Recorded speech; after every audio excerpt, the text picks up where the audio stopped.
invincible.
Invincible.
Invincible.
Invincible.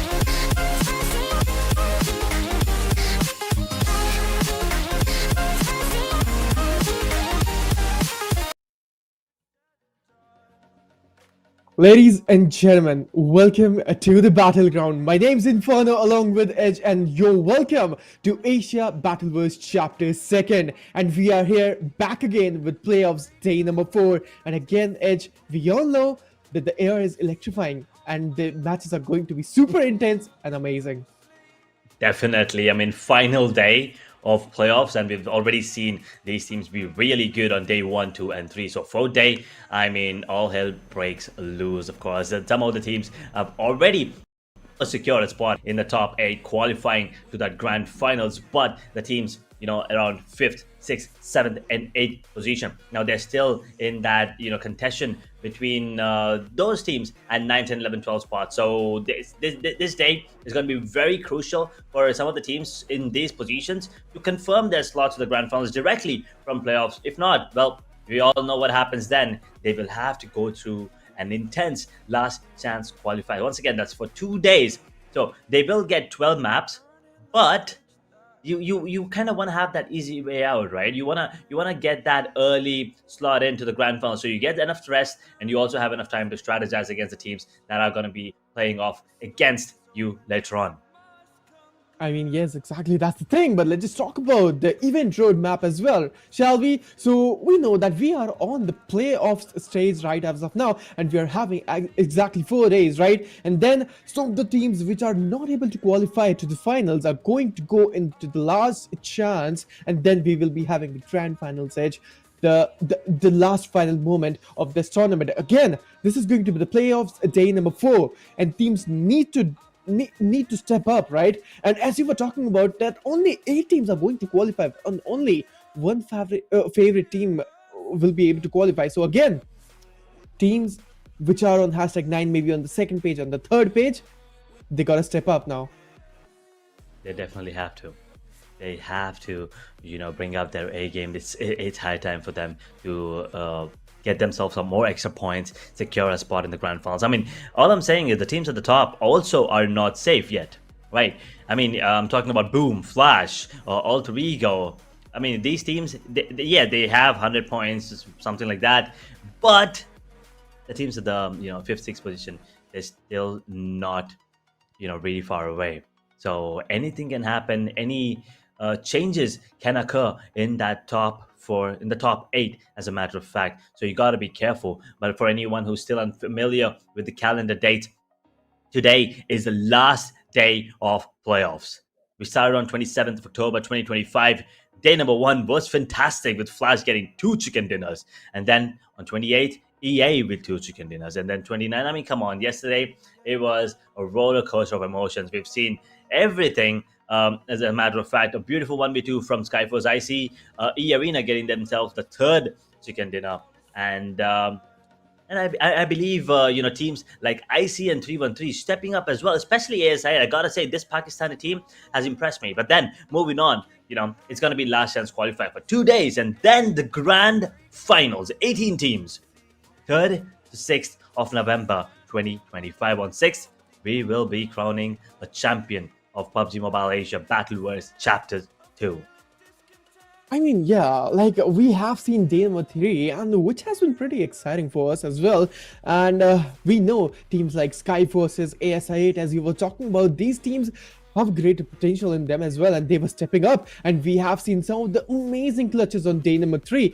But if we talk about the zones and the map on Miramar, right, Edge, which were pretty interesting as well. And let's just see history is going to repeat, and not today, but let's just talk about Group Blue. Right, as of now on the screens, we'll be having Alter Ego, Ares, ThunderTalk, Team Flash, Hail Esports, Yangon, Galacticos, Glue Blood, SkyForce, MEZIXS, and HORAA Esports. So Group B, they all together is banger group.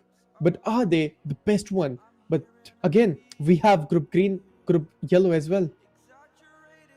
Definitely. But this group, as you said, some big names. I kind of want to see if Yangon Galacticos is going to be showing up today. We still haven't seen, them popping off in this tournament. HORAA as well, on the other hand, they really have not played their game yet. I kind of still am hoping to see ThunderTalk get a chicken dinner. They've been denied of it, for 4 times, 5 times now. I kind of feel bad. They've been in the top 4 multiple times. But now moving on to Group Green. Hienba. There's Burmese scouts who, after day 2, have been popping off, especially Yatka, is his name? I believe Yeah. absolutely dominating the server. Boom Esports, on the other hand, they've been really good as well. Inner Circle, now. This team, everyone has high hopes. Let's see if day number 4 is going to be their day. Rogue Titans have been performing pretty well, decently, recently as well. Mixer Gang has been doing good. The Xavier popping off sometimes. Unfortunately, sometimes they're being shut down. Vampire, I guess it's morning, so the fangs are still not coming out yet. We still are waiting for them. But RRQ, man, the consistency, they've mastered it, as we've already talked about it. I mean, yeah, we saw the consistency from Seraph Hierarchy yesterday was bang on. But again, are they going to be consistent on day number 4, which is really important for them, because I feel like they are on page number 1 or page number 2. I'm not able to recall the overall standings edge, but again, I have to say RQ played phenomenal yesterday, and they were doing wonders. And every player, if you are going to talk about the coordination, if you are going to talk about the strategies, if you are going to talk about the coordination as well, everything was spot on. But let's just have a look on Group Yellow. We'll be having some of the big names like Weibo Gaming, 313 Esports, ASI8, E Arena. Man, E Arena played so tactically and so amazing strategically yesterday, which was amazing to see. But again, let's have a look on Celcom Digi Alliance, VOIN Esports, Viking Esports, GEEKAY Esports, and DRS Gaming. So I'd love to spot on 2 teams here, which is GEEKAY and DRS Gaming. Edge, they're not able to do something great for themselves. GEEKAY and DRS in this particular tournament, they're just falling off. I mean, yeah, we've seen a couple of highlight moments for DRS, but GEEKAY, not really. We still have yet to see them, perform decent. Unable to accumulate any sort of points, unfortunately. But DRS though, this team I have hope. I mean, they've been showing some really good potential. VOIN on the other hand as well. But all my eyes are gonna be on Weibo and ThunderTalk. These 2 Chinese teams are gonna be my go-to picks for today. I have really high hopes for them. I mean, if I have to pick another team, I think I have to say I'm picking IC today. I mean, if Falak shows up, we're still waiting for this, monster of a player to step up. And if he does, man, oh man, IC can actually get into that top 8 today. The consistent, I mean, if they perform really well 4 games back to back, I think getting in the top 8 is not a big thing. I mean, yeah, and first of all, let's just clear my confusion, because RRQ is on page number 1 right as of now on hashtag 6th spot with 98 freaking points, which is great, right? All these teams are on the comfort spot as of now in the overall standings, and Boom Esports is going to do the tabletop win 111 points. I mean, that's a great number. E Arena coming on hashtag 2nd with 110 points. On hashtag 3, we can see Glue Esports coming on with 109 points. Then Team Flash, Team Alter Egos, these teams are coming on 104 and 130 points. So yes, you need to be consistent to stay on that page as well. Definitely. I mean, Celcom, Digi, SkyForce, VOIN, Hale, Viking, Tianbao, Weibo, Mixer Gang, 313. In the second page, I mean 313 has to work a little harder, but I mean, up until Mixer Gang, right? I think really good chance to make it into the top 8. 6 more games left. I mean, 4 as a matter of fact per group. Every team will play 4 matches, and there's a really good chance that they can actually make it back into that top 8. Now, the teams in the top 8 already, now they have to be cautious. They have to be careful not to lose their spot. Now, moving on to the last page of the overall standings, right? Once again, this is after day number 3. So 18 maps, and now we still have 6 more to go. And you see, this is where the real trouble is. Now, most of these teams are pretty much already looking at last chance qualifiers. Yeah. And again, you know what? Teams like GEEKAY, YG, HORAA, they haven't played so many matches yet. But I don't know, man. This is the last day for these teams. They are on the 3rd page. If they're going to make it on 1st page, anyway, how? If they're going to win matches, I don't know how. But they can do it, for sure. All they need is 2 and maybe 1 good match to hop on in the top 8. Maybe, I don't know what's going to be happening, but surely they can make this comeback happen, because the potential is really high for all of these teams. And I really have high hopes like ASI8, Vampire, MEZIXS, IC. All these teams, Like, they deserve to be on that top 8 spot. And you know what, Edge? They're going to make it happen, maybe. I mean, all of these teams deserve, right? They worked really, really hard. They have practiced.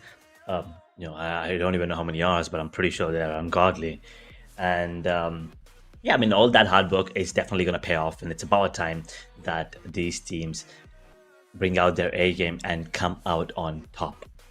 Overall rankings, well, that was a storyline for you guys, and now moving on. 6 maps up. Right, there's Rondo, there's Erangel, there's Miramar, and then the cycle repeats itself. We have Rondo again, we have Erangel, we have Miramar now coming in as well. So to end the day off, of course, 3 groups. Now, what is the team you are hoping for to make a comeback? Right, I mean, I'm not talking about the teams at the top. I'm talking about the teams at the bottom, or any other team, as a matter of fact, even someone in the middle order, if you feel like, could be, stealing the spotlight today. What do you think? I mean, let's just start from page number 3, right? Because we have seen lots of teams falling off there. Teams like IC, ASI8 and Vampire, these teams got a hell of potential into them, and for sure they're going to make it to page number 1 maybe. And even if they're a last chance, maybe they might have a different strategy, as I don't know what they are cooking up, but maybe they might go into the last chance and they can qualify from there to the grand finals. That might be possible, but again, man, I'm so sorry to say, but I'm going to pick one team from page number 1, which is going to be RRQ. I want to see that team to come up on #1, and I want them to show the competition and the coordination they had yesterday. I want them to show it today as well. Well, so RQ it is. Well, I have really strong hope today on the side of ThunderTalk. I feel like ThunderTalk could be that team, because yesterday and day before yesterday they've been really consistent. Unfortunately, we're unable to close things off, and today maybe is the day that they actually get that first chicken dinner, and Rondo could be where they're going to be jumping in as the flight path is going to be on our screens anytime, ladies and gentlemen. Welcome to the last day of the playoffs of Asia Battlegrounds Chapter 2 PUBG Mobile, of course. And we already have Boom popping in to the first matchup. We have HORAA jumping in as well, I believe. And the top 5 MVPs on your screen. On the right-hand side, we have VOIN, once again, the number 5 position. I want to see if he shows up today and he drops some players. And Yangon Galacticos, unfortunately, is not going to show up in IC with only 2 players? Wait, that is just unfortunate. I mean, yeah, this is playoffs day number 4, and this is going to be the final countdown for them. And I see already with 2 players is going to be really unfortunate. And teams like Yangon Galacticons are not going to join into the game, so not a full lobby exactly. And you can see one more team having less players. It's going to be none other than SkyForce. Oh man, I feel like the lobby was full. But again, this is Rondo, Edge, and we know the teams have those respawn points, and we can see the early drop clash coming in really soon. Early skirmish, early fights I'm looking forward to. Which team is going to hunt down the other team and the enemy? But again, alter egos on the test track maybe. On this region, on this particular drop location, I can already see 3 teams. But on the other hand, you can see the zone has been on the maps, and I see it's taking fight on stadium. Again, against Boom Esports, if I'm not wrong. That is true. And look at the circle as well. It's very up north, right in the center as well. Ryan, Muhopan, there's Nanchuan. I mean, all of these areas pretty much uncovered at the moment. And just to say that they're gonna what?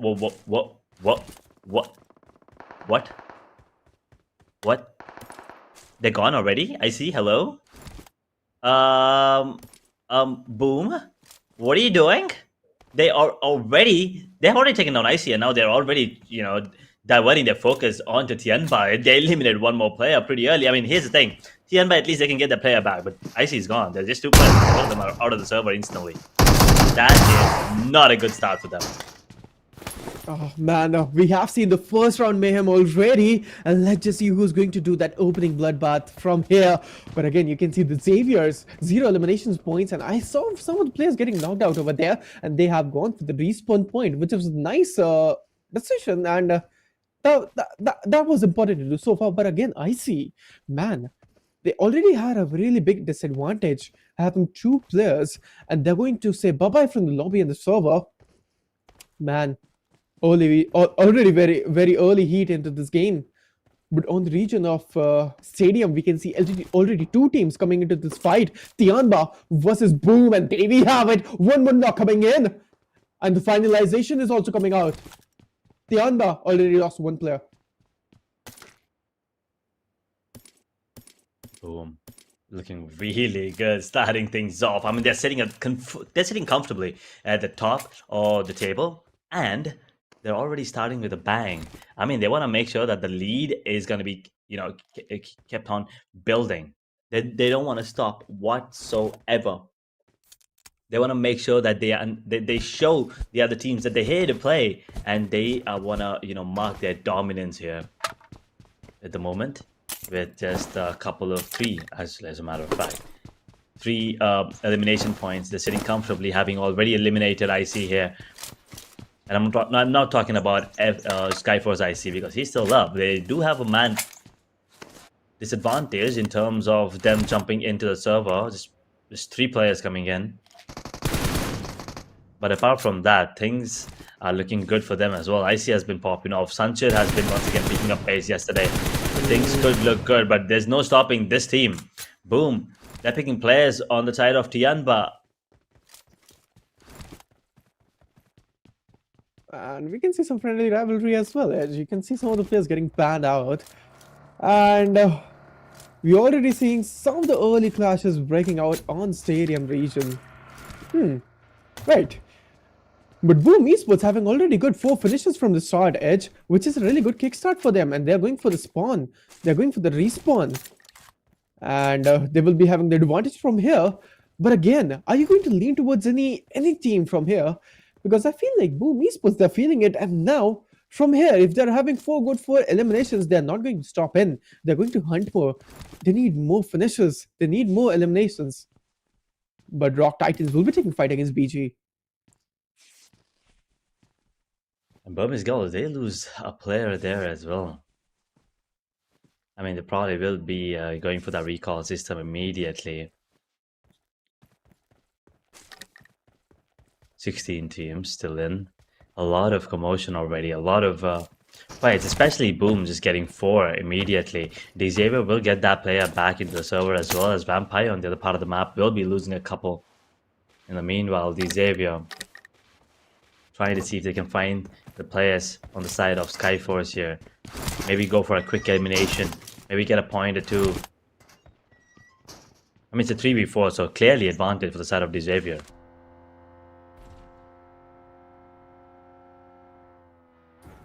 Exactly. Vampire Esports. I was thinking their name that they're on the 3rd page as of now, and I was leaning towards to them as well that they're going to make it happen. Vampire Esports, I really have high hopes, but RIQ, this fight is going to be an intense one, and we can see some early engagement already on the map of Rondo. RIQ versus Hale Esports, and I can see 2 of the players of RIQ getting knocked out and getting finished as well, and one more player only Solomon survival from the side of RIQ, which is not going to be a great run, but on the back ends we can see Mixer Gang coming in and knocking out some of the players of Hale Esports as well. Hale Esports, 2 of the players are on the feet.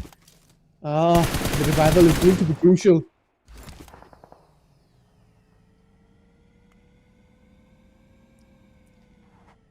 Hale Esports, they will get these elimination points, and they will also make sure that they actually get one of the players back in. Shin peaks at the right moment, but taking down immediately.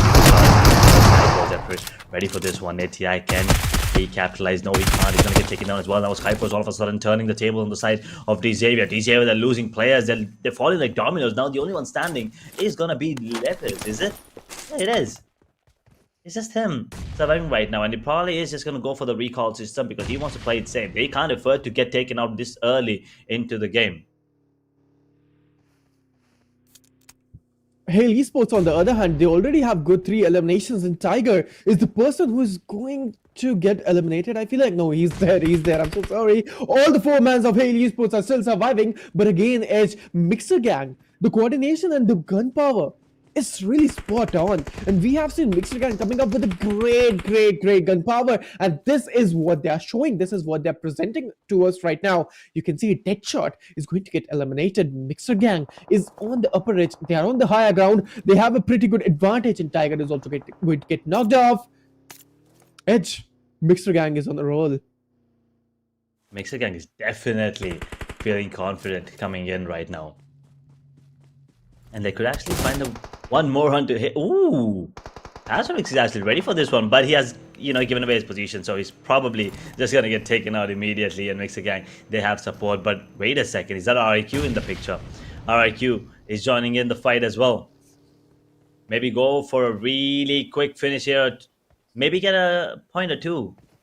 I mean, they don't really want to go for the team vibe here. I don't think that's going to be possible because of the split that MEZIXS is having right now. And RIQ, they're on the run as well. In the moment, it's just IC still just being eliminated. Xavier.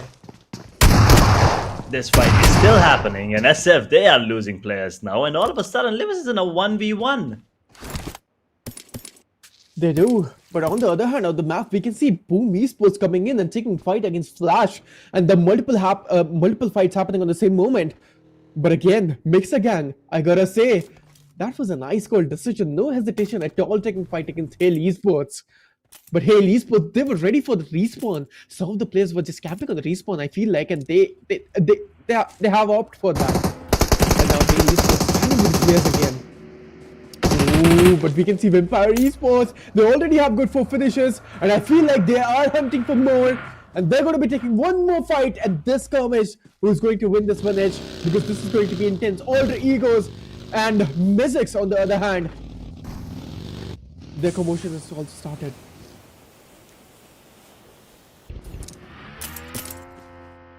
Motion. It's becoming a little quiet as well.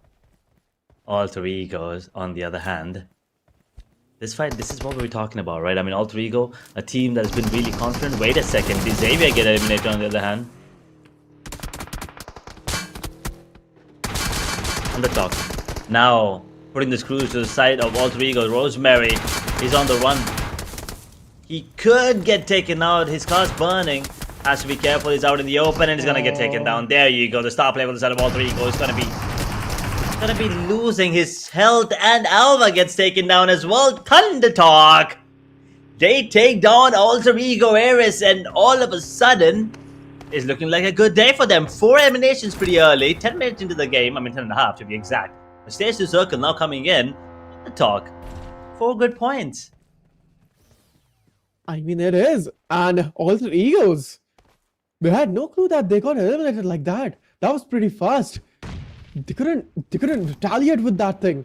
But again, Vampire Esports, Boom Esports, the kill feed is getting updated really fast. But again, you can see RIQ and HORAA. This is the fight I'm looking forward to. RIQ, they already fought one fight and they're back again on their hands. Are they going to pick this fight against HORAA?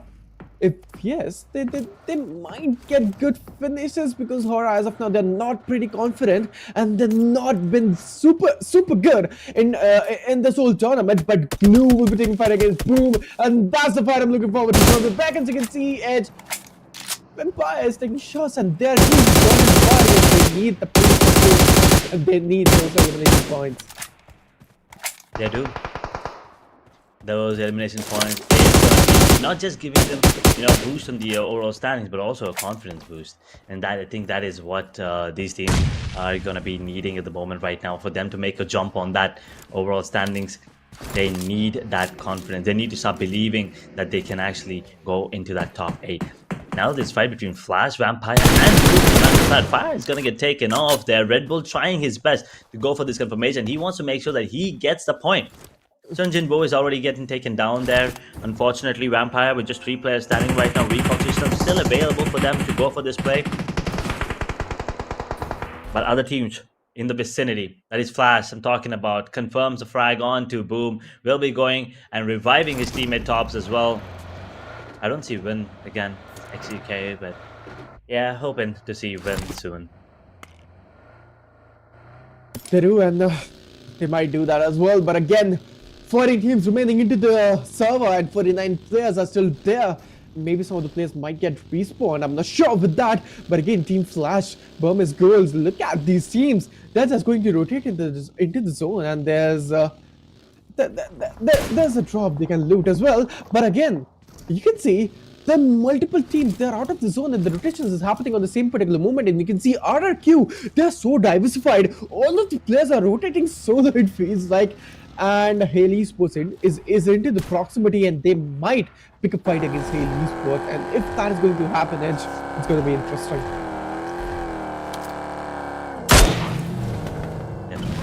Looking like a really fun map already, with the way things are going for pretty much every single team, right? I mean, Boom starting off really well already. Glue have started off strong as well with 3 frags in their name. All 3 go getting eliminated thanks to ThunderTalk. I mean, come on. ThunderTalk usually are the team that stays alive till the end, or 4 players as a matter of fact, with pretty much, you know, close to no eliminations. But this time, they have started off really strong, taking down the big ones as well. Let's see if they can keep up that momentum, though.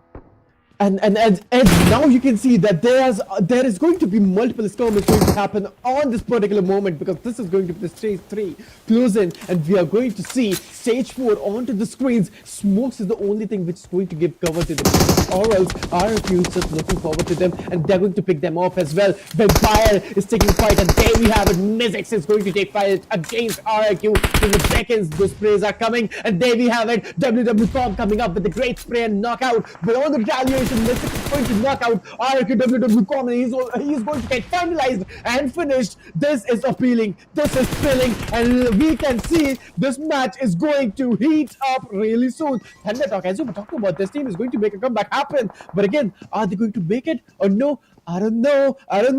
But in this compound, in this whole region, there are multiple teams. Edge, he's on fire. Molotov is there. Ajay is going to pop out that first aid. Have to be careful. As you said, you know, multiple teams here in the Ryan region. They're gone.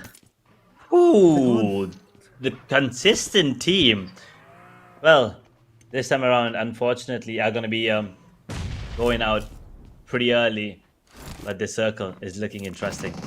You know, Tianba will be making their way back in pretty easily. MEZIXS and Ale also will have an easy way in. But the play zone actually takes on the players on the side of Boom, and I believe with that, Boom squad is gone. Is it?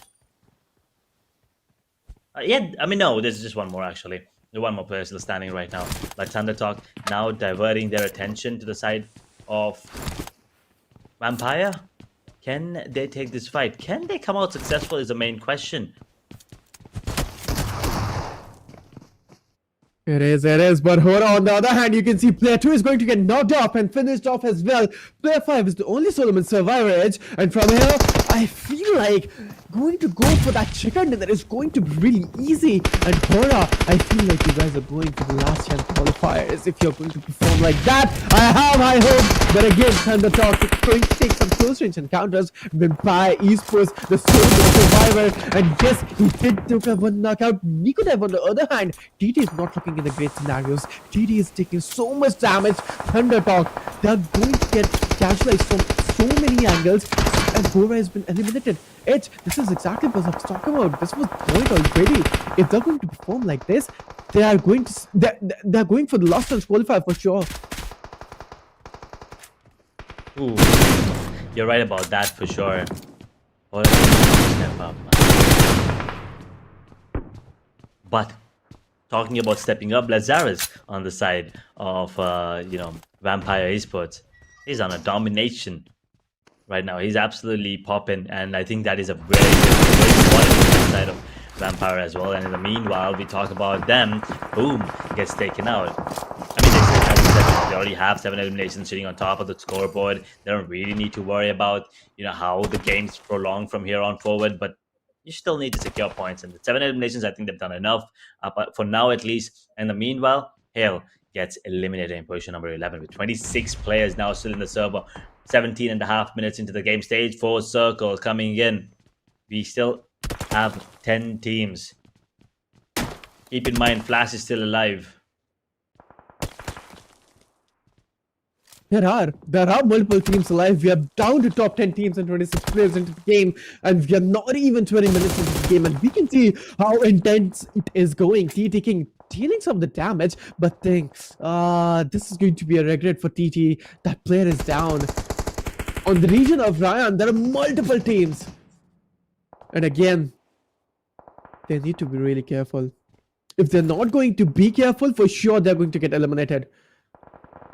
Man, let's have a look on the map. You can see there are some of the teams still out of the zone. SkyForce, Sancher, and IC out of the zone. Flash still out of the zone. Tianba will be coming into the zone as well. But on the other hand, Mixer Gang versus Glue is the fight we are looking forward to. And this fight is going to be amazing. But Sancher, that solo man person, is taking damage against Mixer Gang. They're trying their best. Let's see if Mixer Gang comes out on top of this fight. ThunderTalk, though, on the other hand, taking it slow. Is that a sniper rifle in his hand? It is M24. He's just holding on to it. I mean, no scope as well, so the iron sight is what he has to work with. Now, I understand. I mean, mid-range, it is still pretty decent. The damage is huge. It's not an easy weapon to use, especially here on the map of Rondo. Understandable because of the bridges and the way that he's surrounded by buildings at the moment. He could use that he could use that cover into his advantage. As SkyForce now turns their attention towards the side of MEZIXS. The man disadvantage could turn out to be deadly, but hold on, Tianba is circling the waters. They could third party this fight, and MEZIXS could be in trouble here. Man, the showdown is going amazing. MEZIXS, on the other hand, this team is doing good, but again, Tianba, they're the hunters right as of now, and they're going to dominate. Maybe those grenades are going to rain in. MEZIXS need to be really, really cautious with this fight, because Tianba, this team is not going to lead them at all. Again, Tianba is going to come in, and now they're going to strike in, but still, these grenades are raining. They're looking for the knockout, but SFIC is going to eliminate Team Flash, and Team Flash is going on #10 spot with good 3 eliminations from here. The map of Rondo wasn't looking good for that, and wait, that grenade took 2 players down, and now we can see Tianba will be rushing in. MEZIXS, this is going to be the solo player survivor, and can he do this? 1v4 happened, and now the answer is no. And MEZIXS is going to get eliminated. That grenade did the job. That grenade, that frag grenade, put 3 players down. That was insane. Tianba with a beautiful grenade, and then immediately following up with a rush. Now we divert our focus towards the fight between Mixer Gang and Glue. This could be good, but ThunderTalk, they're the ones third partying this, and I believe Glue is going to get taken out in position number 8 with 5 eliminations. The top 5 teams have already been taken down, and guess what? ThunderTalk, they're having a really good time right now with 6 eliminations, 3 players still standing. They're in the top 7 already. Ajay, King, Neko Dive, all of these players showing up when the team needs them the most. And this is the final day of the playoffs, final day to make get a chance to get into that grand finals without having to go through the torture of the last chance qualifiers. I mean, I call it a torture because the pressure is going to be insane. I mean, yes, right now at least you feel like, yeah, I mean, there is a second chance for you, but then the last chance, that is a do or die situation, and you kind of don't want to have that pressure on your shoulder when you want to play the game and win and get that chicken dinner. I mean, even if not the chicken dinner, even if you want to get the points, you just can't with that pressure, just that feeling lingering over your head. But right now, stage 6 circle, 7 teams, 17 players, 22-minute mark about to hit. Zone has been close in. And you know what?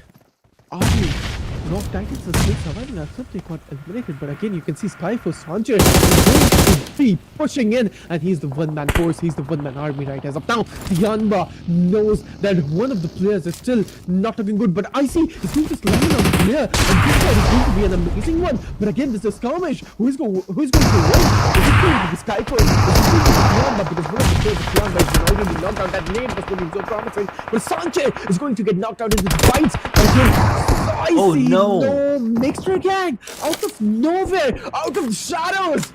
They helped Tianma. Icy was looking so pretty confident with that shot, and I feel like would have done a great knockout on the shoulders of Tianma, but Mixed Gang took that elimination point. We are down to top 5 teams now.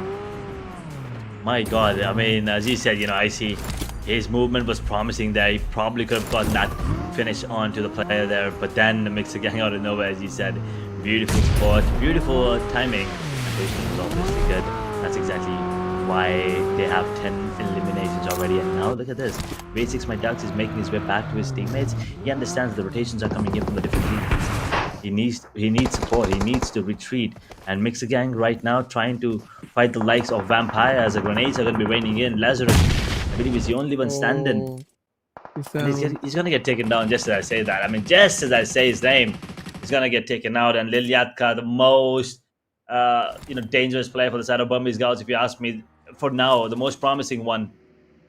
Top 4 teams: Burmese Girls, Mixer Gang, Rogue Titans, and well, no surprise there, ThunderTalk.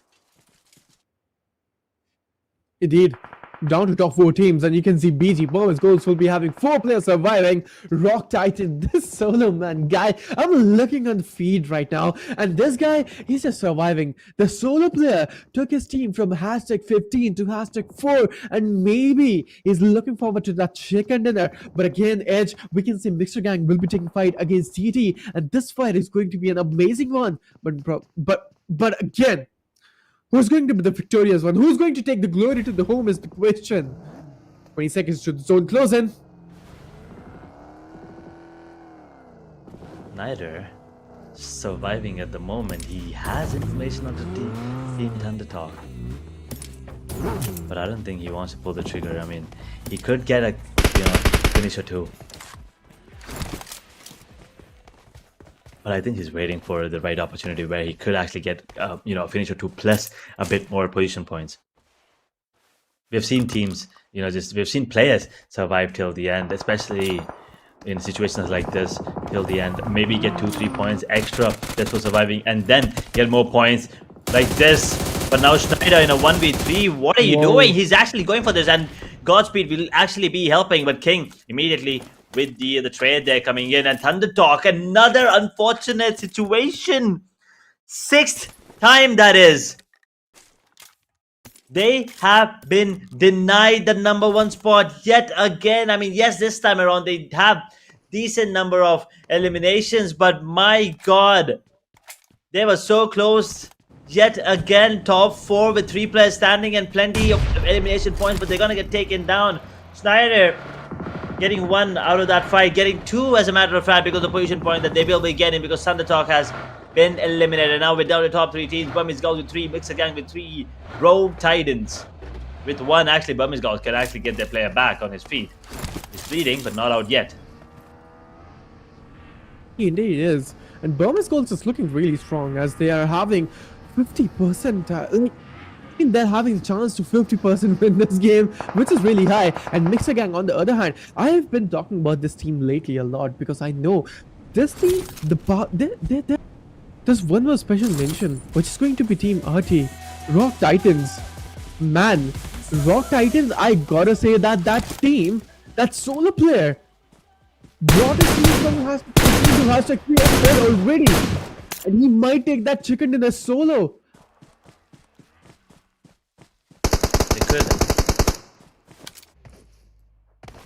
Rogue Titans will be really pleased with Schneider if that actually happens, and if he gets the chicken dinner there. 27-minute mark. Mixed Gang versus Burmese Girls. This is important fight. This is a 3v4, and a very important one for Schneider as well. He's already in the circle. He doesn't need to worry about it. There's a really good chance, and look at this. Mixed Gang might actually be in trouble. Wow. That spray. That spray was immaculate, but that grenade was forgiving. What you guys are up to? These goals, I felt like they're going to win this, but no. The chances have been turned on, but no. Burmese going to take a victory. They are going to retreat from here two of the players are so happy on this. Mr. Gang with 11 of eliminations. Again, Bombers will happen from the back ends. Mostrachi has been spotted. He's really surviving on that pixel HP. Yaka is going for the revival, but no, the revival has been denied. Master H was the only Solomon survivor, and if Master H is going to get eliminated, tell me which team is still surviving. It's going to be you have turned the game. This is going to be an amazing one because Rock Titan, I am screaming for you. If he's going to win, this is the Solomon person, ladies and gentlemen. Let me take your focus on him. He's the Solomon survivor. With 3 good eliminations does not matter because this guy brought his team from #15 to #1 maybe now. And this is going to be the last 1v1 fight, Edge. And this is going to be really intense. The opponent's location has been revealed. This is all about patience. Both of the players is going to pin grenades on the same moment, throwing on the same moment. But who is going to eliminate? But wait! What? Oh no! Oh no! Just really happened. Wait. That just really happened. That grenade?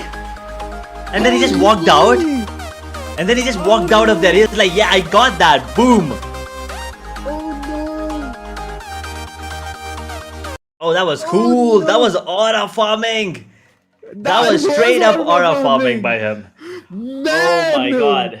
Man, I know I was rooting for Oh. Raw Titans, but again, like that? I mean, he just threw the grenade, he just ran away. He was just Yeah. man.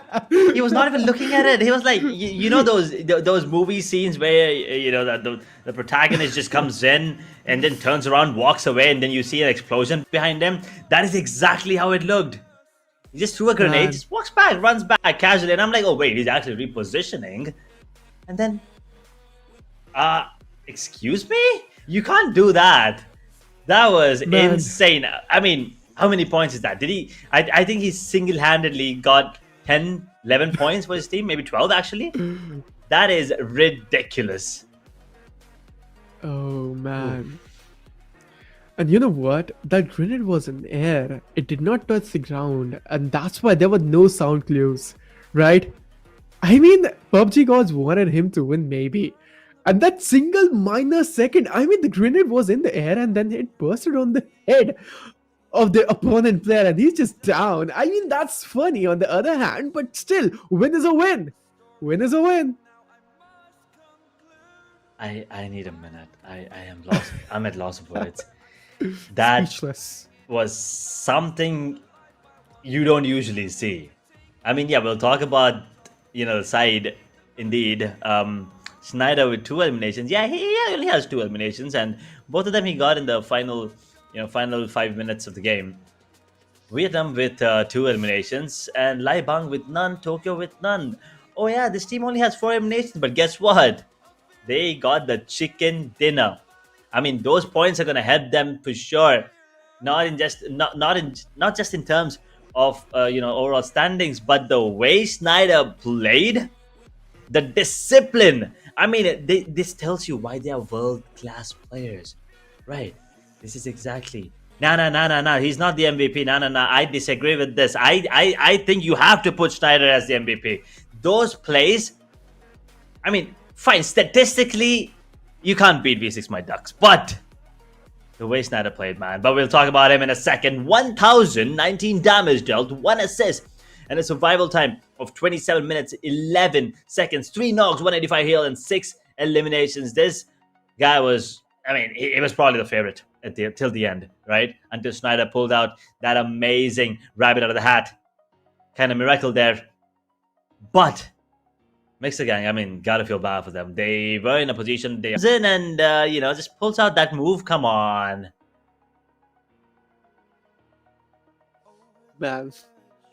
But I gotta say, you know what? All this while I was feeling like this game is not going pretty intense, but at the end, man, it was intense. I gotta say that. But again, let's have a look on the top 5 players. We have seen the top 1, but we can see SF, IC, Mixer Gang, KTN 202, BG Godspeed, And if I'm not wrong, that's a Team Vampires coming on hashtag 5th with taking good elimination points. But I gotta talk about SkyForce. I see, man. Like, 6 eliminations. Are you crazy? He's giving an intense fight with hashtag 1 player right as of now. But again, I see. What a great performance coming in, man. I mean, he's being consistent, you know, with the plays, with the moves he's making on the map. He is being consistent. And teams to watch is definitely going to be MEZIXS, of course, with the way that they just played, almost getting that chicken dinner. SkyForce, of course, thanks to IC and Suncher. Even though they only are, you know, they jumped in with 3 players, they still made those moves and now are in everyone's sight. Burmese Gulls, 3rd finish, but they will be happy with the way things are going with those 11 eliminations. ThunderTalk will be in the top 4, will be denied of that chicken dinner yet, but at least this time they have 6 eliminations, so some points, some boost on that overall standings. I want to see how that thing goes, but I still am waiting for ThunderTalk to, you know, have that consistency, as a matter of fact, and also get a chicken dinner by the end of the day. Yeah, these are the teams to watch on. But man, what a spectacular performance coming in. But let's have a look on the match summary. We had a total 88 eliminations, and which is the lowest amongst all we have seen on the Rondo map. But again, 7 grenade eliminations. We have seen 3 freaking grenade eliminations on the side of Tianba. If I'm not wrong, that grenade was insane. 4 airdrops were looted. Healing done was 1000. 11041. Yeah, sorry. And the longest eliminations coming in from the side of FL Tops, which was 307 meters, which is really crazy if you ask me. But again, it was a great match. But I'm really excited to see the match rankings and the overall standings. Definitely. I mean, although Rogue Titans did get that chicken dinner, it is still going to be MEZIXS with the number 1 spot in the match ranking, of course. 20 total points. Burmese Gulls with 16. Rogue Titans, what an amazing finish for that. I mean, you got to give credit to Schneider there, getting that 12 extra points for the side. 14 now. SkyForce with 12 eliminations. It's pretty impressive. 13 total points. Tianba on 11. ThunderTalk on 10, along with Vampire. Boom with 7. Glue Blug with 6. 4 points for Hale and Flash with 3. MEZIXS and Xavier share the same points. RRQ on 1. And unfortunately for Alter Ego, HORAA, IC, and Yangon Galacticos, they have not gained any momentum in this game. Exactly. And let's have a look on the overall standings as well. We can see Boom Esports coming in. They only took 7 points, but still they're in the comfort zone. And they will be taking that hashtag 1 spot. Glue Esports will be coming in on hashtag 2nd with 115 points. Arena will be coming on hashtag 3rd with 110 points. Team Flash with 107. Burmese Goals will be coming on hashtag 5 with 105 points. And you can see Alter Egos and RRQ, they're just falling off from hashtags. They're on hashtag 6, hashtag 7 with 103 and 99 points simultaneously with ThunderTalk and Team SF. These, I mean, slight changes, right? Slight changes here and there. 118 points, you said, you know, for Boom. They're going to be comfortable up until now, but let's see. I want to see the changes in the second page, of course. The middle order. Xavier with 94, MEZIXS with 90. Celcom, Digi Alliance, they have not played yet, but they're sitting comfortably on 84, 83. For Hale, Tianba on 81, 79 for VOIN and Vikings on 75, 70 for Weibo. Rogue Titans, man, they're stepping up. It's time. If they consistently get probably 20 each game from here on further to the next 3 games, that's another 60. So there's a really good chance they could make it in the top 8. It's not over yet for them. These 14 points help them, but let's see how things move on. Now for the last page of the overall standings, right? As I said, it's pretty much over for these teams, but if someone's really optimistic, they can still try by maybe like dropping 30 every single game. Exactly, and this is the second page. We're going to talk about the third page as well, from hashtag 19 to hashtag 27. and we have seen teams falling off. And you know what, Edge? We can see all the three Pakistani teams on the third page right as of now. I have high hopes because these teams holds a greater potential. 313, Team IC and ASI8, they are all on the third page. I don't know how they are going to make the comeback happen on day number 4, which is looking pretty impossible for me in my side. But again, if we're going to talk about the other teams on hashtag 90 like Vampire, MEZIXS, DRS, Geeky. I mean, Geeky, YG, HORAA, and DRS are not actually playing all of the matches. But again, Vampire and MEZIXS, you guys are. As I was rooting for, Vampire as well, they're just falling off a lot. But I feel like maybe we can see some of the teams coming up from the third page to the first page, maybe from the second page, and then we can see these teams, some of the teams going into the last chance qualifiers, because not every team is going to qualify from these playoffs, right? We are going to see only top 8 teams and one fan favorite team going to qualify for the grand finals, and then we will be having the last chance qualifiers after playoff stage, and then we can see maybe teams coming up from there joining into the grand finals.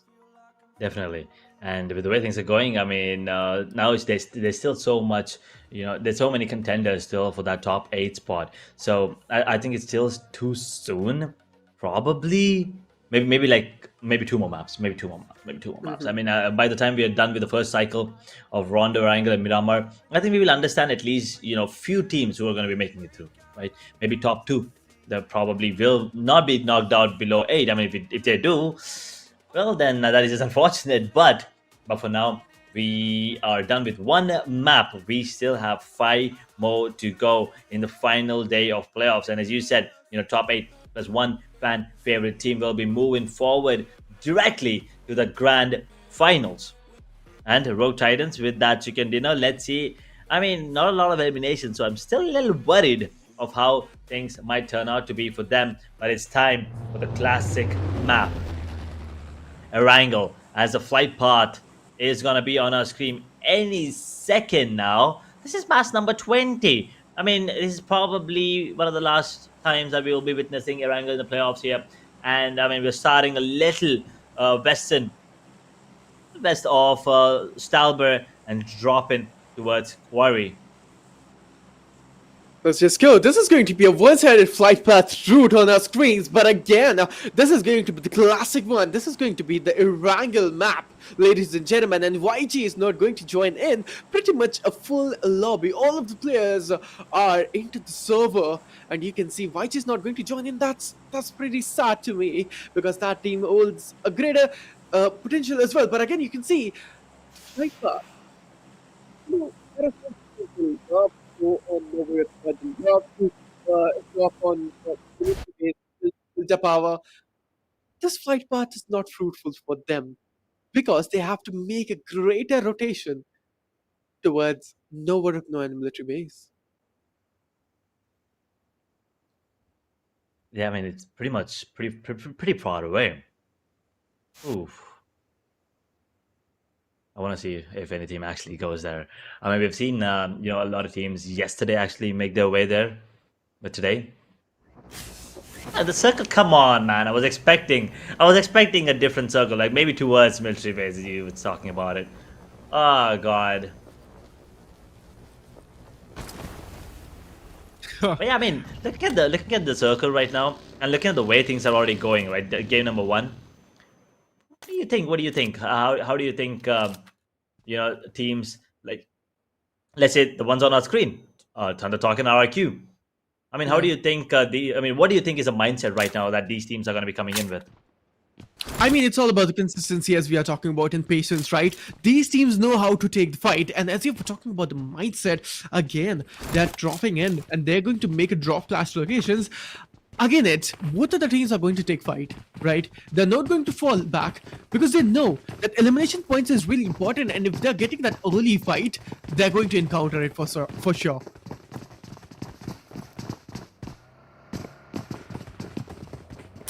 Let's see if that is how they're going to be approaching this game.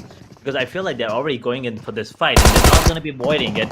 And ThunderTalk, we've talked about how they were going really strong previous game up with those elimination points and the position points as well, doing well. Right now, immediately retaliating with a 3v3 situation. The knock is going to be confirmed.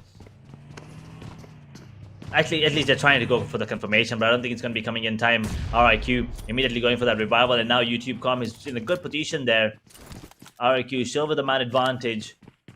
ThunderTalk, their player is bleeding and bleeding quick. They need to go for a better play here. Salber is a bloodbath immediately between these two teams. Exactly, and the grenades are going to get spammed in. These guys love grenades, and of course, you can see ThunderTalk as of now on our screens is going to make a move, but RIQ, that grenade is going to be a welcome grenade. It's not going to take any damage out there. It's still taking him in the heart. Oh, ThunderTalk is really on the back foot right now, but the shot was really crispy, and again, DPS coming in as well, but from the back end you can see on the upper hand, RIQ is looking great. They could have his only Solomon survival from here. RIQ is winning this fight, but it's too early to say. WWE is really close in proximity against GEEKAY. In close range, but RIQ is not going to give them chance.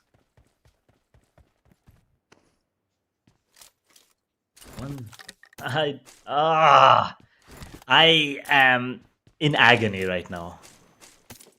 That's all I'm gonna say. I'm just in agony. I'm in pain. Visible pain. I mean, you guys can't see me right now, but I'm in visible pain, guys. ThunderTalk. Come on. Come on. But at the same time, you gotta give it to RIQ. The consistency is good. 4 eliminations pretty early into the game, and they eliminate one of the contenders for the top 8 spots. Yeah, after all, you were supporting ThunderTalk. I mean, it's not like supporting. It's just that, come on, they've been in that top 4 position like 6 times, not getting the chicken dinner. You've got to feel bad for them. I mean, they deserve it for sure. As I said, you know, I feel like it's time for Chinese supremacy. And ThunderTalk is one of the teams that I'm expecting to, you know, show up huge. The other ones, of course, Weibo coming in. Let's see how they perform when they actually show up in the next group. But for now, ThunderTalk goes and sits comfortably with no points, unfortunately. This is a good fight. HORAA. I mean, they're not really revealing their players yet, but it's a 3v4. Man advantage. Man disadvantage for Burmese Gauss, though. Yeah, indeed. Yatka, Lil Yatka, we have seen this particular player, like, I mean, going berserk on the enemy teams, but HORAA, you know what, HORAA is just not performing, and maybe HORAA might be losing this fight against BG, because BG, this team, man, how coordinated, and I feel like HORAA, this particular team is going to lose this against teams like BG.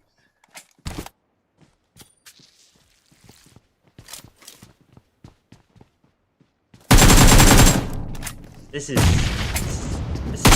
domination. This is destruction.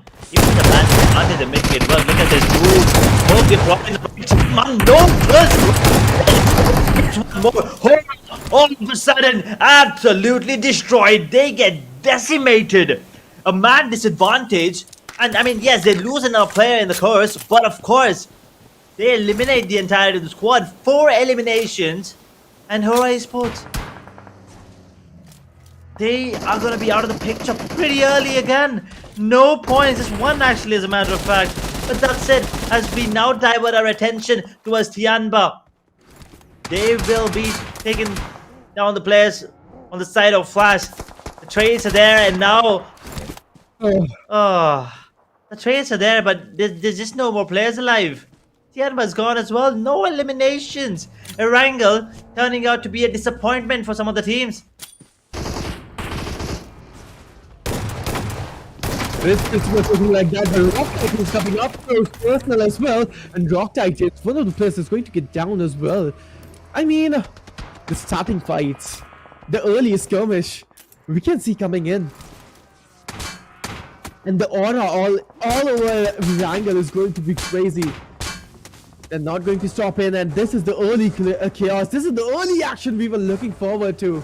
But we weren't ready for this edge, because I thought Erangel is going to be pretty slower from the start, and then it is going to pace up really fast in the chaotic zone ends. But we are already down to our top 14 teams, and 53 players are still remaining into the lobby. But man, this is going opposite. Oh, that's a good play.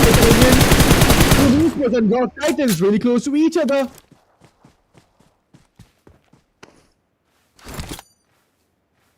Rogue Titans, I mean, their lucky charm has been taken down already this time. I mean, the star player this time around is now going to be alive to maybe go for that clutch again. But boom, now going in for that rotation.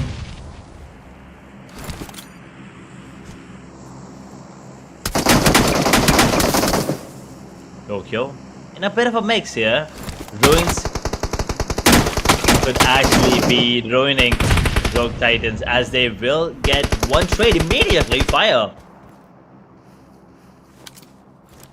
They get one. Boom.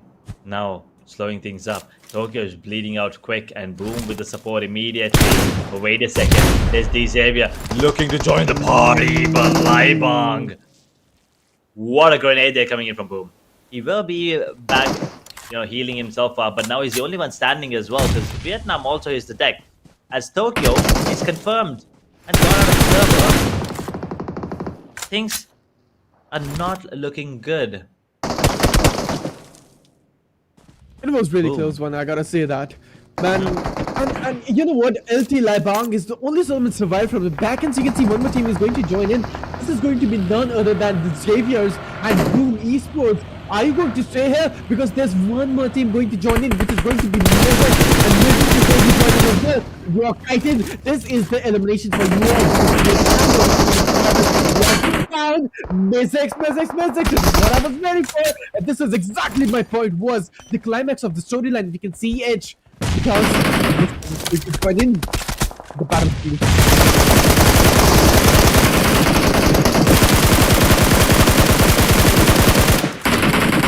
Able to actually connect it, but they're trying their best. And I think finally they actually did get that onto Godspeed. But then, I mean, they're fighting, they're taking fights on multiple fronts here. Boom. Now facing the heat coming in from MEZIXS as well. Yeah, I mean, might get taken down. That grenade is decent, but will not be dealing any damage, unfortunately. Look at this! Paragon actually seals that finish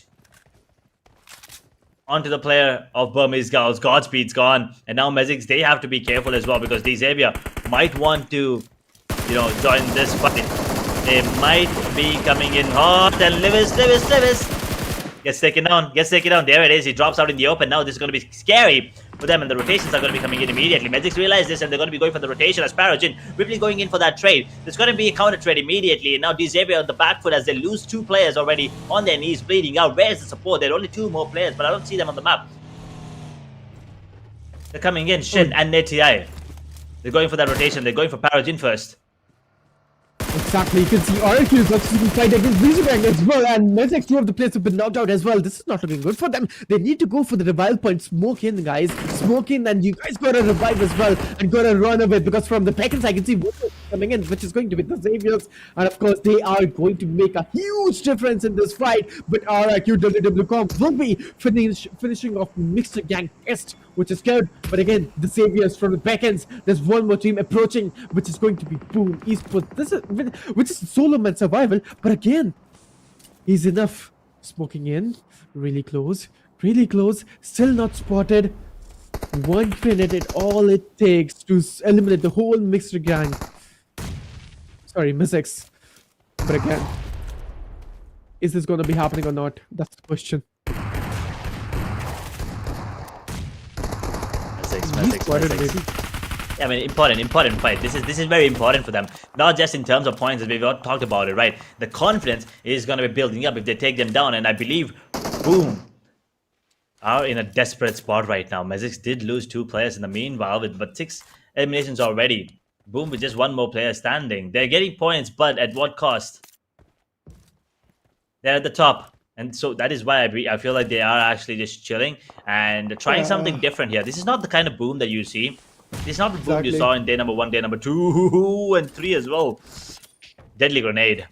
Fluorescent now has to be careful as they will be using those smoke screens to actually get out of the get in a better position. They're really far away from the circle as well. They have to get in, but these Xavier now with the vehicles will be going in for the safer rotations. And MEZIXS, if they get knocked out of the circle, the blue zone, they will get taken out. And boom, wait. Daisy, do you see him? Yeah, I saw it. I saw it. The spotting power is insane, Edge. That is true. Also, Ego, on the other hand, let's see how this team performs. Right now, they're just chilling. They understand that, you know, they need to secure more points to confirm their slot, and I think that's why they're playing it safe.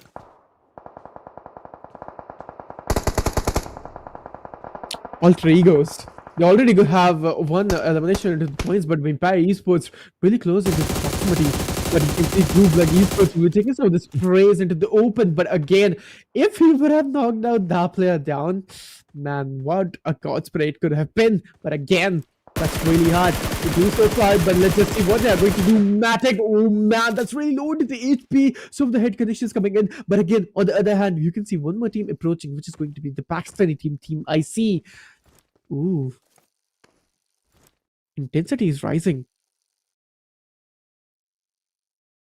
Blue Matic. I like when players just hold their position and go for the scout.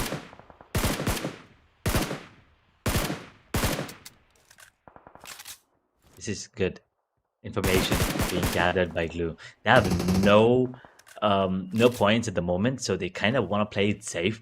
Zone closes in, the net. I mean, it closes in right now. Stays for circle. I want to see how the play is gonna be as the bridge is gonna be coming into play and water as well. Georgia Paul, in hospital, still in the vicinity of the circle, but there's a lot of commotion already happening. RRQ getting taken down here. Boom, solo man standing is gonna be 0, but for how long? What do you think? Can he be the star player this time? Can he do something that Rogue Titans did last time? I mean, maybe, I'm not sure, man. Each of the players hold a different level of potential and different level of caliber to maybe take a solo winner with a chicken dinner, but surely it's really unpredictable what's going to be happening. But Team Flash, 2 of the players are still surviving, 4 good finishes and eliminations they'll be having, but Tail Tiger will be taking some of the players down of Alter Egos. That's really looking good. But on the other hand, you can see RRQ, Flash, this fight is going to stretch a lot on regional George Pool, if I'm not wrong. But again, RRQ, man, those grenades, the utility usage is really high. How many grenades do they have?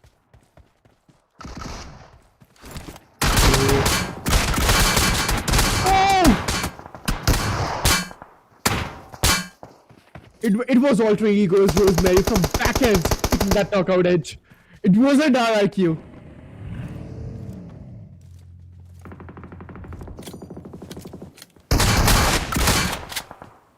Oh, and we have the elimination by the Team Flash. RRQ has been eliminated, ladies and gentlemen, as we were talking about how consistent this team is. But no, the consistency is going to take full stop. And from the back, as there's one more team is going to approach, which is going to be Team Blue Esports in a circle. They eliminated one team. Which team it was, I really don't know. But again, they're having good 4 elimination points, which is amazing for them. But again, Falak is here. And finally, we were waiting for Icy Falak to come up and show up. And finally, what he's going to do for his team, it's going to be a question. But Vampire Esports, really close. Falak, man. Their info 16 shots were really up close and personal. But again, Noki is knocked out. They have to go for the revival point. If they're not going to revive for sure, it's going to be really hard for Team IC to proceed. So many casualties. So many commotions in the start.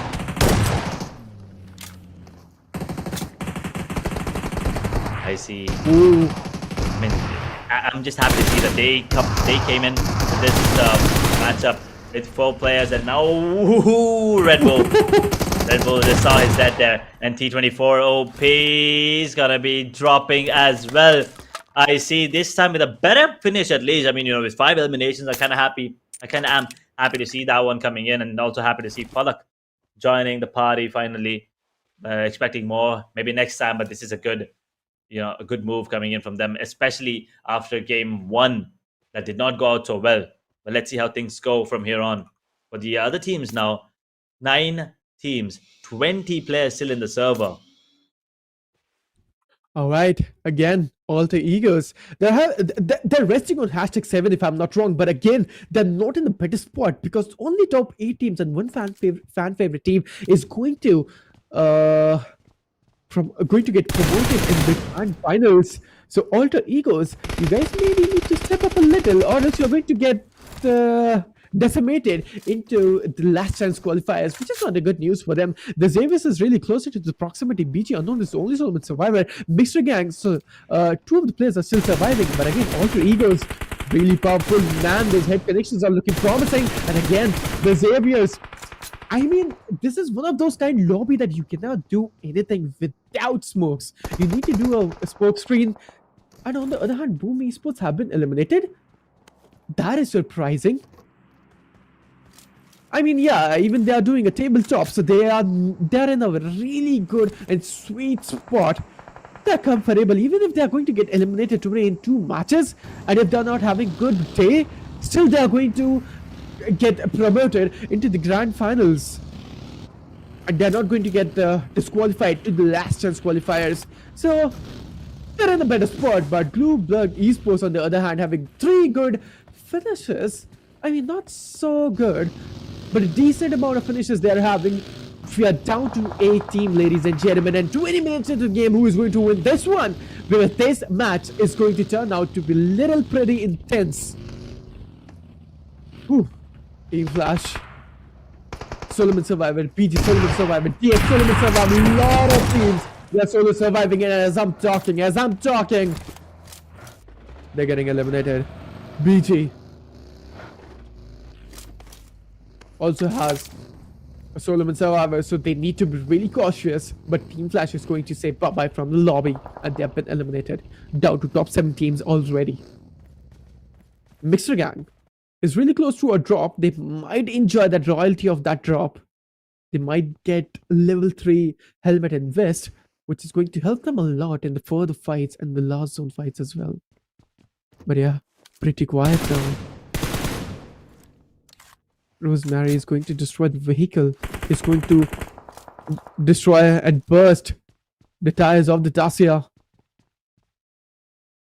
Ultra Ego. All the early commotions, all the casualties has been confirmed. But Hail Esports. They're having a pretty good matchup right now. Because all this while I have seen Hail Esports is dropping by on the scoreboard, but now they're having a good one. So I feel like I'm rooting for them, and they need to go for this chicken dinner happen. Vampire Esports, they're on the 3rd page. They're on the 3rd page of the scoreboard, but they're still giving a really great competition to everyone. Top 7 teams. 3 seconds more in the closing of the zone. What exactly going to happen? I'm not sure about it. I cannot predict who's going to win. But surely, this is going to be chaotic. The chaos is coming really soon on the map of Erangel, ladies and gentlemen. So please get ready for that. Hail Esports, Deadshot is one of those star players because Deadshot, his gun power, he's the powerhouse. He's amazing with close range, and he's been eliminated. So again, that is going to be a regret for them. Vampire Esports is going to close in. Hail Esports versus Vampire Esports. The fight is going to get started really soon on this compound.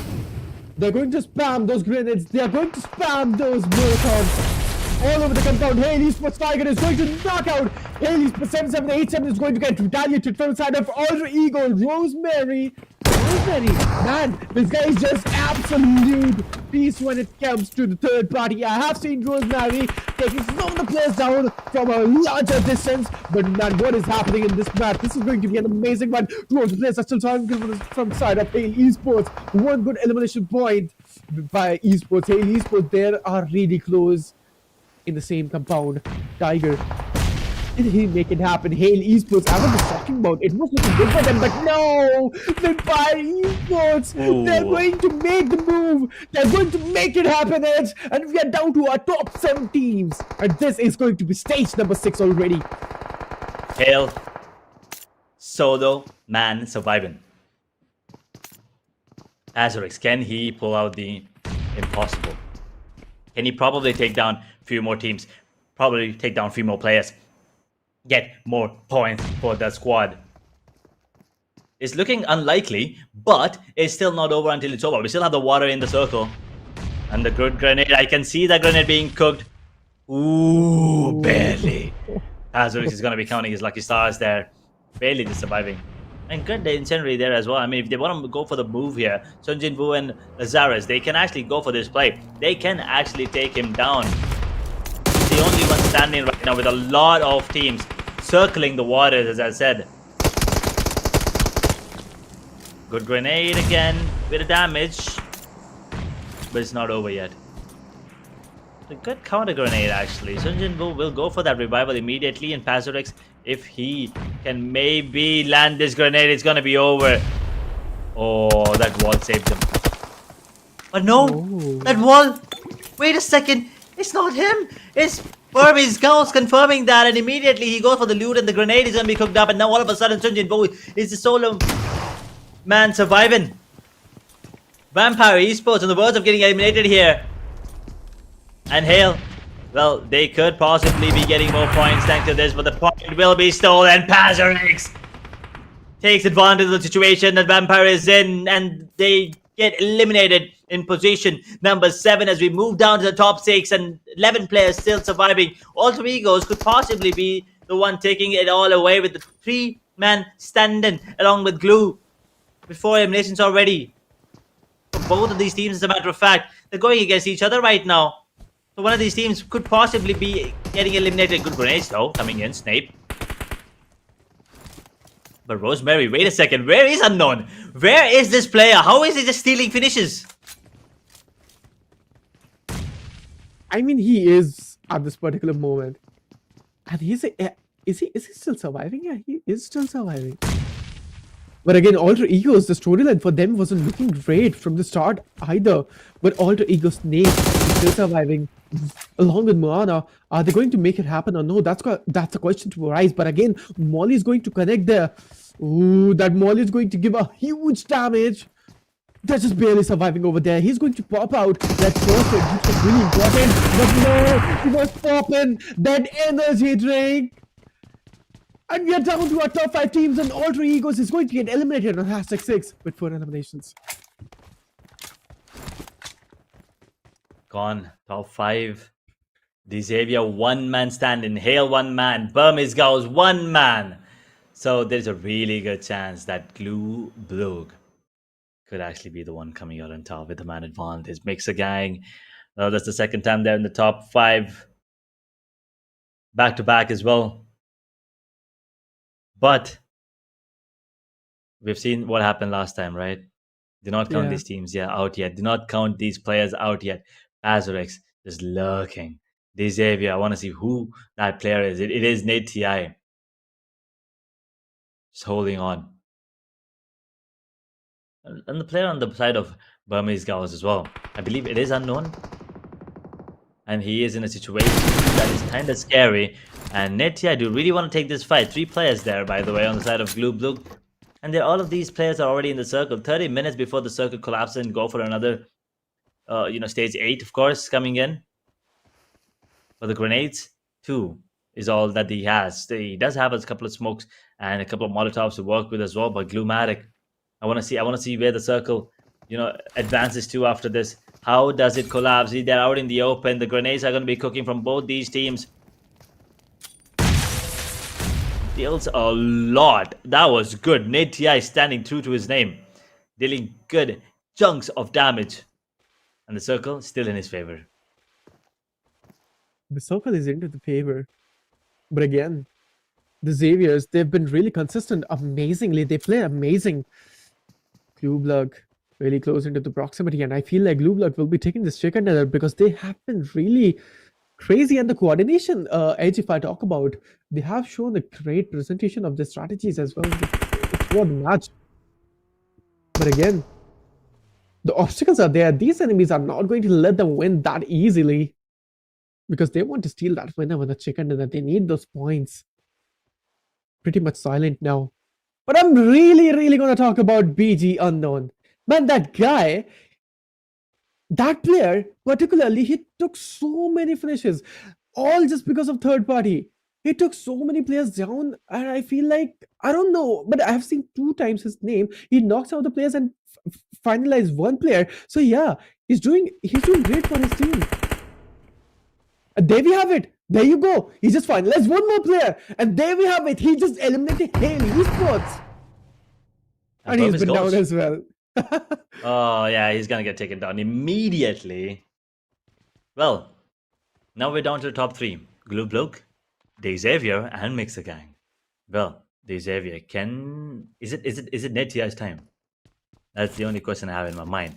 20 seconds before the zone collapses, and we have another circle coming into play. And with other circle, I mean the final circle. It's time for stage 9. Ladies and gentlemen, the final circle. This is probably going to be a bloodbath between MEZIXS, Blue Bloke, and Xavier. Just one player, of course, but doesn't really matter. And now, all hell breaks loose. It looks like Xavier is in a tough spot because he's out in the open. I mean, he's in the center, to be really exact. So they have to be cautious, and the grenade is good. Glue now down to 2 players. So they are, I mean, he is equalizing the play field. He's going to be getting 1. And the Molotov is insane. Wait a second. That was so good. He gets 1 more.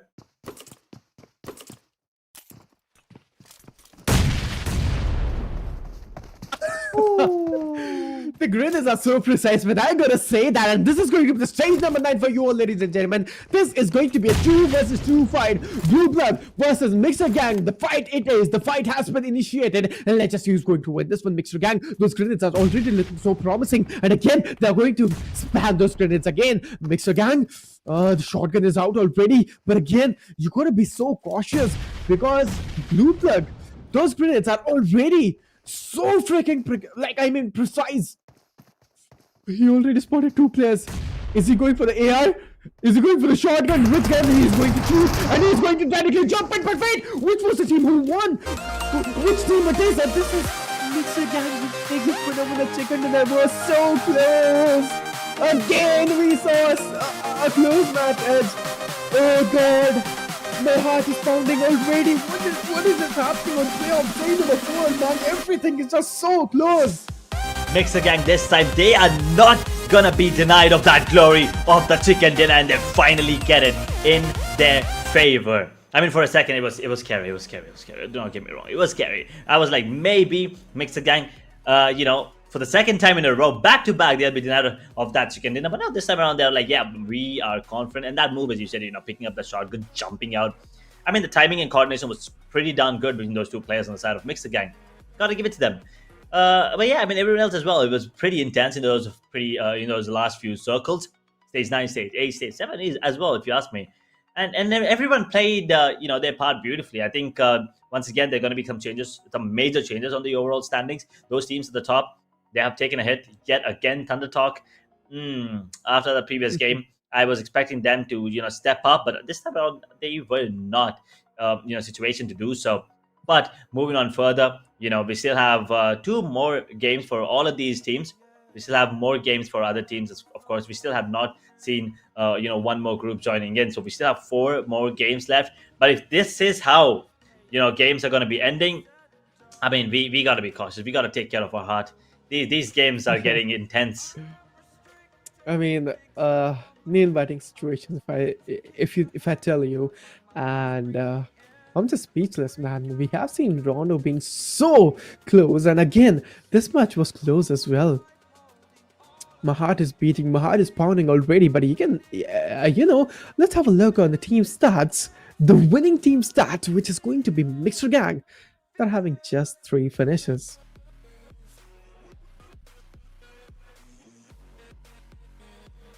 It doesn't matter. They got those 10 points, which was very, very important. They were important and they got it. This is kind of like the same situation that Rogue Titan were in that first game. I mean, first game we've seen Mixer Gang go, berserk with those elimination points, but this time they were like, we don't give a damn about elimination points. We need chicken dinner. We want it. We got it. Finally, getting one for their name as well. I believe it's the second one that they got in overall. I'm sorry, my memory. If my memory serves me right, that is, of course. But I want to see who the MVP is going to be. Now, that is the main question I have in my head, because I feel like this game, there were a lot of players who played amazingly well. Now, statistically, of course, who is that one player in terms of numbers who has done better than the other players? That is what I'm waiting to see. Exactly, this is going to be a one factor we are going to look forward to, but let's just have a look on the other things. I mean, the perspective. But man, BG Unknown, are you guys serious? It's the MVP, and you know what? This is what I was talking about, because this player out of nowhere was taking this third party and was eliminating so many players, and I was so shocked that I am already shocked that he took 6 elimination points for his team. I mean, you could see. I mean, you could see that. I mean, we were talking about, how they are, how Unknown was in a position where he was pretty much unspotted, but stealing those finishes. He's not even getting those. He was stealing those finishes. That is just brilliant. I mean, he was calm, composed, and sneaky. Sometimes that's good. Sometimes that's what you need. And yeah, there you go. I mean, 681 damage. You expect to get like what, 4, maybe 3, but 6 eliminations. That's insane. 26 survival time as well. And talking about the other players, RRQ Mustang with 5 eliminations. Flash 0 Zone 4. I see Falak, as we were talking about him. The player that we have been wanting to watch for a bit now. 3 eliminations for him as well. Good amount of damage as well. Don't get me wrong, but we expect more. Potential is there. We want more. And as always, MEZIXS SLZ showing up. He has been that one player who is unstoppable on their side. They've been unstoppable for sure, and these are the top 5 players, and did amazing. And I see Falak, we can see his name as well, so which is great, right? And let's just have a look. Teams to watch out: MEZIXS, AE, or Egos, aka RRQ and Glublock. These are the teams that the enemy teams need to watch out in the other matches, because they might eliminate you. But again, I'm really excited to see the match ranking, and I'm super hyped up to see the overall standings, because where teams are going to stop in, because this is the last day for the playoffs.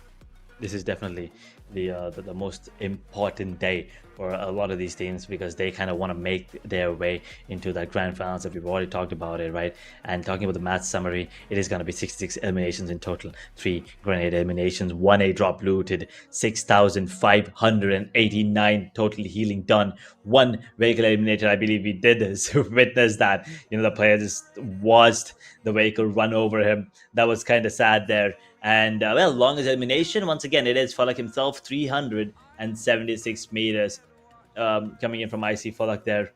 But as you said, match rankings is what we're waiting for. Overall standings as well, to see the difference now in those numbers, in those positions coming in. I don't think the top 2 will be shaken, but yeah, we'll talk about that in a minute. As match ranking, Mr. Guy actually do come out on top. I thought maybe someone else will actually outpoint them, but for now, it's 13 for them. Glublock on 13 as well. Burmese Girls, thanks to those eliminations, are sitting on 11.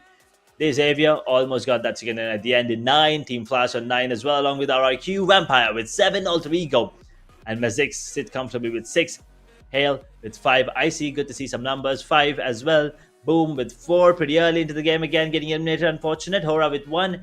ThunderTalk, SkyForce, Tianba, Rogue Titans absolutely get nothing. And Yangon, Galacticos, well, they have not shown up yet. Yeah, they haven't showed up not yet, but Overall standings, man. Gotta have a look there. What is the overall standings happening? And there we have it. Oh my god. That one single match for Blue. Look at they are on #1. And Boom Esports coming on #2. Blue Blood will be taking 128 points, which is crazy if you ask me, man. What's going to happen next? I really don't know. But again, playoff stay number 4 is going crazy.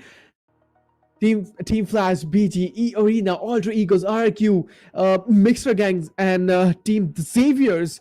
They are not looking good right now because only and only top 8 teams and one favorite team is going to get promoted in the grand finals. The changes are insane, and TT, I mean, they've been pushed down. 10th position now, 99 total points for them. SkyForce, they're on the verge of making it to the top 8. Hale, they have a good chance as well. Celcom, Digi Alliance, they have a chance because they still have to play 4 matches, and I'm pretty sure we'll be seeing them in action now in the map of Miramar. As Tienba with 81, VOIN, Viking, Weibo, Vampire. A tough time for them. They have to start, picking up that pace. They need to start building up the momentum. Otherwise, things are not looking good for them, at least in the playoffs. I mean, those last qualifiers, yes, but as I said, you want to have that, easier, a little relaxation period after the playoffs and before the grand finals. Exactly, man. And now this is the second page, and we are going to have a look on the teams which are really not doing good. And there we have it. We can see this is going to be MEZIXS, Team Rock Titans, IC313, ASIA, DRS, GEEKAY, YG, and HORAA. These teams, they are not looking good in a great position because, again, like being on the third page is not your comfort zone. And again, we can see one region. We can see all our 3 Pakistani teams on the third page. Man, I just really want to see them. Some of the teams, actually, maybe one team of Pakistan coming up on the first page. Maybe let's just see what's going to be happening in the next one. Definitely. It's looking bad for some of the teams, but we are done with 2 maps, ladies and gentlemen. We still have 4 more to go, so don't go anywhere. We'll be back after a short break.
Welcome back, ladies and gentlemen, to PUBG Mobile Asia Battleverse Chapter 2. We are just done with 2 maps up, and both of them, I mean, it kind of blew our minds off in the final circles, especially, right? So, moving on to the map of Miramar, we'll be seeing some new teams joining us, and by new teams, I just mean a different group of teams consisting of Weibo as well. Now, this team on Miramar have shown promising results. So, let's see if they can keep that consistency going on, or if we're going to be seeing a different kind of strategy. Because once again, as we have already talked about, it's the final day of the playoffs, and not just that, final day to have a chance to qualify to the grand finals directly. Top 8 teams will be making their way to the grand finals, plus 1 fan favorite teams out of the 27 teams that are taking part right now. And well, the rest of the teams, well, they are not going to go home. They will still have a chance to make it through, but through intense games. 2 days of last chance qualifiers. Come on, you don't want to be going through that, right? You want to have the easy way out, which is why exactly I think all the teams, especially the teams up until maybe let's say 20th position, have a really good chance. So these teams will be trying their hearts out today.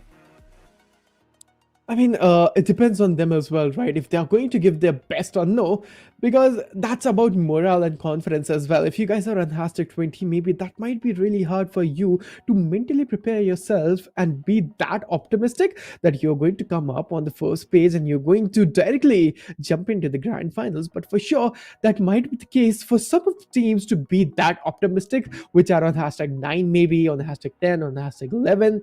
So yeah, the optimistic thinking and the positive attitude should be there amongst all the players. And let's just see who's going to be winning this one, because this is going to be Miramar Edge, and I'm super excited to see, because this is the biggest map in the this is the biggest map in PUBG, right?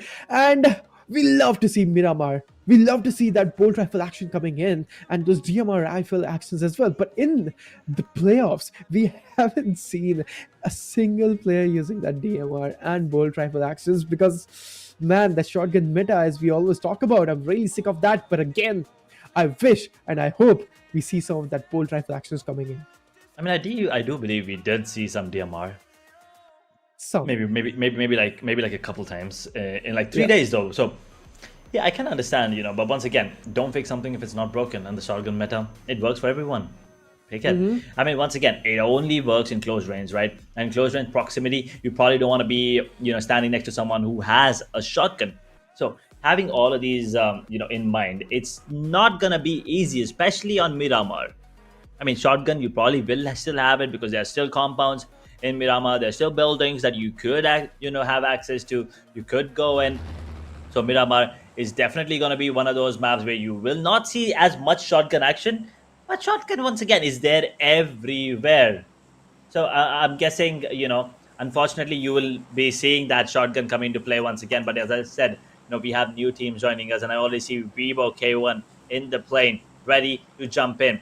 Where will they go right now? The flight path, pretty decent, ending towards El Pozo, starting somewhere on the eastern side of Cruza del Valle. Let's see how things move on from here on forward. This is the 3rd game for the side of Boom. They only have 2 more left. After that, all they can do is sit and pray and hope that no one beats their score. Gentlemen, this is going to be the Miramar, and of course, this is going to be the first Miramar of our series in day number 4. I don't know what's going to be happening in this one, but again, I know that this is going to be pretty insane. And again, this is going to be intense as well. The madness will be there because Tianba already started taking fight on this battleground of Miramar. We can see some upcoming bloodbath already. The primary encounters and the opening exchange and the battles have been started on the map of Miramar. But again, where exactly the fight is happening. But one more sad news for the fans of the Pakistan: ASI8 is not there. ASI8 is not going to join in, which is not the best news for them. But IRQ is going to take fight against 313, and one of the players of IRQ is going to get knocked out. Or Hasina then Petron, we can see this is going to be Viking Esports going to knock out some of the players of TRS, the Nepali team. Man, they're going crazy as well. And there we have it. Viking Esports is going to get eliminated in this first team, which is going to say bye-bye from the lobby and from the over. Gotta see you in the next one, boys. But again, Yanba, I think, has been already knocked out. 2 finishes into their hands. But again, can they go for the revival, which is really important to do so far? They might have a clue. They might have a clue that some of the players are still locked out. But again, are they going to push in? Geek is also really close in proximity. But I see Falak. I see on the other hand is also going to get disconnected. I see not in red. And I feel like Yangon will be having good 4 finishes in the start. And the start is really great. Geeky is also going to get eliminated. And on the other hand, we can see I see. Not looking good for them. And maybe IC also going to get eliminated. And absolutely, IC is done and dusted. They're out from the lobby. Man, IC is just not performing. Such a disappointment performance as of now. But again, they're going to make a comeback happen. Maybe, I'm not sure. But again, the Xaviers. It's El Pozo, if I'm not wrong, or Los Leones. The region, in that region, in that proximity. There's one more team, which is going to be MEZIXS, if I'm not wrong, I feel like. Or, I'm not sure, but MEZIXS is not playing. I'm so sorry, but 313 and DRS, both of the teams are really close to each other. Hasanad and Petron is going to rise up really soon. The temperature is high and the air is very electrifying here. The silence. 313 and DRS. Both of the teams are waiting for the right time to strike in. They're just waiting. They're just holding. They're not even moving. The Xaviers using that AUG. And tell me if I'm wrong, nowadays people, actually players, and all these professional players are preferring to use AUG over M416. So bit has been changed and people, they're using AUG, which is great. DRS. One of the players has been casualized. The grenades are cooking. So many early eliminations, right? Like 2 of the teams have been eliminated already. Actually 3 exactly. But 313. Waiting for the right moment to strike in. I mean, to go back to your question, I mean, not just a question, it's like a kind of statement. I think the AUG has a bit more control. Exactly. With the right, I mean, with the right attachments, everything has the right good control. But I just feel like the fire rate on AUG, and I also really think the gun looks cool. So I think the weapon just looks a little more cooler than M4. I think could be a reason. And I mean, we also have the meta, right? Obviously, the gun changes coming in. So AUG, and I mean, M4 is a classic. You can't really go wrong with that weapon. But I think AUG is the way to go right now. It's the AUG and shotgun meta. You can't really defy that. Not a lot of players have been good with countering the combo. Another combo that you kind of see is this weapon that Brawlin's using. UMP. Close range, it's deadly. The attack, the fire rate on that weapon. Plus, the handling is pretty good. In the meanwhile, this area, they take down the players on the side of Rogue Titans, and I believe there's only one more player standing. Yep, there is only one more player standing. They have to be careful. No recalls here. Man, I mean, there's one more thing, Edge. I gotta mention that all these car skins, man, look at that vehicle. That looks pretty insane to me. We're going to come back on that topic really soon, but let's have a look at focusing on a fight here, which is going to be DRS versus 313. This fight has been stretched a lot here, and 313, one of the players is going to get knocked out. Is this Nepali team is going to make the shot happen? Are they going to eliminate 313 or no? This is going to be a question. Ooh. That is something we're going to be waiting to see. Kane already on his knees. DRS. Frag. Can he get another frag? He's already back. The revival is under the nose. Has been getting it. Shots being fired. That grenade. The grenade. Predicted scene. Taken down immediately. Still alive though. Kane. Survives at the moment. That grenade deals massive chunk of damage to the to DRS frag, and in the meanwhile, Rogue Titans get eliminated. After first second enough, nothing's going good for them.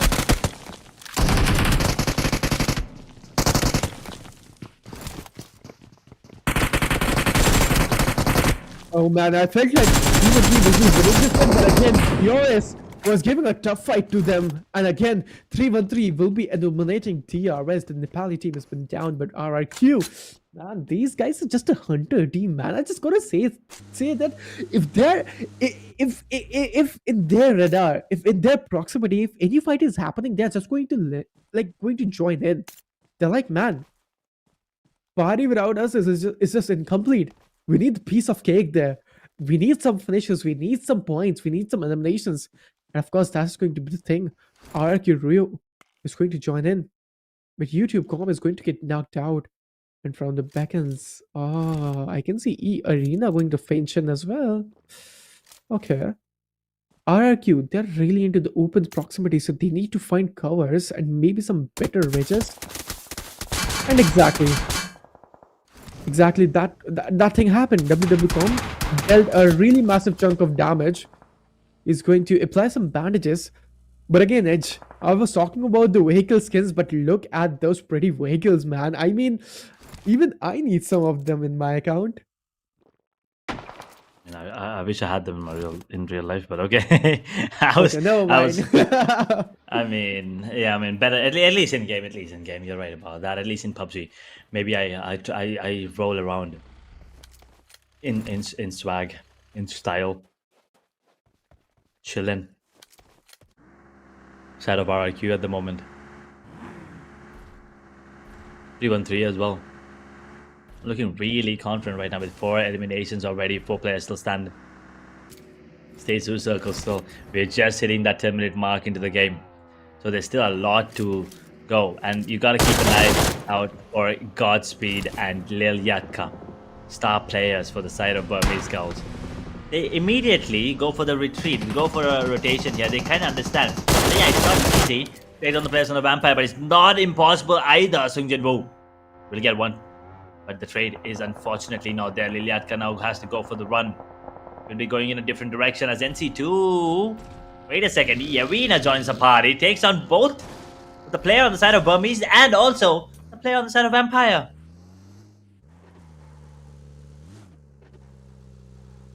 Indeed.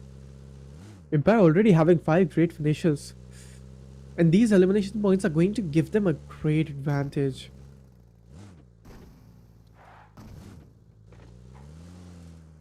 Now just a silent moment on the map of Miramar, right? Everyone's just going to stop by and as I'm talking about, there's one more fight happening. This is going to be BG versus Boom Esports. Birmingham's goals. Are they going to make it happen? Are they going to win this early point skirmish or not? Just a question. But again, Boom Esports will be pushing in. Godspeed. Not as fast as Boom. Zero is going to get finalized. One more player down. And BG has been eliminated. Man. Even if I'm blinking, teams are just getting eliminated one by one.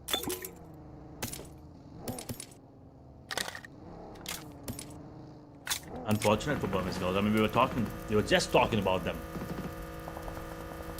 And just like that, they have been eliminated yet again. Unfortunately, this time with no points whatsoever. 40 players still in, 11 teams going in hard at the moment.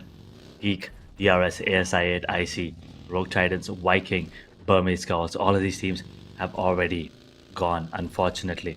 But with the way things are going, I mean, Boom is probably going to be playing a little more passive today. I mean, at least for now. They've already finished 2 games. They have 2 more left, and I think they want to secure as many points as possible before they, take a chill pill before their last game and have good enough numbers so that they don't have to worry about that qualification to the grand finals. Exactly, and from here you can see multiple rotations will be happening. Vivo, right, as of now, they're really out of the zone, so they gotta join in into the party. But again, the stage 4 is going to get started in 30 more seconds, so they got good time. And I mean, yeah, that's great for them. And you can see Arena already three of the players are still playing, so the man's advantage, they don't have four players, which is going to be a really great disadvantage for them if you ask me. But again, Arena, they just found one good elimination point, which is really great news for them. Vampire Esports is really close into their radar. Are they going to pick this fight? Are they going to pick this duel and war? I don't know, man. But again, RRQ, they're also coming close from the back end. We can see Tianba. So Arena, their compound has been already captured from many directions. They can see a lot of teams coming in. And you know what? The biggest thing is that they're on the edge. They're on the edge of the circle. So if some team needs to slam in, they're going to directly slam it onto the compounds, and they're going to fight in multiple fights. 3v3 is really closer to the proximity. And again, oh, finally, RRQ is using that Mini 14 with that 8x. Oh man, I'm so excited to see this action coming in. And I want to see those taps of that Mini 14. That's going to be disastrous. Because Mini 14 is one of the best DMRs in PUBG. Ooh, DX. This duel has been started. This fight is going to be insane. The Xaviers, one of the teams, is going to get down. I don't know which one it is going to be, but again, Vampire Esports, they're looking good. They started going to make the move. They're making the moves. And Risu is the only Solomon survivor. 400 just directly coming in, and that nade is going to finalize. And all of them are going to get down. The Xaviers is going to get eliminated on #11 with 4 elimination points, only and only 4 points into the pockets in this match. This is not looking good for them. But Vampire Esports, man, I gotta say one thing, that I have saw a different level. I saw a different level of Vampire Esports all this while. On day number 4, I have seen Vampire Esports, they're just trying the level best to come on top. Now they are trying. But on the other hand, 3v3, not looking good, but Sang Jin Woo being the Grenadier. Weibo, they love to play on the higher range advantages. Still out of the zone, Boom Esports is in front of them, which is going to be their obstacle. They need to remove them. And how they're going to rotate in, which is going to be the storyline. 3v3 is going to get eliminated, and they are out of the game. Not exactly, but 3v3 flank boy is still surviving. Actually, exactly two of the players of 3v3 is surviving. Really, they're just barely surviving the server right now. Look at the HP on the feed. Oh, it's not looking good. The vitals are not looking good for them. We are down to top 10 teams. We are down to top 10 teams, ladies and gentlemen. 15 minutes down to the game. 35 players are remaining into the server. Weibo. We always talk about Weibo. This Chinese team, and especially Order, all they love to play on the high range advantage. I mean, that's the kind of advantage you kind of want to have for a bit. That is something that is going to be keeping you at the top of your game. Quite literally, no pun intended. But you also have your own disadvantage. If the circle's not in your favor, then you probably are screwed. So, I mean, you have to make a calculated move, take a calculated risk, and go for that play. And Weibo, well, they've been pretty good at that. They've been predicting the circle. They've been really good at the positioning that they go for, and the way that they move on the map is also pretty interesting to watch. And I think they have a really good chance of maybe showing us why they're one of the most feared teams out there. And Weibo with 70 points right now, no elimination whatsoever in this game. It's the first game of the day for them, so understandable. But they are also in contention for that number, top 8 spot. They also want to make sure that they come out on top every game from here on forward. If not on top, but at least, get an average of, let's say, 20 points maybe. That's good. That's 80 points in total if they get. And now we can see the final conjunction coming in, and this is going to be Weibo versus Team Boom Esports. We can see a Weibo Order will be taking one of the players down and spotting him down as well. And he's been down, man. He's not looking good. But Order, he's in form today. Look at him using the DMR. An M416 combination. Finally, he's into the zone. Using that grenade. It might connect if I'm not wrong. And yeah, it will connect. And Vivo Order is going to do a 1v2 already. He needs to find the cover. But again, Edge, is this the Vivo that you were looking forward to? And I feel like the answer is yes from my side. Totally. I mean, this is what we've been waiting for, right? Especially Order. We've talked about him already coming into play. And EA, although jumping in with 3 players, they take down the 1-3. That's one team gone out of the equation. We're down to the top 9 as Weibo Gaming now trying to put the screws to the side of Boom. Yemi May will take the hit. Bleeding right now, but not over yet. Celcom, Digi, another team that you kind of have to be careful about. They're in the vicinity as well. Zero standing tall for now. But for how long? Weibo, do they have any idea where the last player on the side of Boom Esports is? No, man. I don't know, but I know one thing, that E-Arena, the team I was looking forward to and the team I was leaning towards to, that they're going to make it happen. E-Arena is really low into the HP. I mean, not. He's not low into the HP, but he's in those like open ground scenarios. From the backends, you can see why Esports going to approach them. And again, they're not going to let them into the zone. They're stuck here. Not in a good situation. But E-Arena from the backend, RRQ is also going to approach, and that was so unfortunate. They were in the sandwich condition and they got third partied. But again, I feel like the God Hills of the Miramar is into the zone, and I feel like if that is going to be the scenario, Weibo is going to enjoy it, because we have higher and higher upper ridges and they are going to enjoy this one. But that shot, my, that was crazy, insane.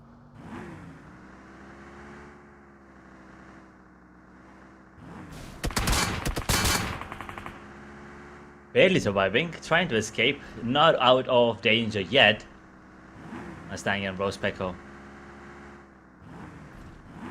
I mean, if this vehicle blows up, they probably are going to get taken down immediately in RIQ.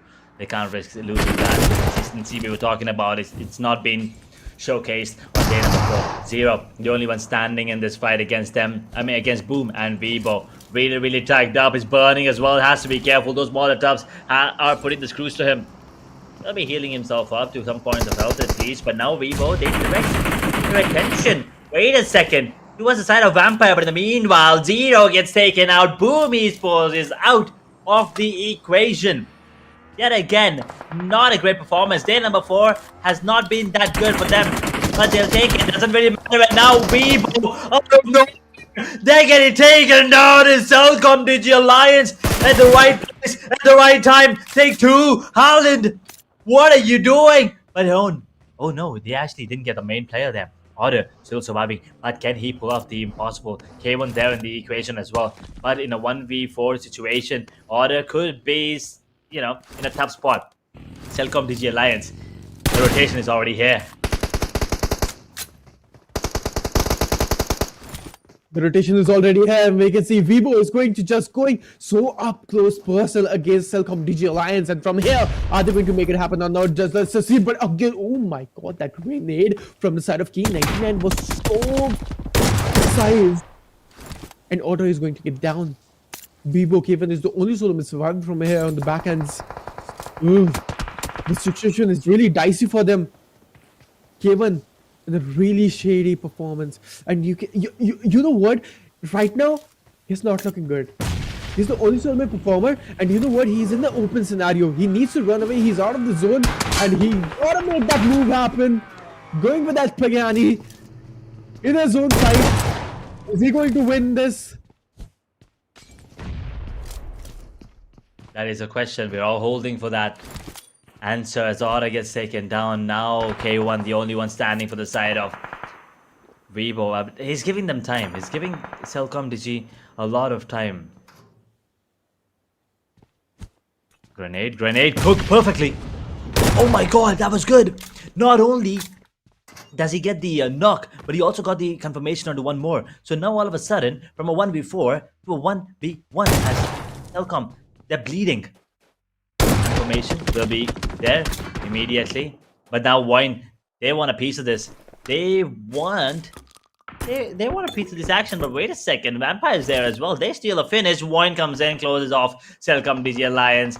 They wanted to get the best of Weibo, but then the tables have turned. They get eliminated. Yes, they do get 2 points, but at what cost? What was Tianba versus Vampire Esports? Sungjin Wu is the only Solomon survivor. He gotta just fall back a little bit because Vampire Esports, they are pretty strong and they've been doing great all this while. But Sungjin Wu is the Solomon survival. They already have 10 good finishes in the start. But again, Tianba really going up close personal with that vehicle. Ooh, really goes over the HP. Not surviving with that pixel HP, but Mixer Gang will be coming in and he's going to get down as well. Again, multiple fights are going to fight him. On the back end, we can see RQ is going to approach as well. RQ, how many players are surviving over there? And we are down to top 5 teams on our screen. While Weibo giving Tianba, RQ, all of these teams are going crazy and they're going to pan out amazing fights. Let's see how and who is going to be the one coming on top. We've been having some amazing fights in the final circles as Tianba is going to be eliminated at the moment.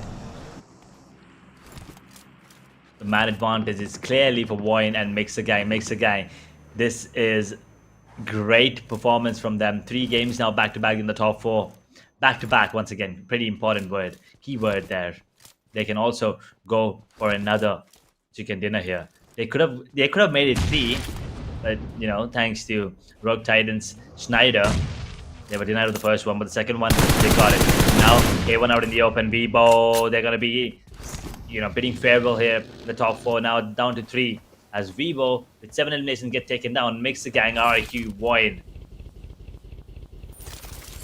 A 3v1v3.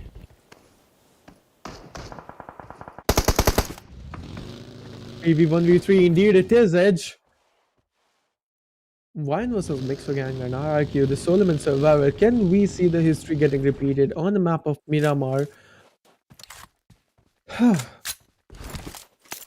Rose Pico on the side of RQ is the Solomon survivor and he's the Solomon standing. Not spotted yet. No commotions as of now, no casualties. But right now, he's in a great spot of the zone. But what exactly MEZIXS is trying to do with those vehicles? Are they going to slam in the middle of the zone first? If yes, they might have a pretty advantage because VOIN is really on the edge of the zone. What are your zone predictions? Because I feel like a centralized zone from here is going to be the thing. Probably. You know, I mean, you're not wrong about the move that they can actually go for, slamming in those vehicles at the center. That is a viable option that they can actually utilize. But RIQ, Rospeko is spotted. They're waiting for him to come out, VOIN here. So this could be a scary situation for him. But MEZIXS, they're on the move.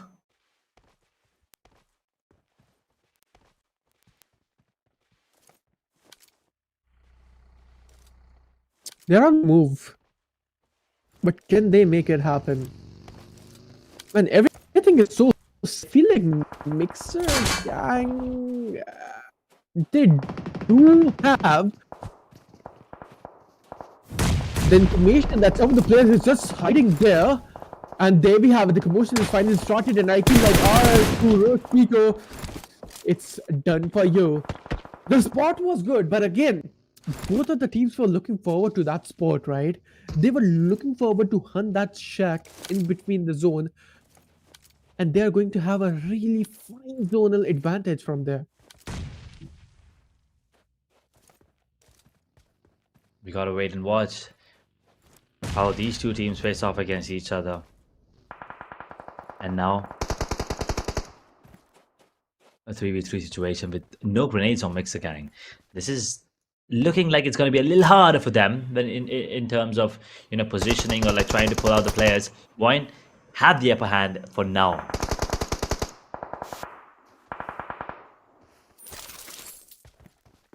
You have the upper... But now there we have it. Let's just see what's going to be happening. Oh, all of the players are going to going so up close and personal to each other. This is going to be a 3v3 fight. And again, this is going to be a crazy one because both of the teams are having 50-50% chances. Who's going to win this one? It's really hard to predict. But again, Mixer Gang, they diversified the players really finely. I feel like they might win. But as I was talking, my Ducks is also going to get knocked out. This is not looking good. The grenades are coming and the grenades are going to get spammed out. Oh, that was an amazing grenade from the side of 203. And the connection has been made. This is going to be a 2v2 fight from here. If the revival is not possible. Oh, wait, Edge. I feel like two of the players have been knocked out from the side of VOIN. And also survival it is.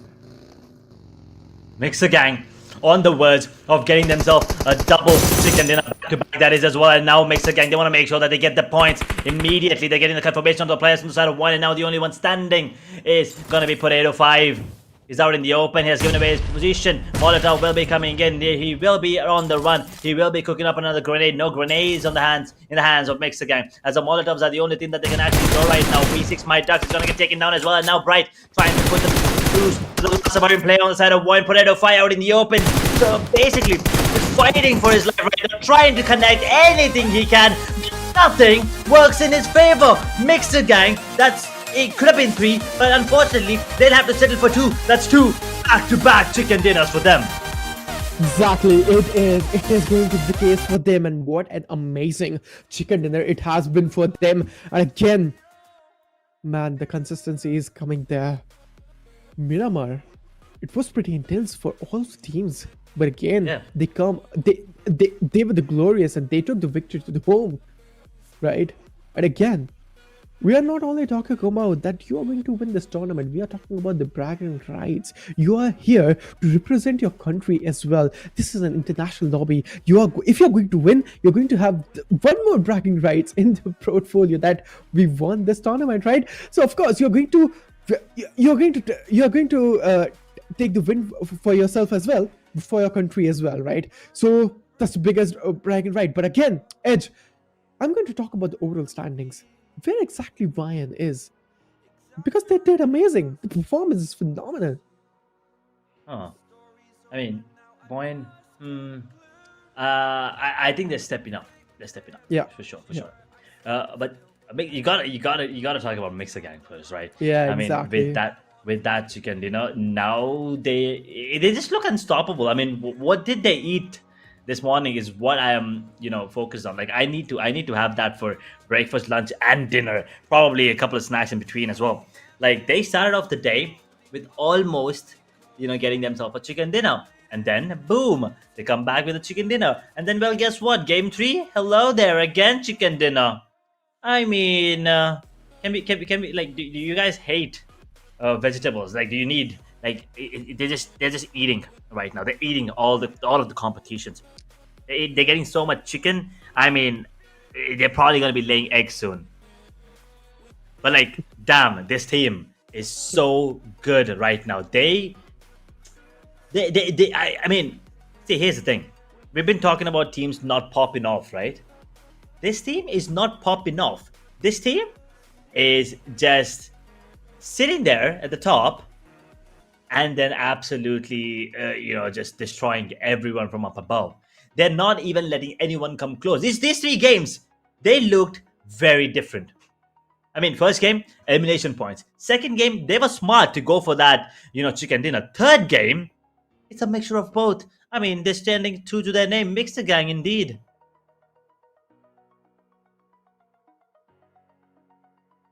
Mixer Gang indeed did wonders for the team, and again, the dual chicken dinner might bring them on a better spot on the overall standings. But again, let's have a look who is going to be the MVP of this game. This is going to be Mixer Gang, Katie, and 203.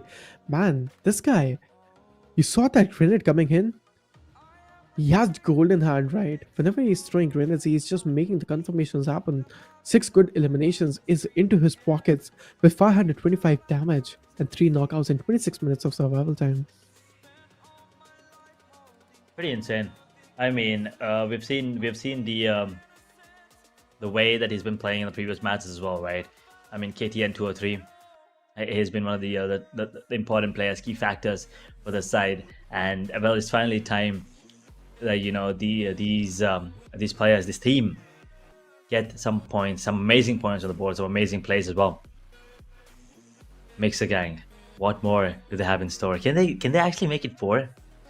Can they make top 2 4 times? I mean, I'm saying that because they could have gotten the first one as well, but unfortunately that's not the case. And if you take a look at the other players as well, right? You have Tony from Vampire, Order from Weibo. That fight was pretty important, and Rezak on the side of VOIN, and well, Arena Turniki has always been turning up. This player is unable to. No one's able to stop him. He's unstoppable right now, and Arena, they are on a good course. I mean, on the overall as well, they're in a good spot. I don't think they have to worry about anything with the way they're playing right now. I think all they need to do is play their game, don't take any risk, and you'll probably have an easy qualification to the grand finals. Exactly. They need to focus on their natural gameplay now, right?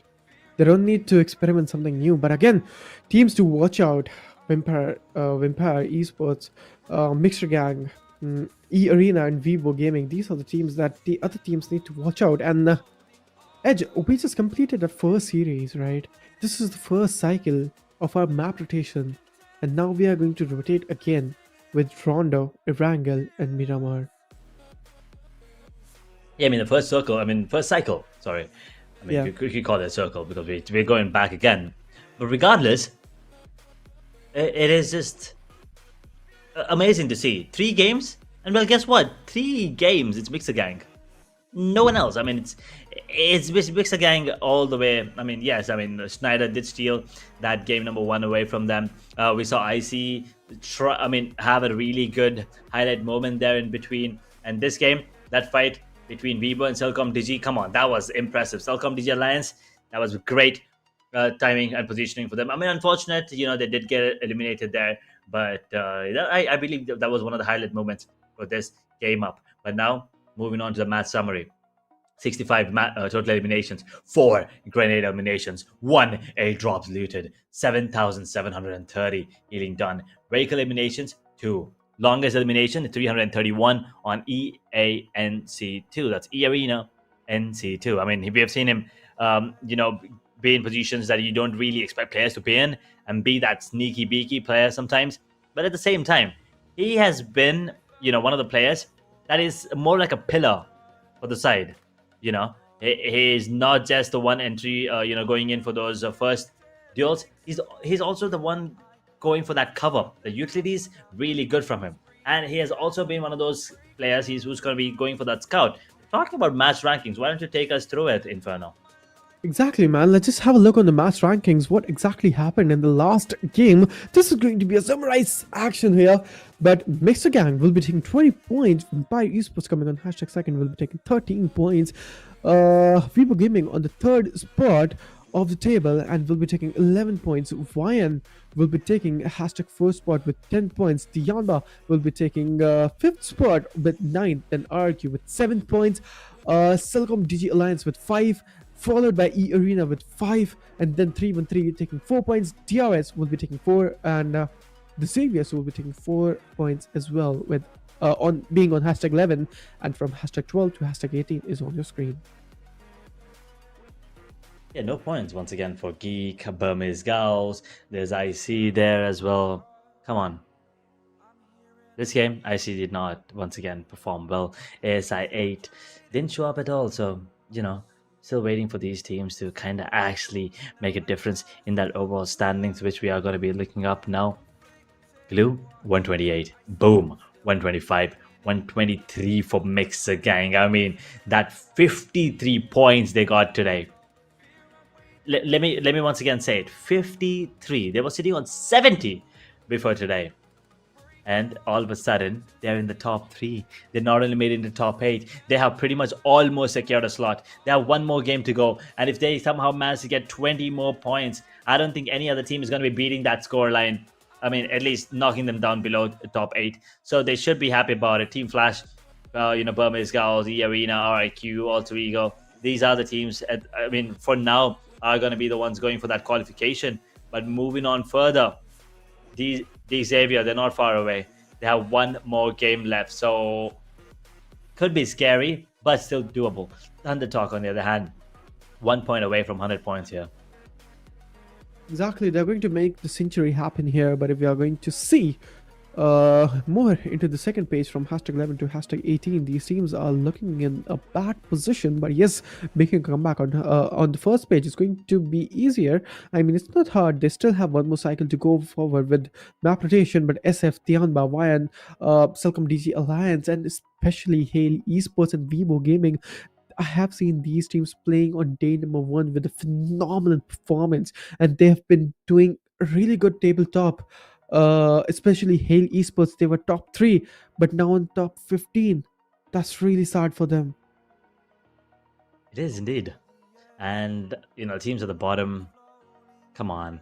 HORAA, Yangon, Galacticos, Geek, DRS, maybe as a matter of fact, ASI 8, 48, IC on 59. I think IC is also out of the contention at the moment. They have also taken a hit. So I'm not really sure if they have chance anymore. I don't think so. I mean, top 8 are already towards 100. It means they probably need more than 50 points this time around, and which is kind of let's say hard. I don't I don't want to say impossible. We all know it is, but I mean, technically on paper it's possible. So just say it's impossible. So I think some of these teams, they just are going to be planning to go for that last chance qualifier right now. As we move to fourth map of the day, it is going to be the repeat of the cycle Rondo.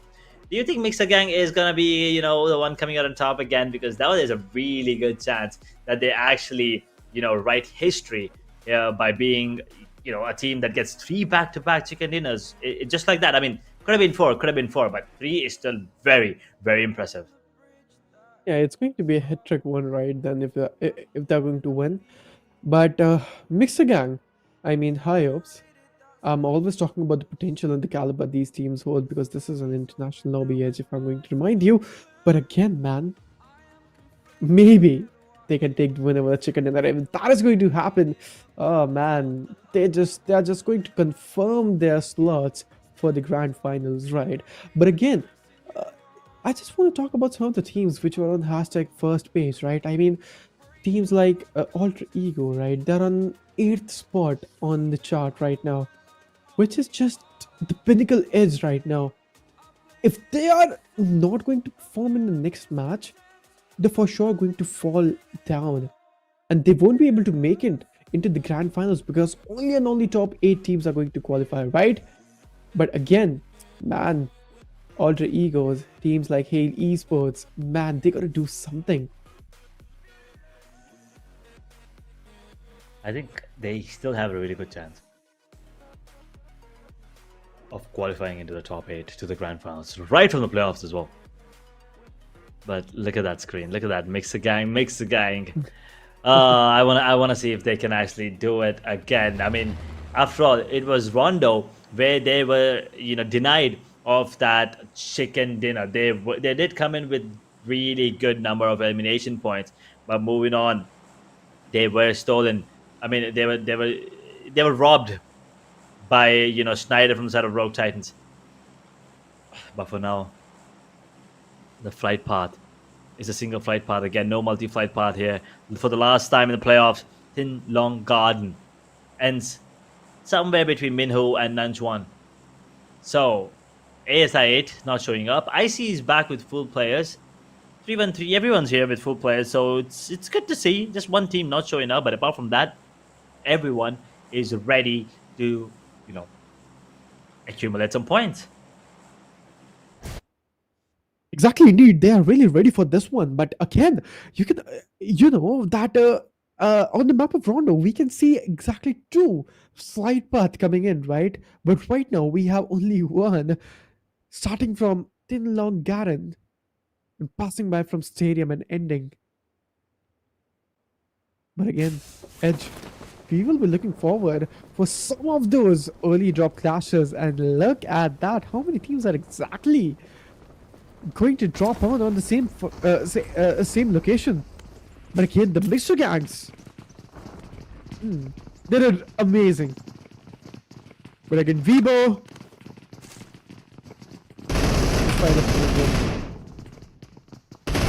Oh, it's a drop clash. Weibo looks like they want to go for this fight immediately. Is that DRS? It is DRS indeed. Going for this fight.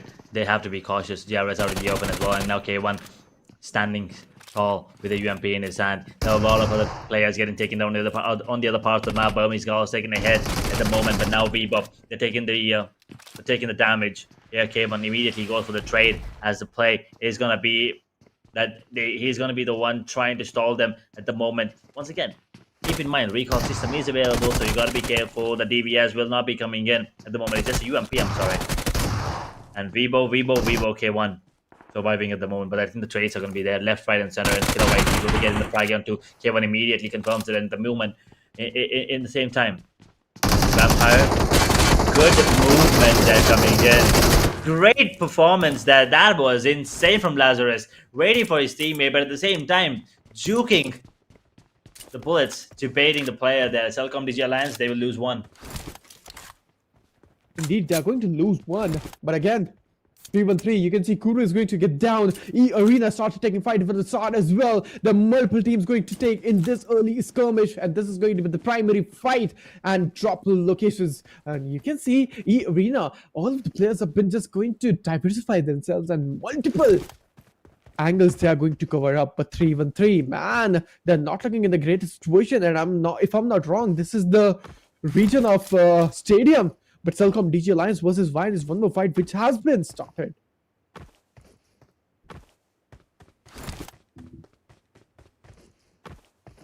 The Arena. And an Arena just holding on right now. Shin gets taken down. Tianba looks like they want to make a name for themselves at the moment. They want to see if they can capitalize by taking down Xavier, a team. This game is very, very important for them. The most important game. I mean, in the entire lobby, this is the most important game. For Xavier, I think they are the ones who are in a lot of pressure right now because they're in 9th position and the final game of the day for them, because now they not only need to get points to get into the top 8, they need to get enough points so that the teams in the other group don't overtake them later on. But that's a great grenade coming in, and Tianba looks like they want to win the party. Oh, Xavier's, man, the switch was looking promising, but from here, things are going to go south. Xavier's, Nate, 2 of the players have been eliminated. They have 2 elimination points. Edge, do you think they should go for the respawn and just forget about the fight? I think it's safe for them to just go for the respawn, as you said. Xavier is trying to maybe get another point, probably. I mean, Paragon is still alive. He's been one of the players who's been, really aggressive, known for those aggressive players. We've seen him multiple times in scenarios like this. He usually is the one coming out on top, and Nate now, I think, wants to go for that play. Tianba, they have all 4 players standing, so it's not going to be an easy fight if Xavier actually decides to go for this move. He's still looting right now. SLK in his hand. Grenade now being cooked. Information relayed, of course. Giving away his position. Wait. That was just bad. That was very bad. But Paragon already on the hunt. I mean, I'm sorry, already on the move. And he's probably just going to go for the recall system here. Indeed, he needs to go for that one. But again, Arena, Morman has been knocked out. 3-1-3, really close into the proximity again. In the area of Stadium. Open the door. SLK is ready. But those players were looking far promising. EANC2, we have seen this player being the top one in VP in the last one, right? But can he do it again? Can he make it happen again? Is the question. Arena. Really great start. Really decent start if you ask me, Edge. Decent start indeed. Yeah. Having 2 elimination points from the start, eliminating 1 team, and I feel like the eliminations of 3-1-3 is really close.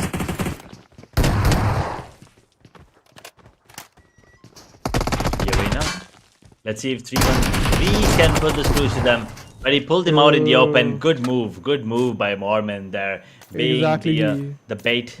Yeah, he Bait. was like, yeah, I will pull him out. You guys take him down, and he almost went down there. But regardless, he got the better of the player on the side of 3-1-3. So he's going to be happy about it. As they lose one more player, they're down 2 now already, but the recall is still available. Boom, still sitting on top comfortably with 125 points, 123 for MEZIXS. So another team that you really need to be scared of is them. The Arena with 115, is got 16, RIQ with 15. So really cutthroat competition, really close as well between these 4 teams, 5 actually.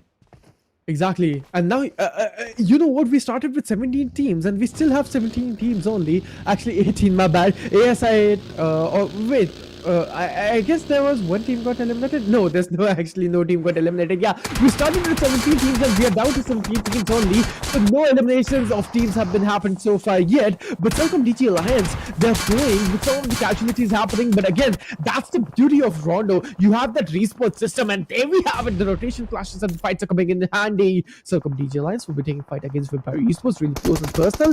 That is a good knockout. And there we are, 2 of the players of Celcom Digi Alliance will be taking that knockout, and Vampire Esports not in a comfortable situation. Zone closing in. The zone is shrinking, but the action's about to explode. Vampire and VOIN. Last man standing. Sun Jin Vo.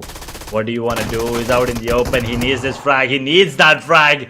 But no. He gives away his position, unable to land the shot, and he gets eliminated. And as you were talking about all 17 teams, being alive, well, not anymore. We're down to 16.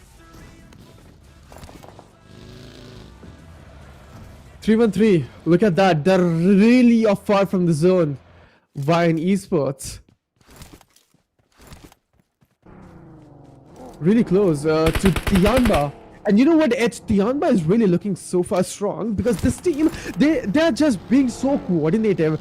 All the tactical sensibility they're just coming up is really amazing. And look at the coordination. I'm going to push in, just give me cover. And then Tianba is just going to strike it on VOIN Esports. Let's just see if they're going to win this one or no, because again, this fight is going to be intense. Ooh. That was a chunk. That was a chunk of damage just dealt there.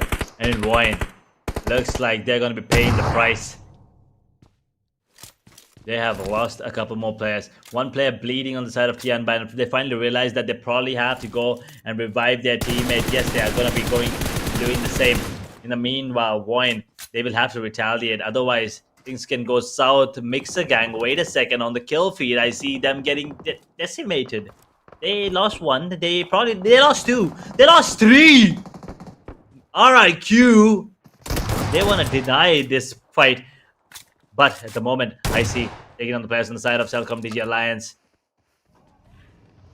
And oh, wow. Okay, so MEZIXS this time, no points. So 123 is all they get. Indeed. I see on the other hand, they started with 4 players. Noki, T24, OP, Fulak, and TT. All this while, they already captured just 2 elimination points on the map of Rondo. Are they going to make it happen? Are they going to get more elimination points or no? Are they going to make more fights or no? That's a question. But again, you can see the Xavier's looking really strong. They're going to march in, but from the back ends. There's one more elimination coming in. Edge. The Xaviers are going to say bye-bye from the lobby and hashtag 15 spots. And we're already starting losing so many teams.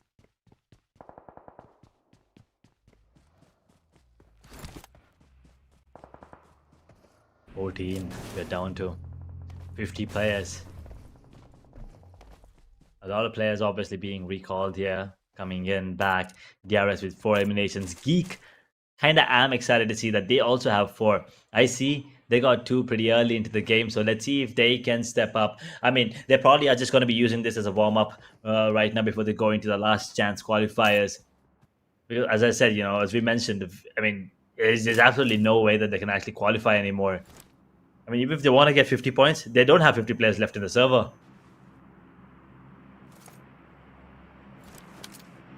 Oh, he's going to take the spray maybe? Nah. Rock Titans being really cautious with that. Very concentrated and very vigorously focused. Every team is right now. Celcom, Digi, Alliance, GEEKAY, all of them are going to just come in into the zone. But I see Fulak on the other hand is going to get knocked out because of that Nepali team. It's going to be DRS Gaming coming in hot and going to take some of the players down of IC. IC? They lost one good player of their team. And I guess the position of other team has been casualized as well. Oh no, Rogue Titans now as well. I mean, these rotations are kind of, off from these moments. All of these players, I mean, Rogue Titans, IC Fulak, all of these players are just caught between a rock and a hard place. And now they're getting taken down. Weibo now joining the party as well, but Rogue Titans, they probably need those players back up. Grenades are going to be cooked up. Weibo, can they capitalize? One grenade thrown, damage being dealt a little, but not enough. Laibang now in the vicinity. Weibo Gaming with the last man standing. He's in the building as well. He's going to get taken down just like that. Rogue Titans, they will successfully take down the entirety of the squad of the Weibo Gaming as they will get taken out in 14th position. We are now diverting our attention to the fight between DRS and possibly Geek Squad, but they're actually on the run. As 313, they get decimated by the likes of RRQ. Exactly, down to top 12 teams on the screens. We are already 15 minutes, approximately 15 minutes into the game. But oh god, I see 24 OP. What an overpowered spray it was on DRS Gaming. And again, that's going to make the move from here. From here, can IC push on DRS? But Boom versus German goes. This is going to be a great fight as well. Oh, there we have it. There's one more team going to get eliminated from the server. This is going to be Team BG on the hashtag 12 spot. One more elimination, and now all of a sudden things are getting heated up. Things are getting sped up here on the map of Rondo. And look at VOIN, man. One grenade, and all of them are gonna go back crying for sure. Razak trying to revive his teammate, hoping that no one comes in right now, and I think it's not gonna be the case. It's not, definitely not gonna be the case. Geek, what are you doing? Where was this all this while? Where was this aggression? Where was this confidence? Great move coming in from them to eliminate the entirety of the squad of VOIN. This is looking like, Geek finally understanding the assignment, but come on, a little too late. I think too little too late is what I feel like. Yeah. Inner circle. Oh man. I just feel like that if Fulak was there as well, they could have done maybe better, because Fulak is one of the star players of IC, right?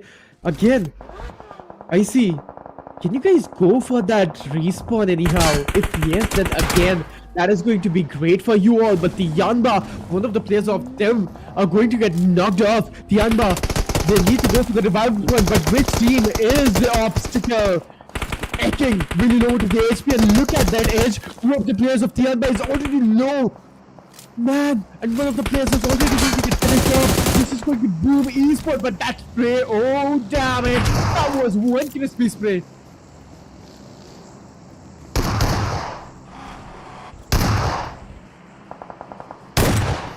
Guns blazing, but no real damage yet.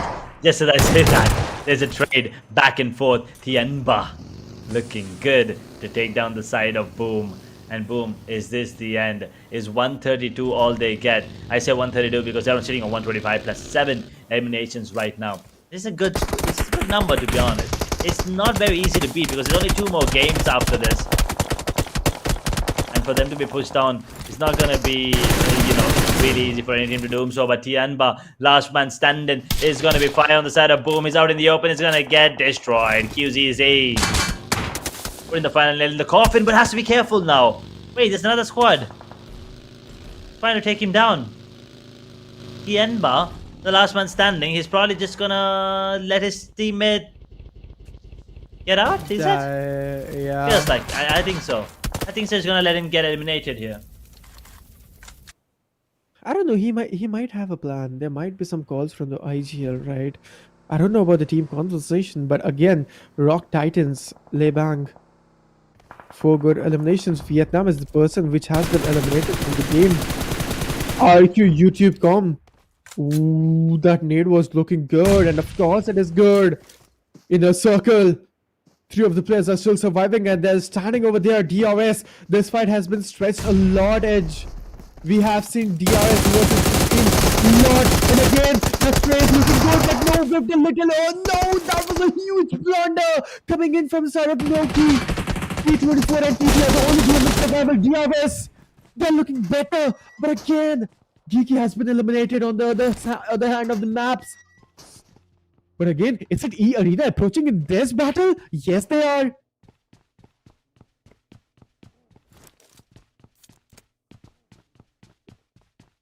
Domination, Tokyo. I see. They lost Falak, Noki, T24 though, and TT. Both of these players are still alive and kicking. On the other hand, Rogue Titans, their attention is probably just on making sure that they get the momentum at least, right?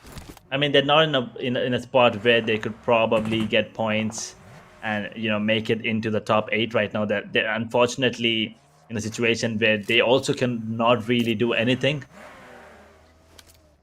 But as I said, you know, last chance qualifier is just around the corner, so you gotta be prepared. You gotta be warmed up. You don't have any more chances after that. That is the I mean, as the name suggests, the last chance you will probably get before making it to the grand finals. Rogue Titans, they probably just want to, you know, showcase their skill set right now.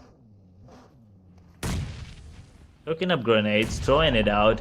RRQ at the moment, closing in the distance between them and Rogue Titans. Tokyo caught off guard. No, he was not ready for that. Mustang is taken out. Snyder gets wiped out as well, and Rogue Titans gone. I don't think they were ready for it. They definitely were not ready for that one. Oh god. Rogue Titans, well, they were caught napping, and now RIQ immediately focusing on the other squads. That is Tianba. With 2 players standing, they can actually pick them apart one by one in a circle. In the meanwhile, trying to take the fight against DRS. I'm sorry. Man disadvantage is against them, so they have to be careful. As DRS, do they realize that is the question? They need to get this pick, and they need it fast for the side of IC for them to have a chance against these players. D24 out in the open. Oh my god. I see T24 OP. Wait, how did you not get that? SLK out in the open, and T24, he gets caught, and I see they get eliminated. Oh, actually one more player. That's just T24 getting gone. They're getting taken down there, and then TT is still alive.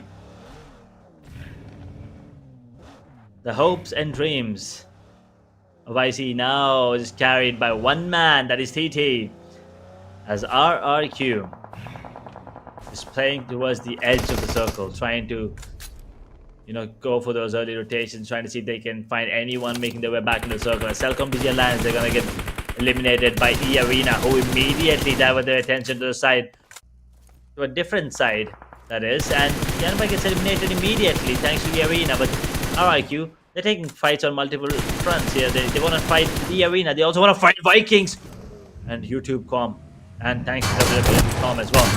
We're going to be getting that finish immediately. And TT gets taken down. I see top 4 finish, but that's about it. That's all they get. RIQ, man advantage clearly in their favor. E Arena with 3, DRS with 3 at the moment. Top 3 teams now, ladies and gentlemen. We're down to 10 players left in the server.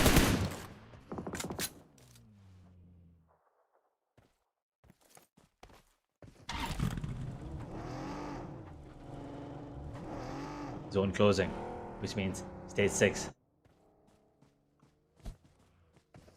I want to see how the circle shift affects the current situation. E Arena, they're out of the zone at the moment, but RQ, They're already ready for this rotation coming in from E Arena, so they gotta be careful. And DRS, I mean, their positioning is decent. They're already in the circle. They don't really have to worry about. So RIQ, their first obstacle is gonna be the arena, or probably the other way around. EA's first obstacle is gonna be RIQ while making their way back in.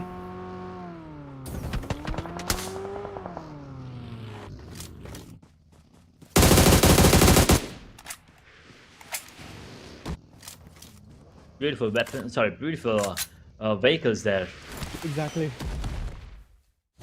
I mean, Man. with the way things are going right now, it looks like RIQ might just get the chicken dinner with a man advantage. That might be a possibility.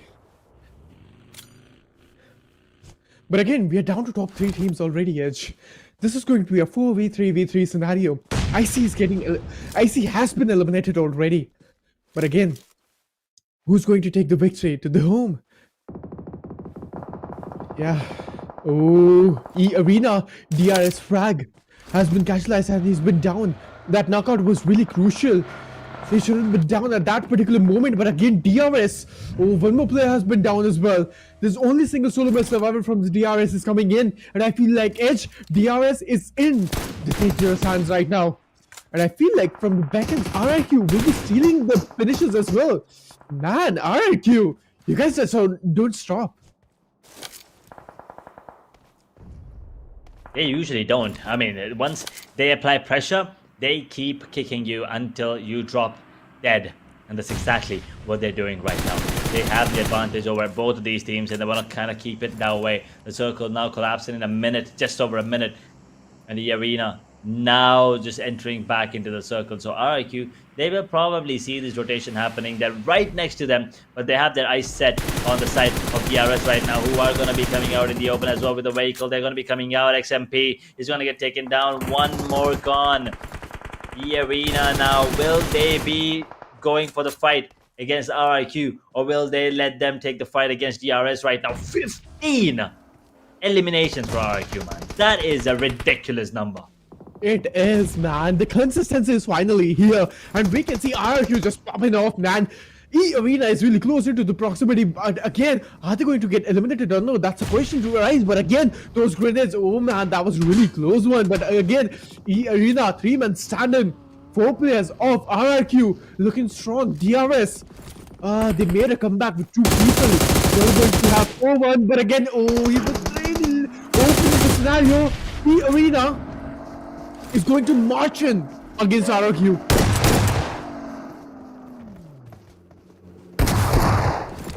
One more gone. Let's see if the arena can take it, take advantage of the situation right now as RIQ. As you said, one player down already. 3 HE grenades is all they have, and another. Another good grenade, and the arena, they're making the best of this. They're taking full advantage of the situation right now. RIQ all of a sudden with the disadvantage. With 4-man standing, down to 2. The arena, more men up close and personal now. Rose Pecco is gonna be dropped. RRQ is gone. The team with the most number of players, unfortunately, is going to be the one going out first. And now DRS, they can capitalize. They can probably put the screws to E Arena, who have already 1 player bleeding. DRS Killer YT drops 1. NC2, it's all down to Mormon right now in a 1 versus 2 situation against DRS. But 2 players are still playing. They're not out of the server yet for the side of E Arena. They can actually get back on their feet. Probably get taken down. Utilities, what do they have? Absolutely nothing. There's just 4 HG grenades in the server, and all 4 are on DRS. So looking at the utilities, pretty sure DRS should be the one coming on top, but E Arena do not take them lightly. Do not get that gunplay out of the equation just yet. And the NC2 once again on the hunt, on the run, trying to go for that revival on his teammate. But once again, it all comes down to Mormon, who also has to make his way back into the site, into safety. As Mormon goes back to reviving NC2, Tess is probably going to get taken down. E Arena on the verge of getting eliminated, but do they want to go out and take this fight? Killer YT is really, really low. The circle will be coming into play in 15 seconds. DRS frag, can he close this out? Exactly, man, and you know what? This is the right moment to strike through because 2 of the players of E Arena was knocked out, and again, they're not letting and DRS player will be just the least loyal into the cockpit and taking that winner with the chicken dinner. E Arena has been eliminated, and DRS Gaming, finally, the Nepali team coming in and baby. The comeback was great. A great chicken dinner.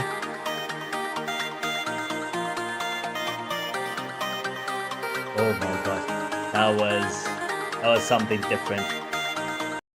And man, oh man, it was.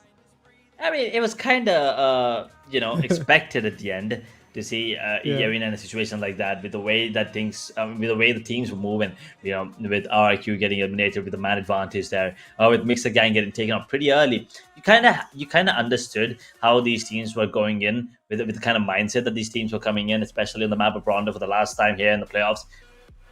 This was a good game. This was a good game coming in. I mean, it wasn't as exciting as game number 1 and game number 2, but overall, this was a pretty decent. And I'm pretty sure the audience had fun as well, because I had fun. And at the end, DRS coming, as we were waiting for them to show up, but I still want to see how many finishes at the end RQ had, because at one point they had 15. I want to see if they had more than that to the end of the game. I mean, yeah, of course, 15 eliminations is not a small number, right? It's one of those highest number we look forward to. But what a great performance coming in from the side of RRQ. And man, the next match is going to be Erangel. I don't know what's going to be happening there. But again, let's have a look on the team stats. Boy, DRS getting that chicken dinner. 2 for Frag, 5 on Killer YT, XMPL on 4, Cyclone on 2. I mean, look at the damage being dealt though on Frag. He's on 600 damage dealt. I mean, the damage was being given by him, but somehow the other players were getting the finishes, but it doesn't really matter. He has been absolutely insane. I'm pretty sure the MVP though it's probably gonna be someone from the side of RRQ, because of the numbers that they produce. Absolutely ridiculous here, Inferno. Exactly. But DRS finally showed up, and if I'm not wrong, Edge, it's their first winner with a chicken dinner, right? And what an invincible chicken dinner it was. But again, where they're going to stay on the overall standings, that is going to be a question. But again, let's have a look on the MVP. It is from Tianda. It's Hughes, if I'm not wrong. But again, 6 good eliminations and 981 damage with 6 knockouts and 19 minutes of survival time. It's not RRQ, okay. But I'm pretty sure it has to be 2, 3. No? Oh, okay, 2. Okay. I was scared for a second. Boy, oh boy. Tianba QGZ, 6 eliminations. YouTube Com, 6. DRS Killer YT, 5. Geek, Ryzed, he has 5 as well. WWW.com, 4 eliminations for himself. Very important role being played by YouTube and WWW. Both of these players, 10 eliminations between them, and I kind of want to see where that puts them on the overall, because I believe it's over for them as well in terms of number of games left on day number 4. So playoffs is over. All they can do is sit and pray that no other team surpasses them at the moment. But let's see. Let's talk about teams to watch, and the next time you hop onto the stream, these are the teams you want to look out for: RIQ, DRS, Tianba, and the Arena. These are the ones that are going to be looking. You probably want to be looking out for, because these teams, they've been playing out of their mind. Exactly, man. They are actually playing out of their mind, and match number 22 of playoff day number 4 was really great. And now we are only down to 2 matches, Edge, which is going to be Erangel and Miramar, right? Match number 5 and match number 6 are going to the second last 2 matches. And are we going to see a new face, or we are going to see a repetitive team winning the next match? But next, in the next screen, we are going to have a look on the match summary as well. That how many grenade eliminations happened, how many vehicle eliminations happened on the battleground. 93 total eliminations, as a matter of fact, and 5 grenade eliminations. And I believe one of them was, where there was a beautiful grenade coming into a shack, and also one more where they got 2 or more players So, I expected the number to be a little higher, is all I'm saying. But the healing done total is 11,506 and 387 meters longest elimination coming in from the side of RRQ YouTube Com. So a lot going on this map, but match standings, the number of points is what matters. DRS 23 here, Inferno. Man, the comeback. The comeback really happened for the final lead time. Like, I mean, I was waiting for this team to just make a really great comeback. And they finally did, man. They're finally here. And DRS made it happen. The fans are really happy because of the performance. And you can see RRQ coming on has the second with 20 points. Arena will be taking the third spot with 17. Tianba will be taking the fourth spot with 13 points. As well, and then on the fifth spot we can see GEEKAY, and then on the hashtag 6 we can see IC. So you know what, there are some other teams finally jumping in. True, there are teams coming in, and now talking about the overall standings. See, here's the thing. Now keep in mind, we'll talk about it. Okay, first we'll look at it. RRQ 135, 132 Boom and EA, 128 for okay. First, these three teams are done with the games, right? No more changes for them. Glue though 128. They probably will be number one later on because they have a really good chance of making it. I mean, they still have 2 more games left. MEZIXS, after getting 53 in the last 3 games, probably expected something other than 0. 123. Burmese Scouts 117, 116 for Flash. They have 2 more games left. And Alter Ego with 2 more games left, they're on 109. So I believe Flash and Alter Ego, they probably are going to be keeping their spot. But I'm not really sure about MEZIXS and Burmese Scout. This could be scary. And Xavier barely missing out, unfortunately. Yes, this was the first page, right? And then we'll be having a look on the second page. We have from hashtag 10 to hashtag 18, Tianba, TT, Celcom Digigon Alliance on our screens. Tianba also finally passed that 100-point threshold, and you can see like ThunderTalk as well with 99 points. SF coming in on hashtag 13 spot. VOIN, Hail Esports, that is dropping by. But finally, I'd love to say that Vampire Esports is finally making a comeback from the third page to the second page on hashtag 15. Rogue Titans, the ERS, IC, MEZIXS, Geek. Come on, these teams.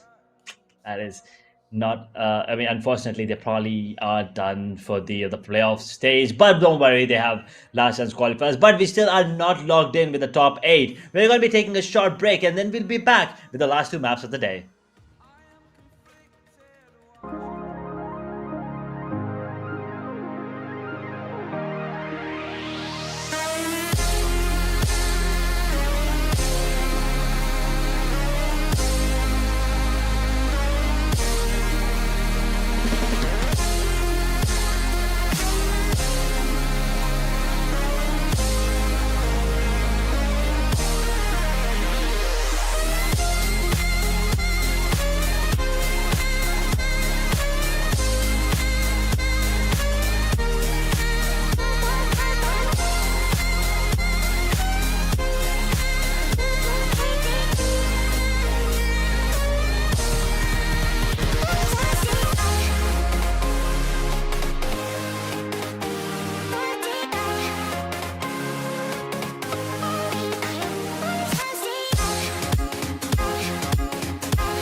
Hello, ladies and gentlemen, and we are back here after a short break, and you are watching Asia Battleverse Chapter 2nd. And Edge, you know what time it is? It is going to be Erangel time, and again, this is going to be an amazing match full of intensity because we know Erangel is the go-to match, it's the classic one.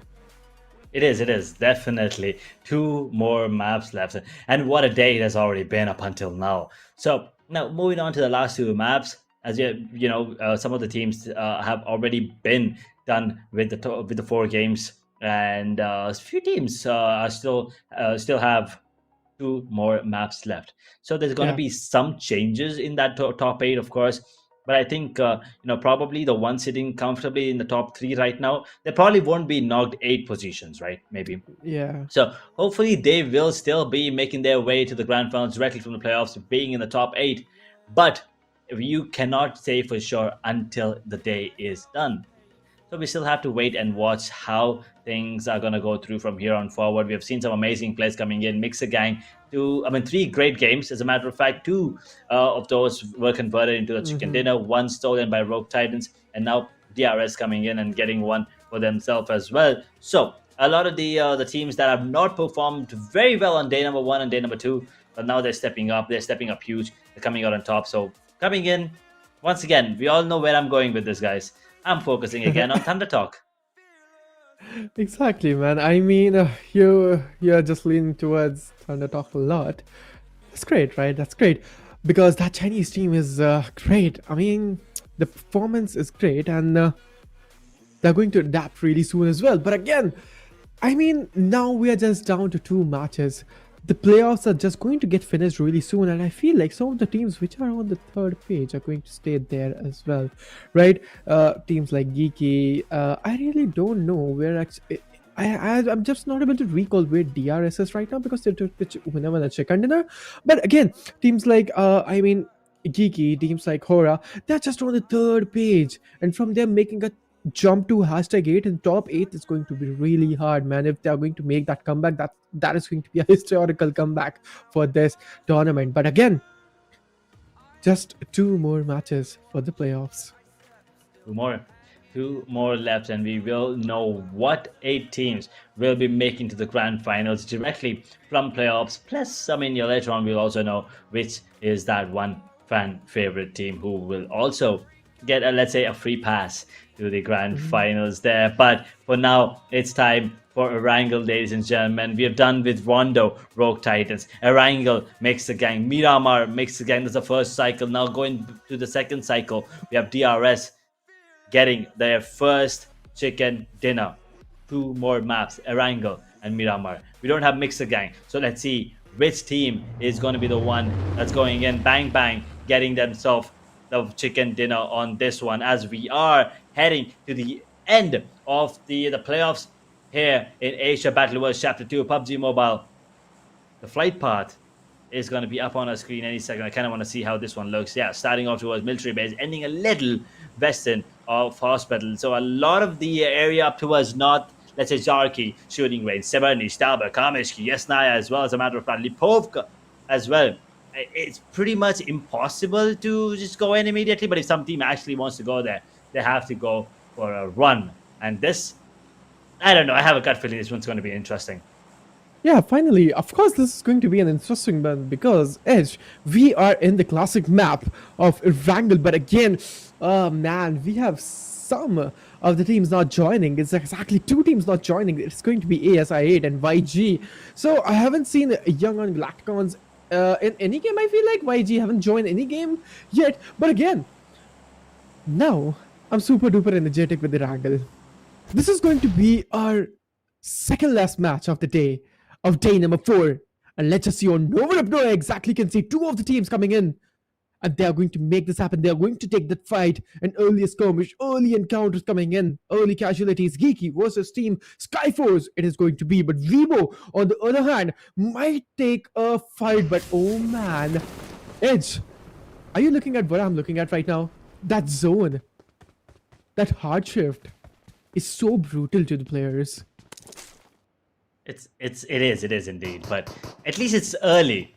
Right. I mean, if this was, one of those second, maybe third stage circles, things would be scary. But since it's pretty early, there's going to be a lot of time for these players to go for that rotation. But right now, Arena and Alter Ego going against each other. Arena is sitting comfortably. Alter Ego is a very important game for them, and they are making it work right now. They will get themselves the first finish here onto the players on the side of Arena. There's one more player standing on the side of Arena. Can he be taken down is a question. The UMP coming in versus a shotgun. Have to be careful with the single pump. So it's not gonna be that hard to go against. And there you have it, folks.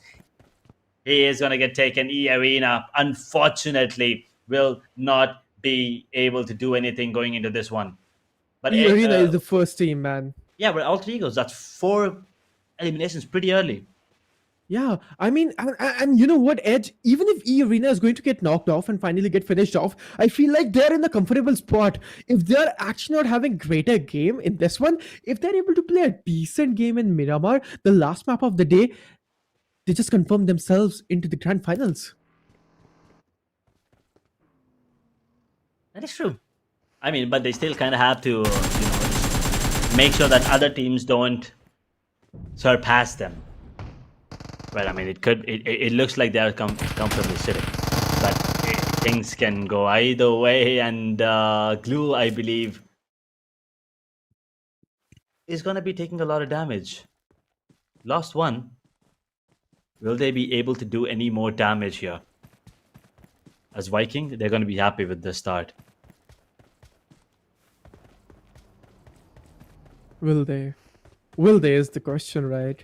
SkyForce is one of the players has been knocked out, and it's Team GEEKAY. All right, gotta be a little cheeky over there, but that nade is looking pretty much promising. Oh no, it is not exactly. He's behind that container, and just looking fine in that situation. SkyForces, on the other hand, they might push a little bit, but man, SkyForces, yes, I see.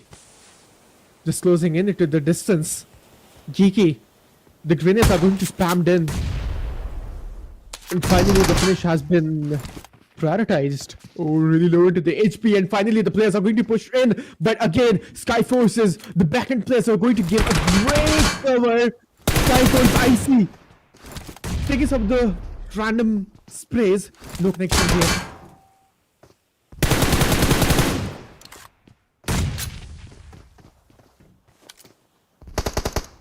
The smokes, man, make it really, really hard. It does. But it's not. It's not something, that these players are unfamiliar with, especially with the shotguns in the hand. Smoke spams could just be a little easy.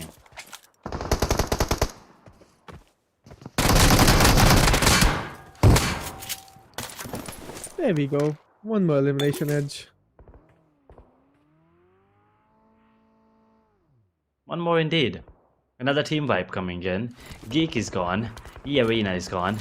That's 2 teams already going in and going out quickly. ASI8 and YG, unfortunately, not showing up this time again.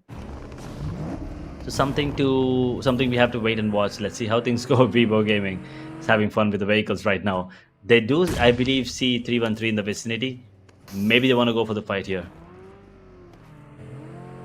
Maybe they want to, and I feel yes, they are going to make it happen, because 313 Kudu is the person. I feel like yes, that is what their natural top location is. And Weibo, this team is really close into the vicinity, and again they have the information. There might be someone. And look at that, Edge. I mean, how precautious these people are. I mean, how perfect this team is personally, because they are just spamming those grenades in those panic rooms, right? And they're going to clear those panic rooms before entering the compound, which is pretty smart. I mean, that is, that's the difference between a good player, a good team, and a world-class team. Yeah, exactly. Once again, the difference in skill set, it's pretty, evident. And 313, what is happening here? Kodu is in a very tough spot. One wrong move, and this could be a fight that 313 would want to avoid.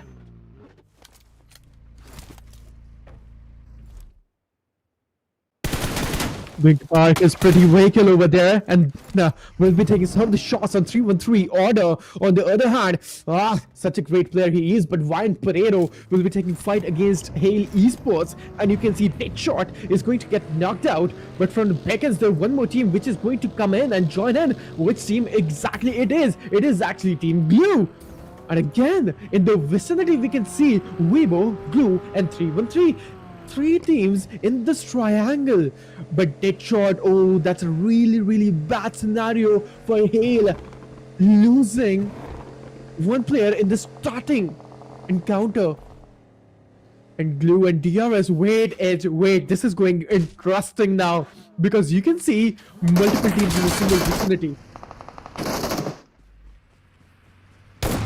Multiple frags, as you said, Oh, look at that vehicle coming in, and Glue, they're gonna be not happy about it, but the train is gonna be coming in immediately, as DRS now the only one standing is gonna be Killer YT. Can he find the frag onto Carbu? 313 in the vicinity. DRS, they're probably gonna lose this player as well. They're gonna get taken down. No back-to-back chicken dinners for them. No rear points as well, as a matter of fact. With only 2 eliminations, DRS, they get eliminated in 14th position. And now, their focus is on Weibo Gaming. Still 313 versus Weibo. This, as I said, this was a fight that was supposed to happen in a bit, but it was postponed, and now it looks like it is inevitable. I mean, if you're talking about Weibo, how they're going to lose up a third-party situation, and of course they're going to join in, man. This third party is going to be amazing, and they need the piece of cake over there. But Order, no, man, you don't need this knockout this early in the fight. This is going to be a 3v4 situation where Weibo is in down situation, where they're having 3-man survival over there. 3-1-3, man. This team particularly is going to diversify the players, and they're going to particularly have better angles. And Weibo, no, they are falling off so steadily. And I feel like Weibo, there's only Solomon survival over there. One of the players is going to get casualized of 3-1-3. It is going to be a 1v2 situation. Edge really close. Intense fight. Flanky boy Kani, the only one standing. 3-1-3, loser player, 2 elimination points already in their name. Weibo now gotta be careful, as the UMPs are gonna be coming in. A grenade was being cooked, but it doesn't really matter. They don't need to do so. Weibo, they're gonna get eliminated with only 2 points once again, as now we divert our attention onto a fight between, I believe that is MEZIXS and the side of Celcom Digi Alliance, who are on the back foot at the moment, but the DBS reload. That sound is so hot. You gotta be careful. As soon as you hear it, you understand that's a DBS. And now, up close in this vicinity, I think DBS is supreme. There you go, 1.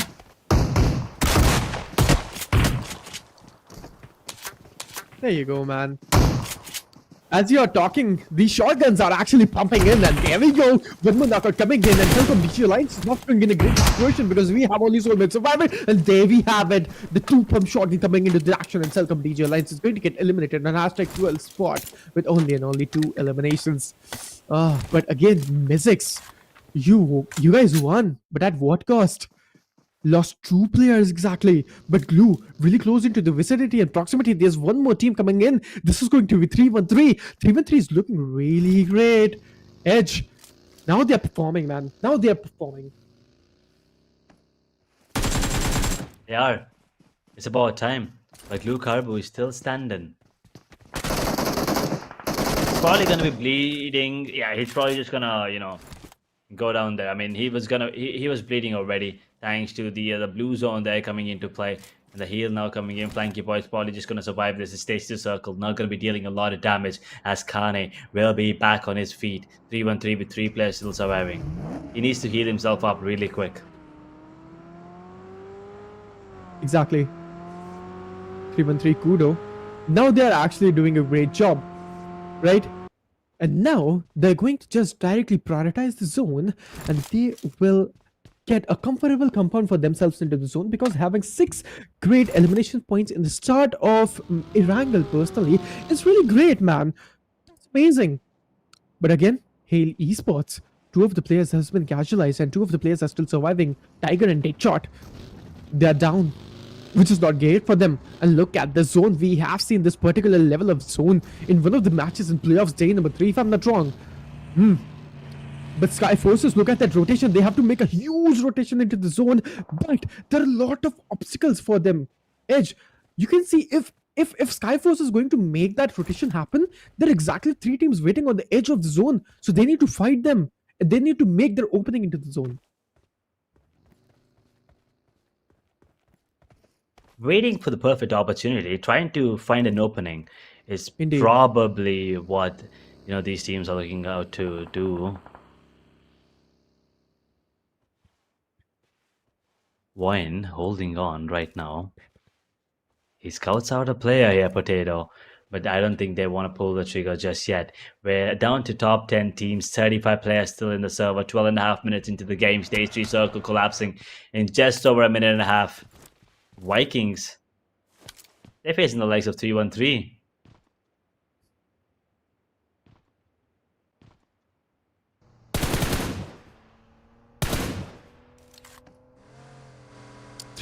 Yes. Now they're just focusing on the zonal advantage and finally started making their rotations. But again, 3-1-3. Can you make it happen? Because VOIN and Viking Esports is just in front of you. They're going to make some plays happen. Oh, that play is looking so good, man. Again. Oh, they're not able to actually knock out any player over there. But VOIN from the beckons. This team is coming in. 3-1-3 versus VOIN. Are they going to make it happen or no? Because they are in their immediate surroundings. Inside their danger zone. VOIN, one of the players has been already knocked out. VOIN, they need to stop him because 3-1-3 is going to hunt him. They're like the lone of wolves right now. They're just stopping in. They're not just stopping in. They're just going to march in on VOIN. Soulman survival. Ooh.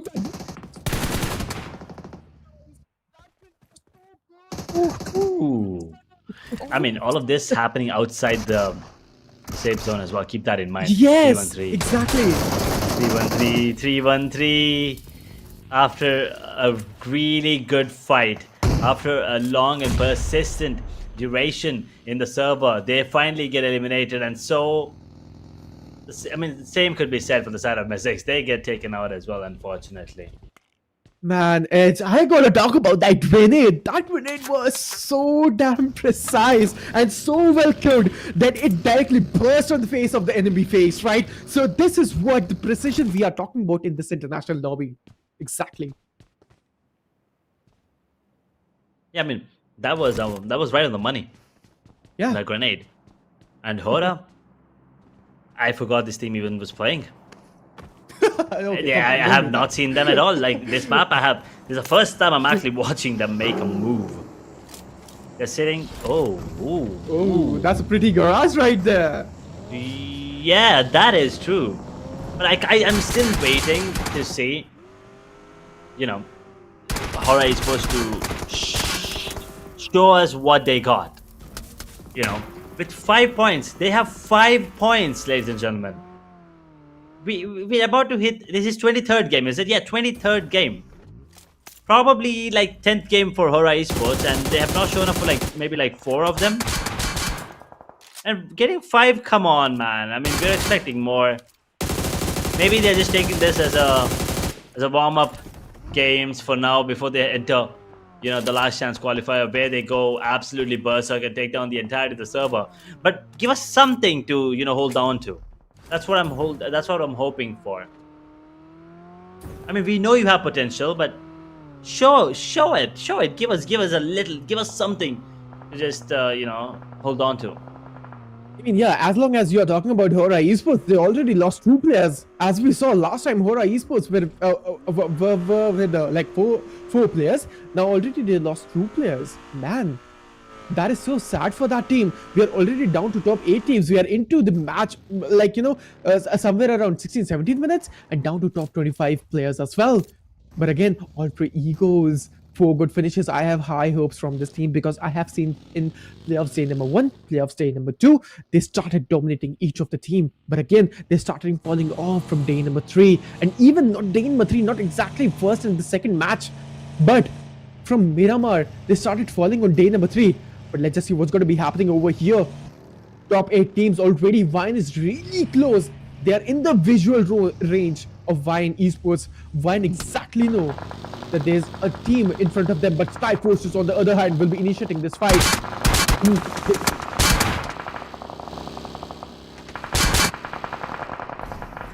SkyForce making their way in now to safety. You gotta be careful with the way these teams are playing right now. And one wrong move, and you probably are gonna be bidding farewell to the game immediately. 2 frags for Sancher, 2 for Round 2 as well. And as we were talking about frags, HORAA is in a horrible position. Molotov burns him, takes him down to a crisp. HORAA Esports eliminated yet again with 0 eliminations. Come on! What is this?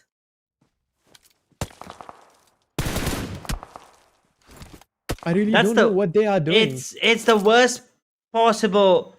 It's probably the worst performance I've ever seen coming out of HORAA Esports, and I've seen them for a bit. I mean, I do not know who the players are exactly. I believe there's a change of players at the moment, but this is the worst performance I've seen up until now coming out from them overall. Team Flash on the other hand. Alright, SF Sancher will be taking fight against ThunderTalk. Alright, the Chinese team is also coming into the action. SF Sancher has been casualized and knocked out as well and finished as well. But again, vehicle elimination. This was the first vehicle elimination coming in from the side of Nico Dive from the side of ThunderTalk. So Edge, we can see some of the rotational clashes coming in as well. But the zone is going to get finished on shooting range, right? I haven't seen shooting range zone in a while. And this zone is particularly going to be really interesting because this zone consists of lower edges, higher grounds, it has only one single zone that is going to be that chef, the main chef is the shooting range, but in Flash, oh man, Zeus is also going to get down. Viking Esports on the other hand is going to get knocked out and going to get finished off as well. The confirmation is coming in. Team Flash now focusing on the side of ThunderTalk as they finally get a finish onto Rosemary, but let's see how things are going to be going on from here on forward. Flash, they will get their player back on their feet. 6 eliminations now for the side of Flash. We're down to the top 16, 17 players still in the server, ladies and gentlemen. All 3 got ThunderTalk, SkyForce, VOIN. The only one standing right now, and Bo is trying to put the screws to the players on the side of ThunderTalk, who already have 5 eliminations. They want more. They want to make sure they get a spot in that top 8, and well, they have a game after this to do so. But before that, Team Flash looks like they want to deny this. But in the meanwhile, they have an enemy in the face of, in the name of VOIN Esports, they're trying to take them down. Flash, how do you survive? How do you help your teammate here? No, I don't think it's possible. Tops is gone. Woxy will be happy to confirm this immediately. Bows out in the open. He's going to get taken down as well. I believe he's really, really low up right now. And Flash, they're retreating already. They're on the run. They're trying to get himself into a better position right now. And VOIN, they're destroying anything and everything that moves. Exactly, man. VOIN. You can see 6 good eliminations already on the map of Erangel, and they're down to no players. 4 players still surviving, which is going to be a really great advantage for them. And again, they can see the parameter around them, how many teams are around them. But exactly now they're going to have the zonal advantage as well, which is really important on stage number 5 on the map of Erangel. Team Flash is in front of them. This is going to be an obstacle for them to remove it. But again, in the middle of the map, there's no still team yet over there. We are down to top 6 teams. If any one of the teams is going to get eliminated, we'll be having top 5 as well. But Hail Esports and SF, there are only 2 people surviving. There are only 2 players surviving. Solo and solo. I mean, I don't know, man. What are they going to do? How are they going to manage their team to bring in top 3 maybe? SF and Hail. Such a bad condition for them. A house divided cannot stand. And well, VOIN understands that. They're trying to look for players who are separated from the team while sticking together. They want to make sure that they come up as a united front, and right now they're making the move. They're trying to go back into the zone, trying to go around the edges to try to find the players on the side of Flash, but I think they spotted someone on the side of ThunderTalk here, Ajay. But now they understand that, you know what, maybe Flash is already in a good position. Maybe we don't want to take the fight. We'll wait for them to come back in the circle, as we will already be in a safe position. Zeus now on the run as XUK is tagged up a bit has to be careful. He's going to be going to get himself some heal as ThunderTalk. They lose their first casualty. And now, all of a sudden, positioning advantage is clearly for VOIN. Exactly, man. Flash is already down to 3 players, and you can see they are going to go for the zonal advantage as well and directly going to slam on the shooting range area, and they are in the range of shooting area, right? And now you can see from the back ends, there's also one more team coming in, and that is going to be none other than that Chinese team, ThunderTalk. But again, if you ask me which team I'm going to lean towards, it's going to be VOIN right now. The confidence really showing up for them. But again, Team Flash, they're looking strong as well, Edge, if you ask me personally. VOIN, they also started rotating into the zone.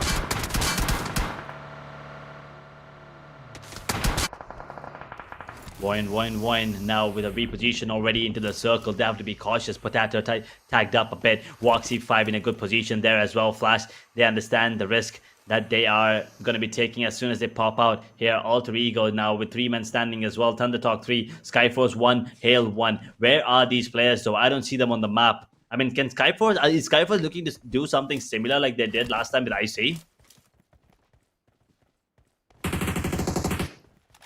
Maybe. But again, now the relentless, the chaotic, the high pressure, and the fast-paced aggressive game is going to get started really soon, because we are down to stage number 6, and we are going to still going into more and more closer zones as well, right? So now just maybe a single minute, and then we are already down to stage number 7. But again, it's going to be an intense one. SF and Hale, these solo players, they're just hiding there. They're just letting other team fight. They're just letting other demons to fight first, and they are going to strike in. They're going to strike in at the right particular moment, because they need this chicken dinner. Maybe not the chicken dinner, but maybe they are going to focus on the positioning points, right? True. They need to get those position points and eliminations as well. I mean, ThunderTalk right now is doing a good job with that, with 3 players still surviving, 5 eliminations already in their favor. Right now, it's Flash. They're going to be putting the screws onto the player of the side of SkyForce. That's the final lane in the coffin as they get eliminated with 7 elimination points in 6th position. We're down to the top 5 teams, 14 players still in the server. 24-minute mark hit. As in 23 seconds, we will be seeing another circle shift. So that is going to be causing a lot of trouble for the players right now, especially Hale. I mean, he's a solo player standing, but for how long? Pazorix, not in a good spot, to be honest. Exactly. Down to top 5 teams and 25 minutes into the game, top 14 players are onto the screen. Team Flash really patient, really vigorously just waiting when they are going to come up from the open scenario, and they're going to caught them off guard. Again, VOIN, they're going to strike in the right moment, right? They're still out of the zone, but again, you can see Alter Egos. They're just, their radius is on VOIN. Now, VOIN needs to make a decision, Edge. Which team they are going to fight against? Are they going to prioritize shooting range central area, or they're going to fight against their enemies like Alter Ego, and then they're going to get into the zone? Because they only have 10 more seconds to make the decision happen, and I feel like they're going to take the fight.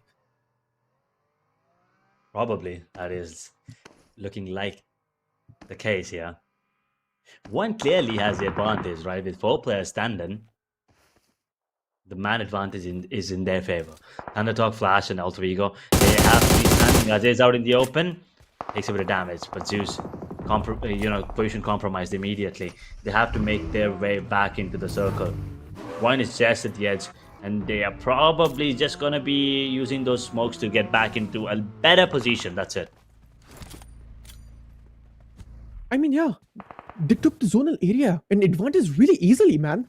I felt like they might take some fight, but no, they're just directly in, and there we have it. One more elimination maybe coming in from the side of TT, and Nikodai is going to get down. TT Ajay is also going to get down, and finally, ThunderTalk has been eliminated as well. We are down to the top 14 team. Zeta from the side of VOIN has been knocked out as well, so they need to go for the revival. Crucially, that revival is really important. They need all 4 players standing to win this one, because again, Alter Egos and Team Flash, all of the best teams of this tournament is still standing till the zone, and this Erangel is just going to get more and more heated. The temperature in this area is going to get freaking more heated.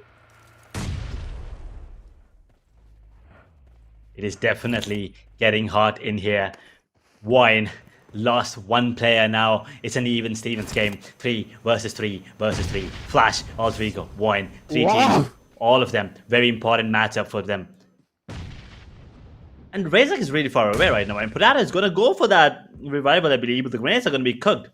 And shooting range still, yeah, as you said, the lower bridges are going to be coming into play right now. And the one with the most number of utilities probably is going to be the one coming out on top. But I don't see any more smokes available on any of the teams right now. 2 grenades on Flash.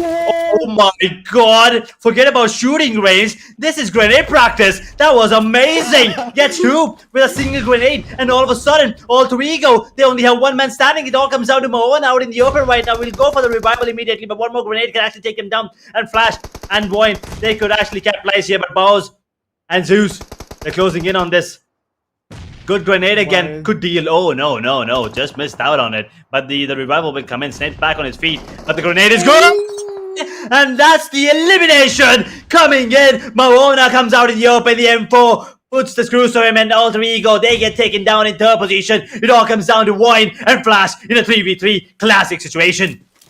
Exactly. You know what? This is not shooting range. This is what? Grenade practice. As you said, man, what is exactly happening over here? This is going to be a 3v3 situation. Team Flash versus Team VOIN. Can they make it happen? Can they make this chicken dinner happen? But again, I gotta talk about the finishes and the elimination Team Flash is having right now. They're having 13 freaking finishes, man, which is a great number. VOIN, on the other hand, they're having a upper range advantage. But Team Flash, they're just smoking in. How many utilities do they have? VOIN having 2 grenades and just 1 more grenade to work with Team Flash. Oh, really low to the HP. He needs to heal. He needs to heal. This is getting interesting now. Edge, there are no predictions. I just need to say one thing. What a crazy fight it is, because no one is just backing down, and VOIN, one of the players is just going to get knocked out. That grenade is looking promising, but no, Potato is just surviving. They're just surviving right now, but the grenades are going to be raining in from Flash, and I think that's going to be the final grenade that he probably has. And right now, it deals a bit of damage onto Razak, and it's bleeding right now, and Potato is going to get taken down as well. It all comes down to Woxy 5, and he's over. The grenade, oh no, it's actually not. I thought the grenade was going to be the final in the coffin, and it probably is not. But the weapons are going to be blazing, and Team Flash, they get themselves the 3rd chicken dinner in 4 days. That was a long time coming, and Team Flash now, that's gonna be a jump on the overall, and they probably confirm the slot to the grand finals. Man, what an absolute insane fight it was. No, not even a single team was trying to back down, right? It was the pinnacle of Erangel we have seen till yet. I loved it. And that 3v3, man. And you know what I love the most about you, Edge? You said this is not shooting range. This is grenade practice. Man, you were right. Like, they weren't using any assault rifle. They weren't using any shotguns. They were just throwing grenades. That was the thing. I mean, it is. That was the case there. But they ran out of those grenades right at the nick of time there as well. But they've already done enough with those grenades, right? And Team Flash, they're going to be happy because they had those extra grenades, and those grenades were also picked up from the side of Alter Ego as well, if I'm not wrong, and also the loot coming in at the end. It was very important, very crucial. A bit of luck coming into play there, definitely. VOIN's position was a little messed up when compared to Flash, but the split coming in from Flash, right? That was the most important part. That's exactly why they won, attacking from different angles, from different directions. They were not ready for that. VOIN, they were caught off guard, and they will, unfortunately go down in 2nd position. But regardless, look at this. XUK, 8 total eliminations. 1,000 plus damage on Zeus. 891 on Bows, tops. I mean, he was isolated and got taken down there pretty early by the side of VOIN. I mean, when I say pretty early, I mean pretty early in that fight. Not pretty early overall. But Team Flash, man, this team is an absolute, team of mad lads. It is. I love that, man. Like, the coordination was insane. Yeah, I gotta say that. I was expecting a great match from Team Flash, but at this level, Oh god. Gotta say that, like, huge round of applause for this team. They played phenomenal, man. Like, the performance coming up from them was so insane. And we're going to be having a look on the mass rankings, and we're going to be having a look on the overall standings where exactly Team Flash is, and like which spot they're going to take in now, and which team is going to get down, because Ultra Egos, I remember they were on the pinnacle to get get down, but they had a good decent match. But let's just have a look on the MVP. It's going to be from Team Flash. It had to be GEEKAY. I mean, with 8 eliminations, 840 damage, 1 assist, and survival time of 27 minutes and 49 seconds, 4 knocks and 96 heal. It is just brilliant coming in from them. From him especially. You know, one of the key factors, of course, with those eliminations, the reason Flash, I mean, at this point, as I said, you know, they probably have already secured their spot in the top 8. This team is not looking back whatsoever. They want that grand final spot. They want it right now. Team Flash. I mean, you had to be there, right? You deserved it. But let's have a look on the top 5 players as well. We have actually 2 players? No, actually 3 players, man. 3 players of Team Flash. This shows that this team actually decimated everyone and every player as well. That too in top players as well. That's crazy. But again, we have 2 good mentions as well from the team of ThunderTalk in 313. Kenny and Nikodai. They also played amazing. True. But as you mentioned, Team Flash, they were just just dropping everyone, and I believe Tops also, if he was not isolated and got caught off guard, I think he could have also been one of the top 5. Then Team Flash would have had every single one there. But regardless, 16, excuse me, that is a ridiculous number. 28 smokes, 25 on VOIN. The utility game was strong. I mean, Team Flash also utilized the 21 HE grenade. So, as I said, those grenades coming out in the end, very, very handy. Alter Ego, ThunderTalk, VOIN, Team Flash, teams to watch out for. ThunderTalk is still one of the teams to watch out for, of course. Yes, they're not just the top 4. They're also one of the contenders for the top 8 spot. They only have 1 more game left to, get that spot confirmed for themselves. Not easy, but not impossible either. Not easy, but not impossible either. That's the statement right there. These were teams to watch off. But again, we will be looking, we're going to have a look on the match summary as well of match number 23 of playoffs day number 4. We saw 64 total eliminations and 5 grenade eliminations, and 4 airdrops were looted, 1 vehicle eliminations, and 6,713 healings were done.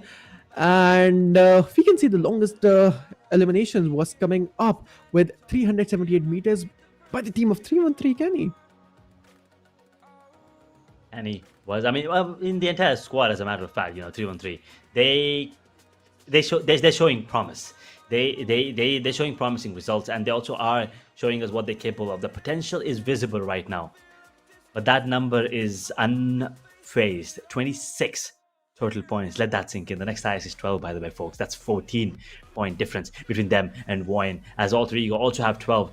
SkyForce with 9, ThunderTalk 8, 3137, Hale with 4, along with MEZIXS and Vikings on 2, Glue, Weibo, and Celcom, Digi, and TRS. All of them have 2 as well. HORAA with only 1, and Arena this time were unable to do anything. Geek, Yangon, Galacticos, and also ASI 8. Nothing. Absolutely nothing that they can get this time. I mean, yeah, at this moment, the game is over for them, I feel like, right? Because they are on the 3rd page already, and from here, making a comeback is going to be really hard for them. But again, Team Flash, I gotta say that 26 freaking points in a single match is really great. And in playoffs, this is one of the most highest number of points we have seen in single match of Erangel. But again, this is the whole match ranking. Where they're standing on the overall standing is the biggest question to arise. That is what I am waiting for as well. That is what I want to see. How much of an effect is this game taking He's taking on the overall standings. Can we please switch, guys?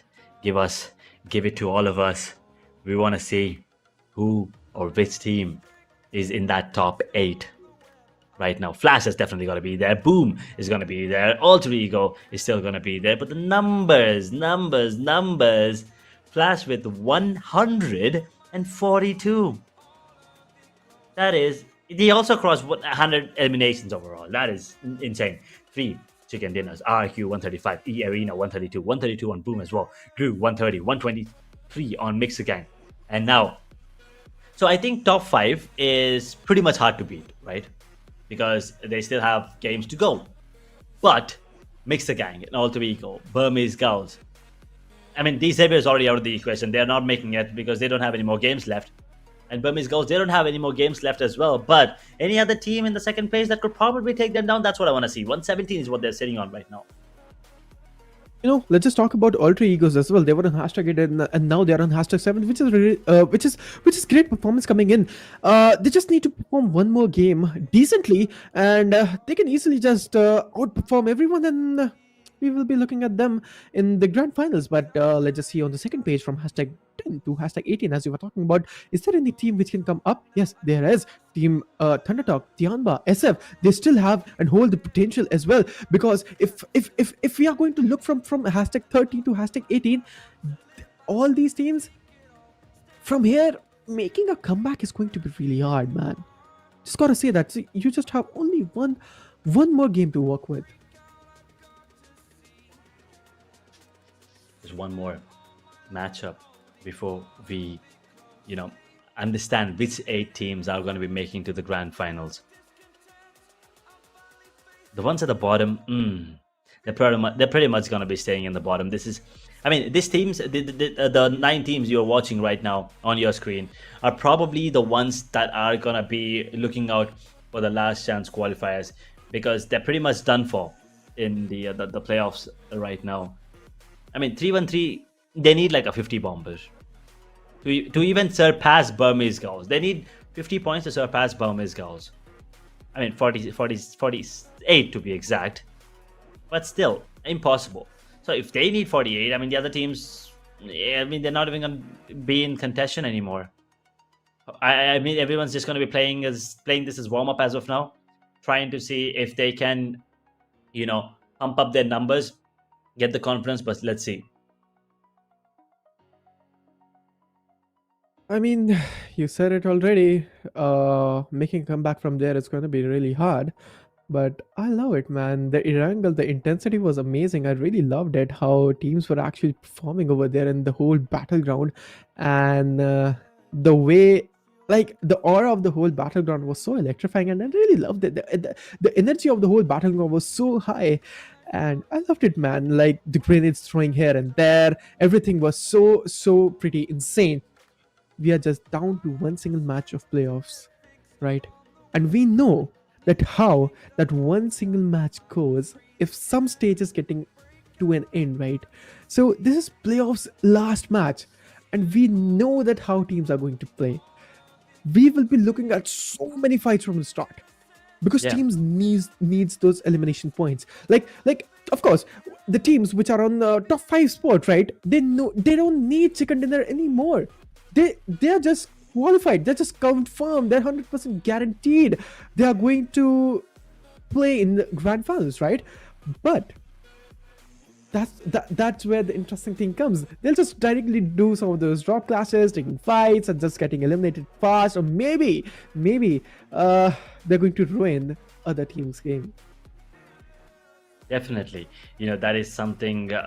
I was going to talk about as well. For the teams at the bottom, right? They have 2 things now to do. One, uses practice, uses experience. Second thing, ruin the game for the others. The ones in the 9th, 10th position. The ones who are trying desperately to make it into the top 8. If you come down and take them down, well, they probably are going to be very, very upset with the positioning and with the. If they don't make it into the top 8 by 1-2 points. That's gonna burn. That's gonna hurt. And I think that is something you need to keep in mind, and don't let it affect you And for the last time, ladies and gentlemen, the flight takes off. And the flight path looks like it is going straight from La Cabrera all the way down south to Partona, as we are heading to the final matchup here in PUBG Mobile Asia Battleverse Chapter 2 playoffs, of course. After this, we will have our top 8 teams making it through to the grand finals. Man. And then we can see the heart of the Miramar, the heart of the map. Picaro is in the vicinity of the flight path and flight route. So let's just have a look how many teams are actually going there and how many teams are going to take fight over there. But again, man, I guess teams are pretty much disciplined, if that's the word, because they're all of them are going on their drop locations. But there's one exactly location, Hasanad and Petrol. Maybe 4 teams are going to be there. Maybe. Waiting to see where the drop locations are gonna be. Let's see, just things. I want to see if any of the teams will be, coming out of the frying pan into the fire. But let's see. Is there gonna be trial by fire as well? That's something I'm waiting for. Any team that wants to test their skills, their combat skills right away. I mean, as you said, in the teams at the top, they don't really need to worry about. And just as I say that, E Arena, a team that's at the top, they're already taking on the players on the side of Vikings.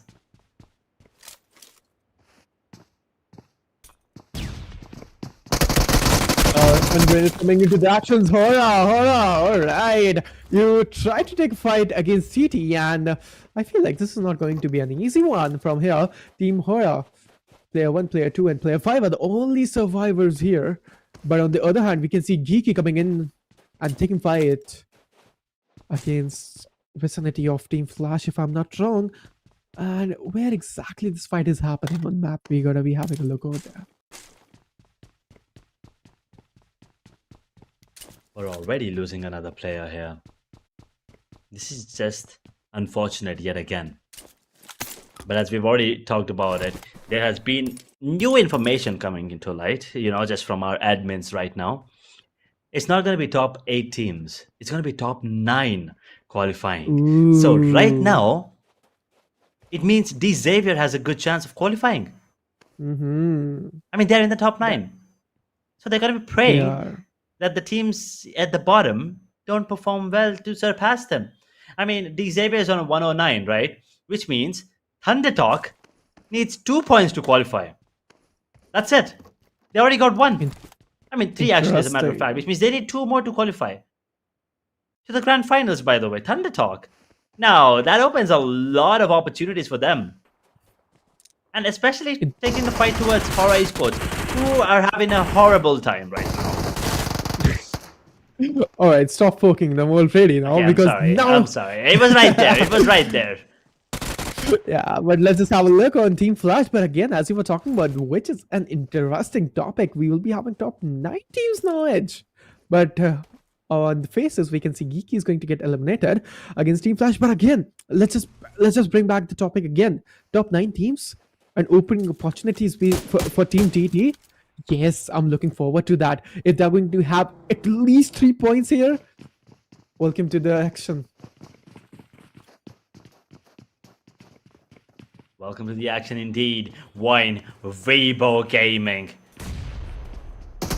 A duel that we're waiting to watch. Single pump action. Works out actually. Great positioning, great movement coming in from them. He's out in the open though, Voxy has to be careful.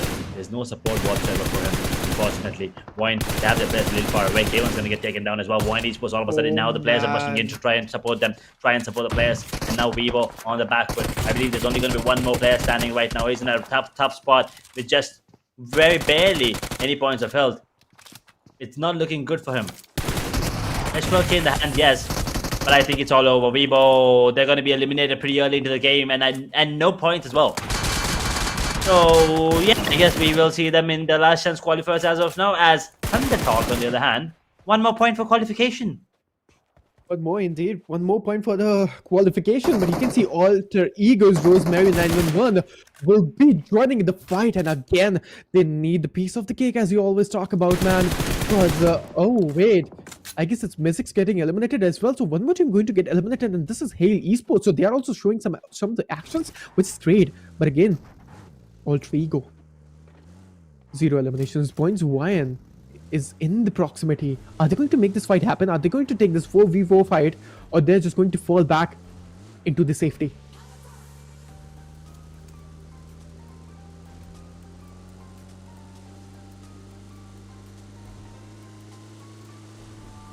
Sorry, I was just vibing to the music right there. I was about to say that you are enjoying the music. I mean, yeah, I mean, no one can see me, but I was like, you know, just slightly headbang into the music there. That was kind of soothing, if you may. But ThunderTalk. The only Chinese hope left right now. They're carrying all the dreams and hopes of the entire nation, and they get it. They get it, folks. They have successfully gotten the number 9 position, but guess what? VOIN is in, VOIN is another contender for this number 9 spot. So now this is going to be a good and interesting fight. The next in table, I believe, is 119. Is it? So that is another number that they should be aiming for, but ThunderTalk, they're not done yet. They want to take down the entirety of the squad, and they will be able to do so. That's a wipe. And HORAA is gone. Again, with no eliminations. We're down to top 12, 44 players. Exactly, they're down to 44 players, and DRS, on the other hand, will be having 3 eliminations. And what exactly the strategy is on Hasanad and Petron?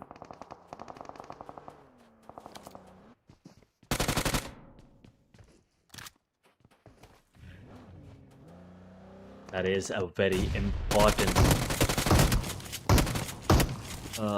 place to hold on to right now. And look at this, Karel close hipfire will be getting it frag immediately, eliminating the entirety of the squad of Vikings as they get taken out in position 12 with just 1 point. They're biting more than they can chew, and that's exactly what happens when that happens.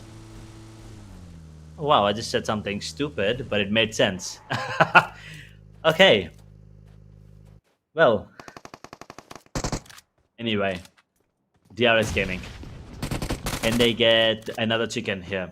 They already have 5 eliminations. So things are looking good for them at the moment. And 313 is probably eliminated. Yes! And that's another squad elimination coming in from DRS Gaming. They're popping right now.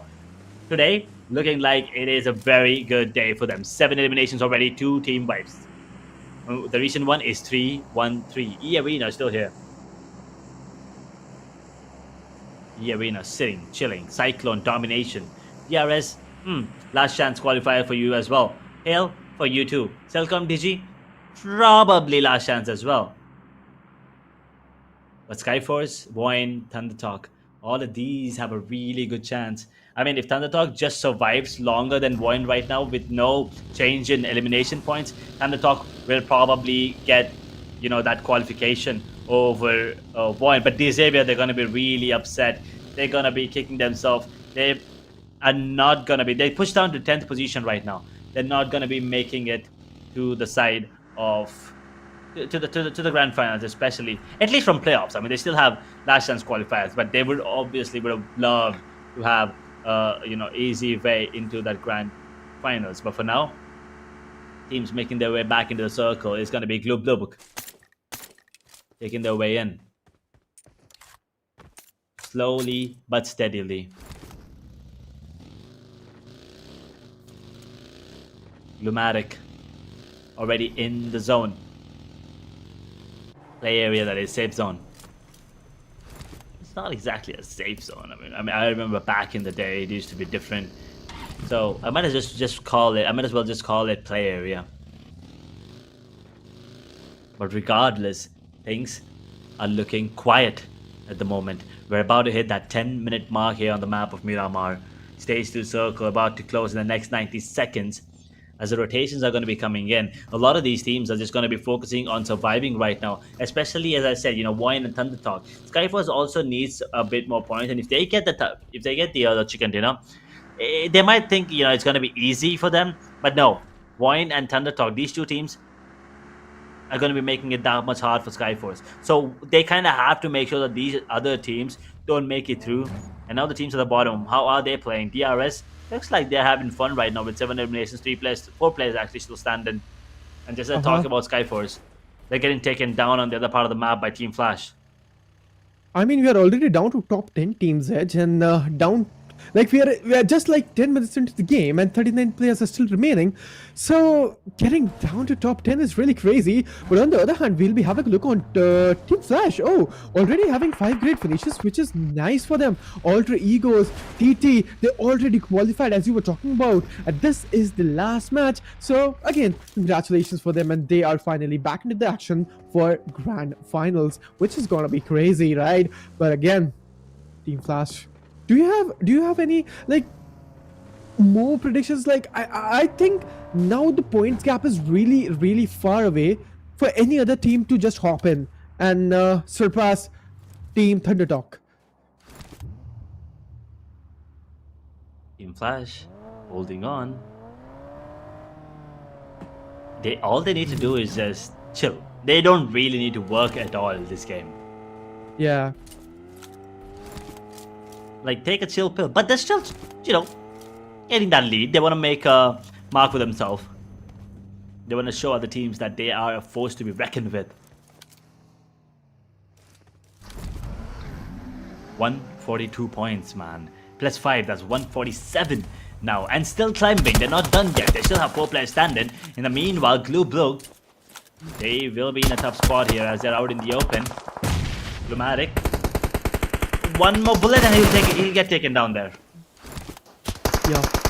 Just surviving till 60 HP. QQ is the man over there. Carbo is knocked out, so they need to go for the revival point. Matic is going to pop out that medkit over there. DSR killer right in front of the beacons will be taking some of the shots. This is crazy. This is right. This is insane right now. Extreme performance coming in from multiple teams.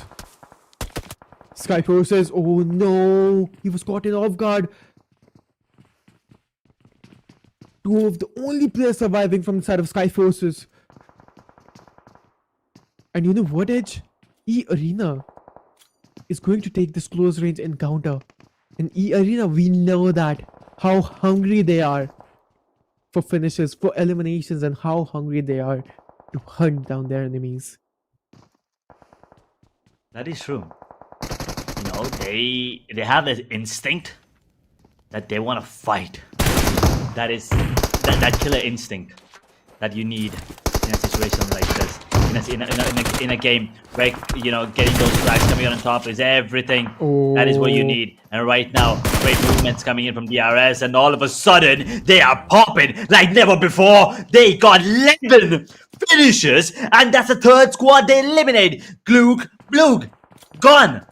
Blue squad, gone in 10th position. I mean, they will get them some points, and they're already in the top 8, so they won't really have to worry about. But DRS, man, I think it's too little too late, but it's good to see. It's good to see. Because moving on, last chance qualifiers, this momentum is definitely going to be helping them. I mean, yeah, it's all about confidence after all, right? DRS is showing what they're capable of, and DRS is finally showing, guys, we were just silent. We weren't playing. We were just ready for last chance qualifiers. And let's just see what's going to be happening there. And they're showing a presentation of their strategic resilience.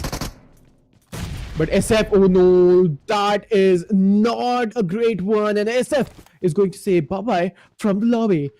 And as I'm not pretty sure where exactly is SF. Are they on the first page? I feel like they're on the second page of the overall standings. Yeah, I mean, yeah, they're in like 12th, 13th position if I'm not wrong. So they probably, they need a lot of points here to actually qualify. But I don't think they are going to anymore with just 104. They are not even going to be surpassing this Xavier. So they're out of the equation as well, unfortunately. And so is Hale. They're gone as well. Down to top 7, 25 players still in the server as Stage 4 Circle comes into play. Team Flash and Alter Ego. This could be a fight next. Alter Ego's Rosemary is really close, and Team Flash, man, this team is here to make it happen again. I mean, this team is just getting ready, not for last year's qualifiers, guys. You're just taking me wrong. This team is getting ready for grand finals, and you know what? They're going to be making it happen. Those winners are looking promising. Again, they're just going to enclose that breathing space between both of the teams. Team Flash Tops is just getting so close. Alter Ego, guys, get ready, and Moana is not looking into the promising situations out there. That UAZ is going to go behind the covers, and that knockout has been happened over their edge. The fights are intense. The plays are getting better game after game after game. And once again, the utility usage coming in. 10 eliminations for Team Flash. Just a while ago, they were on 5. And just like that, in the blink of an eye, they got 5 more. The Circle, just barely there. They're fighting on the edge of it. And Alter Ego, Ares, they want to take this fight. A 5v4 situation. It stops. He's going to be dominating the fights right now. That everything that he's going for. And Tops is going to be going for the reload as well with the ammo. He needs to go for it immediately. There it is. Repositioning himself. Taking that lower risk to to his advantage, and will be rotating immediately to safety, probably just retreating. They understand that Alter Ego right now have a better position in terms of cover, and Team Flash, they're trying to attack from a different from a different region. They also need to make their way back into the circle, into the play area. As Stage 4 Circle collapses, this will deal a bit more damage. This blue zone will start tingling. Down to top 7 teams and 23 players are remaining there. Now the storyline, the climax is coming. The plot is coming of the story. Soon enough, we'll be having the winner of this last game. But Team Flash, man, 10 eliminations already. Edge, can you believe this is a Team Flash we were looking at from day number 1 and day number 2? But on day number 3 and day number 4, exactly on day number 4, it's a different Team Flash. They're hoping to get themselves a second chicken dinner again. They've done it on day number 1. They're trying to do it again on day number 4. I mean, they wanna go out in style as well, not just sitting at the top of the table comfortably. They cross 150. There's no other team that is gonna be crossing that milestone. They've already done that. The only team to do so. And now the Circle coming in. I saw water there for a second. I was like, wait, what is water? And then I was like, oh, yeah, that's water treatment. Never. Anyway, I was like, wait, I want water in the Circle. Now that's not what I want. That's not what I meant. Not the words. But now 7 teams, 22 players, 18 minutes into the game. Arena have their sights set on DRS Killer YT, who already have 11 eliminations to their side. And now he's out in the open. This is not an easy fight for him. Not an easy fight indeed, but again, Alter Ego's Rosemary, they're not looking in a promising situation, Edge, if you ask me. Alter Egos, what just happened to you all? Falling off. And look at that amazing spray coming in from the side of VOIN. We're about to end playoffs, and I'm really excited to see which team is going to win. Team Flash, I'm really impressed, if you ask me personally. I'm really impressed by the performance. But Celcom Digi Alliance, I just forgot if they're also in the existence of this server. Celcom Digi Alliance is just dropping in. They really don't want to make any sort of fights, but oh wait, is it E-Arena slamming directly on other team, which was Alter Egos, and they just eliminated them. Yeah, I thought they were actually focusing on the play on the side of DRS, but no, looks like it was Alter Ego first, and now the syringe comes in. Oh boy. That's E-Arena getting eliminated as well, thanks to Celcom Digi Alliance. And also, I believe the last time I played on the side of DRS is also gone. And now, once again, the only real fight in this server right now is between ThunderTalk and VOIN. Because at the moment, ThunderTalk is the one qualifying, and VOIN, I don't think they're going to be qualifying right now. They need to beat and have more points than ThunderTalk, which means they need 5 more points than ThunderTalk right now.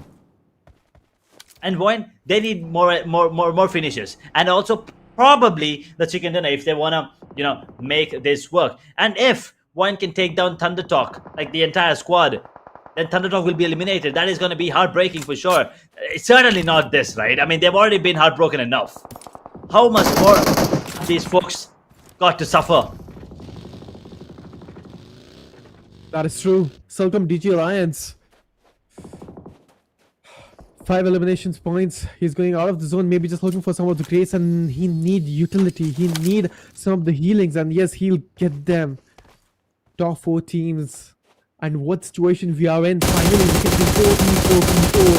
Celcom Digi Alliance, Ryan, ThunderTalk, and Team Flash are into the proximity. But again, re-engaging this fight. They're re-engaging for another round of chaos. Team Flash. This is what they want.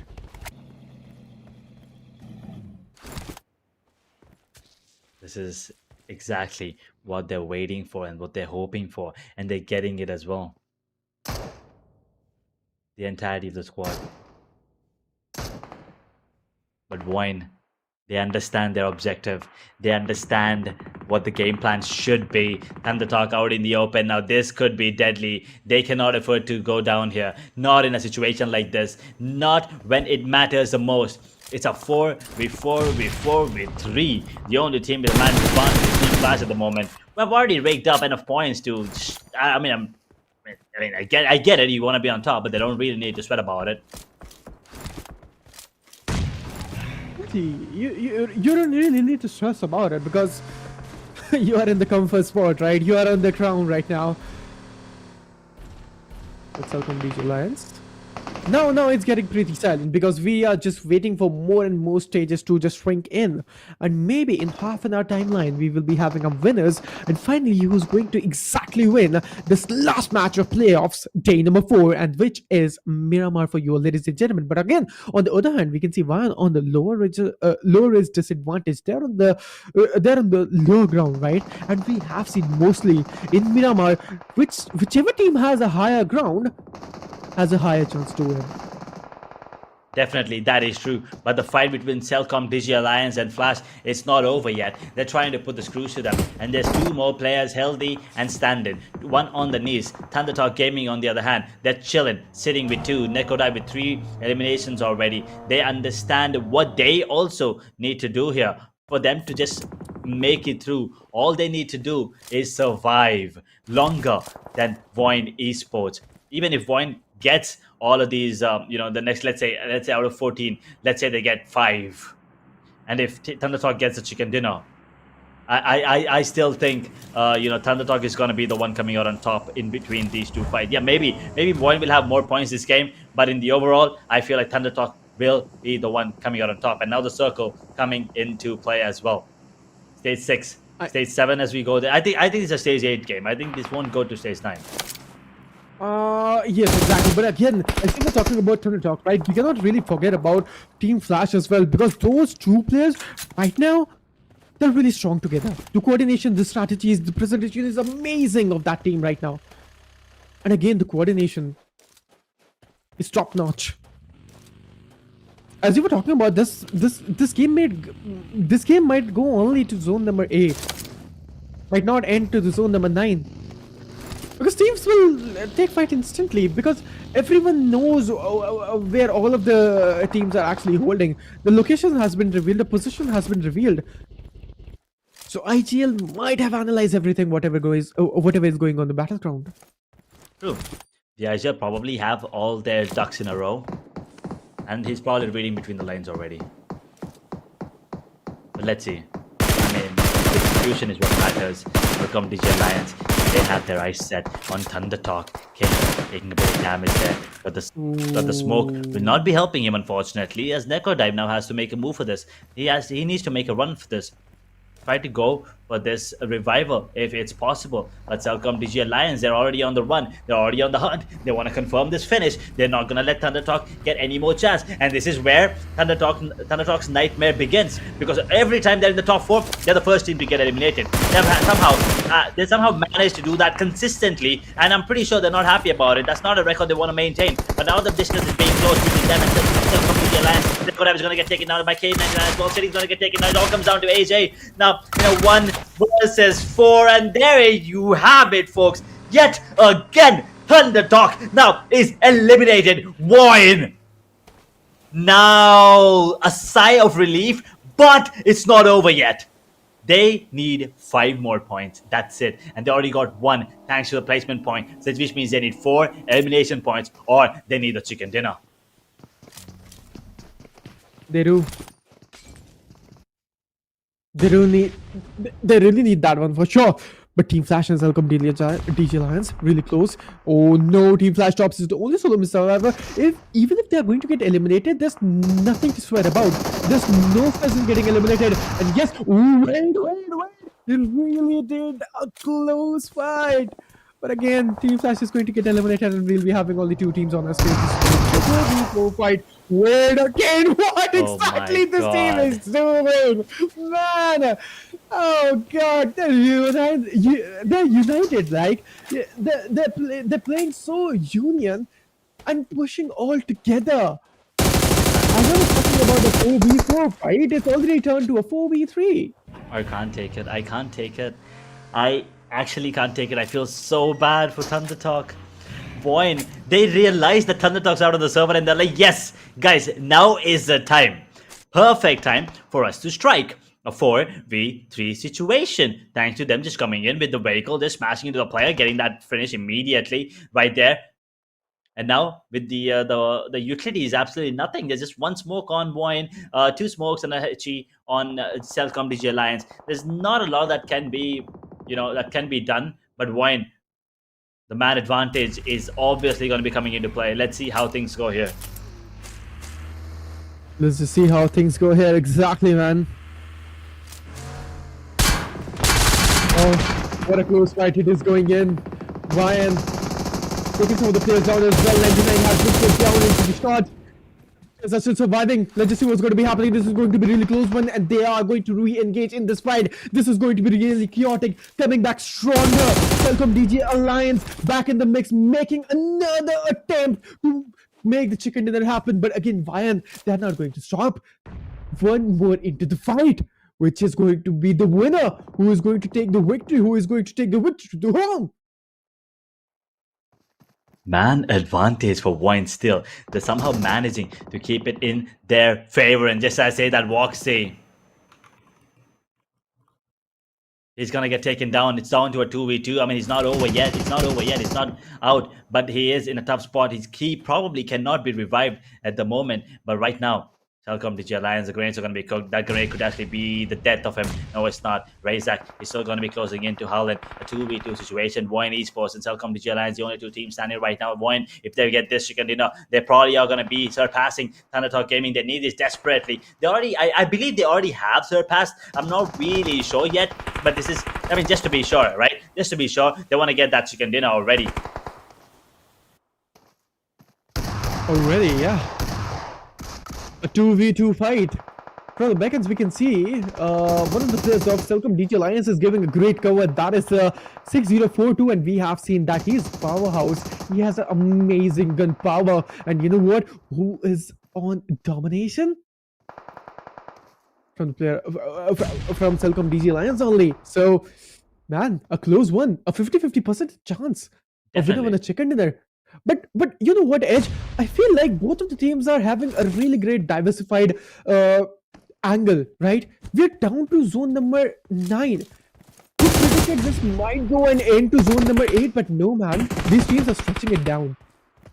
These teams are not looking to turn it down any bit here on further, but those grenades are going to be cooked, and those grenades are going to be on point as well coming in from Harlan. This is going to be an important one. Who gets the first knock? Who gets the first pick here as Potato? He's going to be taking a lot of damage. Razak still in the open. He's now closing in onto the player on the side of Celcom. Digi Lance Harlan now in trouble as 6042 is going to be coming in. Potato is going to be healing himself up as the M4 comes in handy. Will be dealing and knocking one player down. 6042 now the only hope for the side of Celcom Digi Alliance as he deals a bit of damage onto Potato. There will be one more confirmation. VOIN get one more, and I believe with that they qualify, but it's not over yet. They want the chicken dinner as VOIN. They're going to be closing in. The knock is going to be there. 6042 gets in a 1v1 situation. Razak with carrying all the whole of VOIN, trying to take him down up close and personal, switching weapons with the M4. He is probably going to be the one coming out on top. I think he got this one.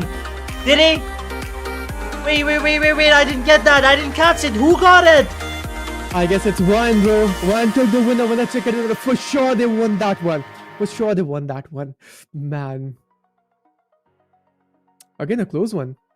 But again, I'm also confused. Was it Celcom Digi Alliance won that?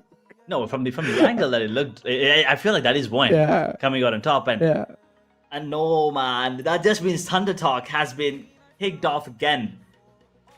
Yeah. But yeah, I mean, they're on the sweetest spot. I feel like they just qualified for the grand finals. Yeah, I think VOIN definitely did. ThunderTalk, that top 4 curse, they cannot beat it. It's just not happening. I mean, they were the last Chinese team who had a really good chance. I mean, now there are no Chinese teams in the top 8, if I'm not wrong. They had a really good chance. And they blew it. Again. All they needed was, let's say, 2-3 extra points.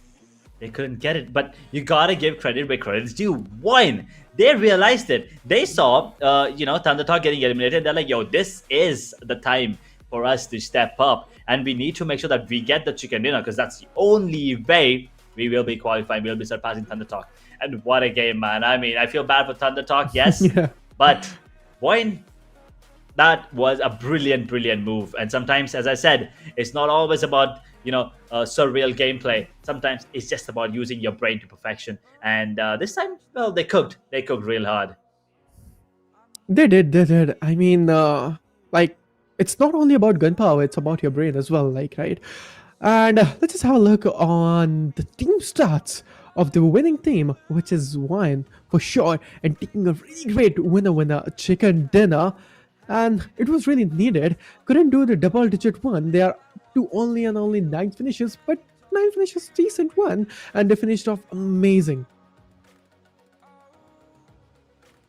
Boy, oh boy, everyone played out of their minds. Razak 5, Voxy 5, Zeta 5, Potato 5, all of them contributing equally, if you ask me, to the victory and also the qualification. But the MVP, the real star of this match, is gonna be Celcom Digi Alliance's 6042. At the end, almost got them the chicken dinner there. Would have changed the codes, I don't know, maybe, perhaps, but with 5 eliminations, 892 damage, 2 assists, 28 minutes and 40 seconds on the clock of survival time, 4 knocks and 165 heal. He is your MVP for the map of Miramar here, ladies and gentlemen, for the final day of playoffs. And looking at the overall top 5 players of this matchup, right? You have DRS XMPL, you have Celcom's K99, you have Flash's XUK, you have Celcom's Howland as well. So Celcom, this was a really good game for them. I mean, unfortunately, yeah, I don't think they're going to be in the top 5, in the top 8 or top 9, as a matter of fact. But this shows the true potential that they have. And moving on to the last chance qualifiers, they are going to be a force to be reckoned with, and they're definitely going to be a team to watch along with Flash, DRS, and VOIN. Amazing, man. Now this is the last day, right? And now we'll be having what?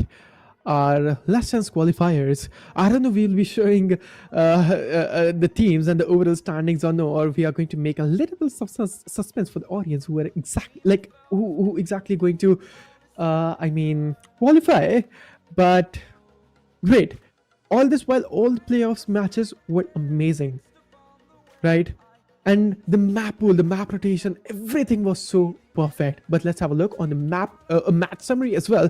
Total eliminations of 63 players, 3 grenade eliminations, 2 airdrops were looted, 6963 healings were done, no vehicle elimination so far, and 349-meter longest elimination by the side of Celcom Digi Alliance Light. That is impressive. And yeah, 2 airdrops being looted, that is something to look out for as well. But we're all waiting for the top 8. But before that, we will definitely be heading to the match rankings. And I feel like Celcom Digi Alliance might just be the one surpassing, VOIN in terms of points secured in this game. Once again, keep in mind, folks, the difference between the ThunderTalk and VOIN was 5. So if VOIN has 6 more points, which I believe they do, higher than ThunderTalk, they will be qualifying. And we'll look at it in a second. As for now, Celcom Digi Alliance, 20 total points.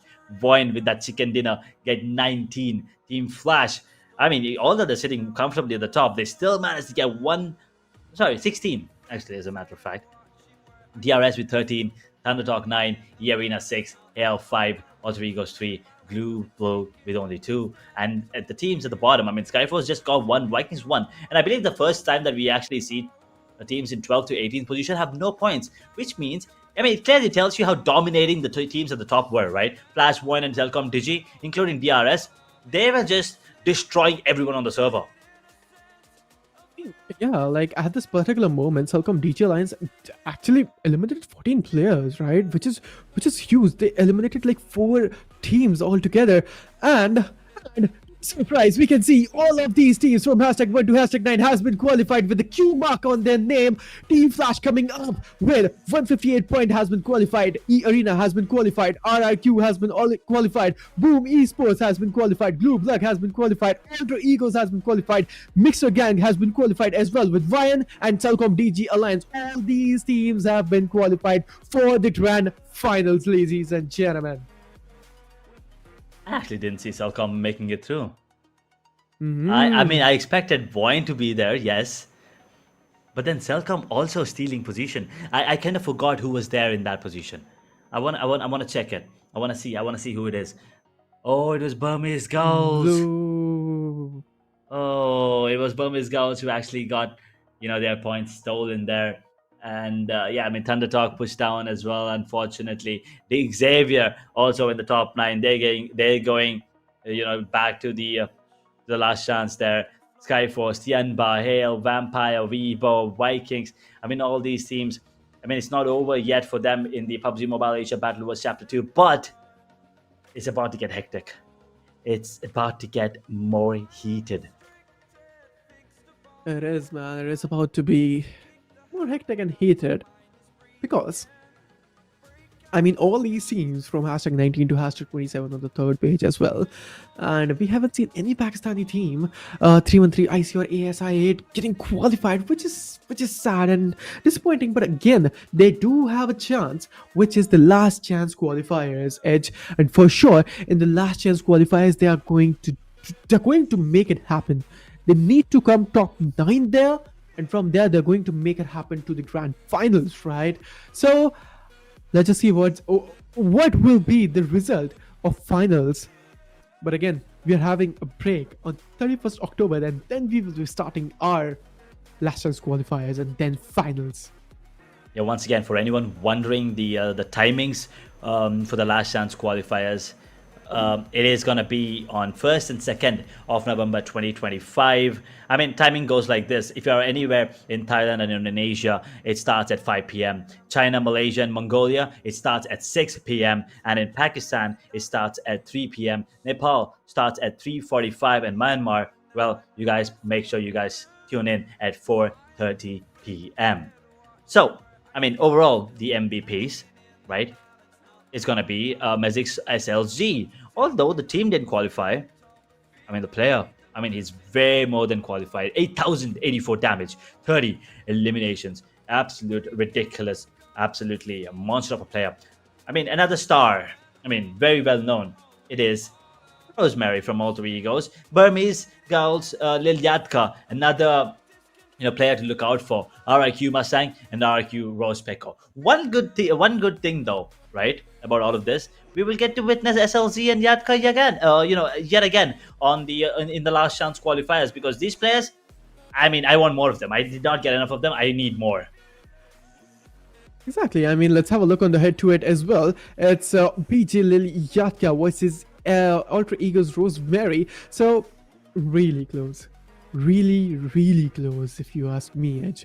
Because 5,000 plus damage from the side of Yatka, 6,000 plus damage from the side of Rosemary, 13 minutes and 13 minutes of average survival points, 8 headshots and 9 headshots, 33 throwable use and 30 throwable use from the side of Rosemary. So really close.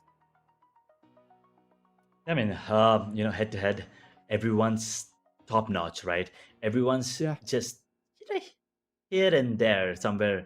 They barely just nick or two here and there, but all of them are on the same playing field, and some of them are better. That's exactly why they're the top 5 MVPs. But before we end playoffs, any final thoughts, Inferno? I mean, I just know one thing, that playoffs were amazing, right? We already ended our journey of playoffs in Asia Battleverse Chapter 2nd, but now it's time for the last chance qualifiers, and all of the teams and all of the players are going to give their best because they know this is the last moment for them to get into the grand finals. So why not just to give their best in the last chance qualifiers and coming up in the grand finals and showing what you guys are capable of. Well, there you have it, folks. That's Inferno telling you what he thinks about the playoffs. Well, let me know what you guys thought as well. I mean, we are open to talk on Instagram, of course. But then, once again, that's it from us, ladies and gentlemen. This was playoffs of PUBG Mobile Asia Battleverse Chapter 2. My name's Zed, signing out along with Inferno. We'll see you again after a day in the last chance qualifiers. Until then, good night, take care, and stay safe.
Invincible.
Invincible.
Invincible.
Invincible.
Invincible.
go.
Invincible.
invincible.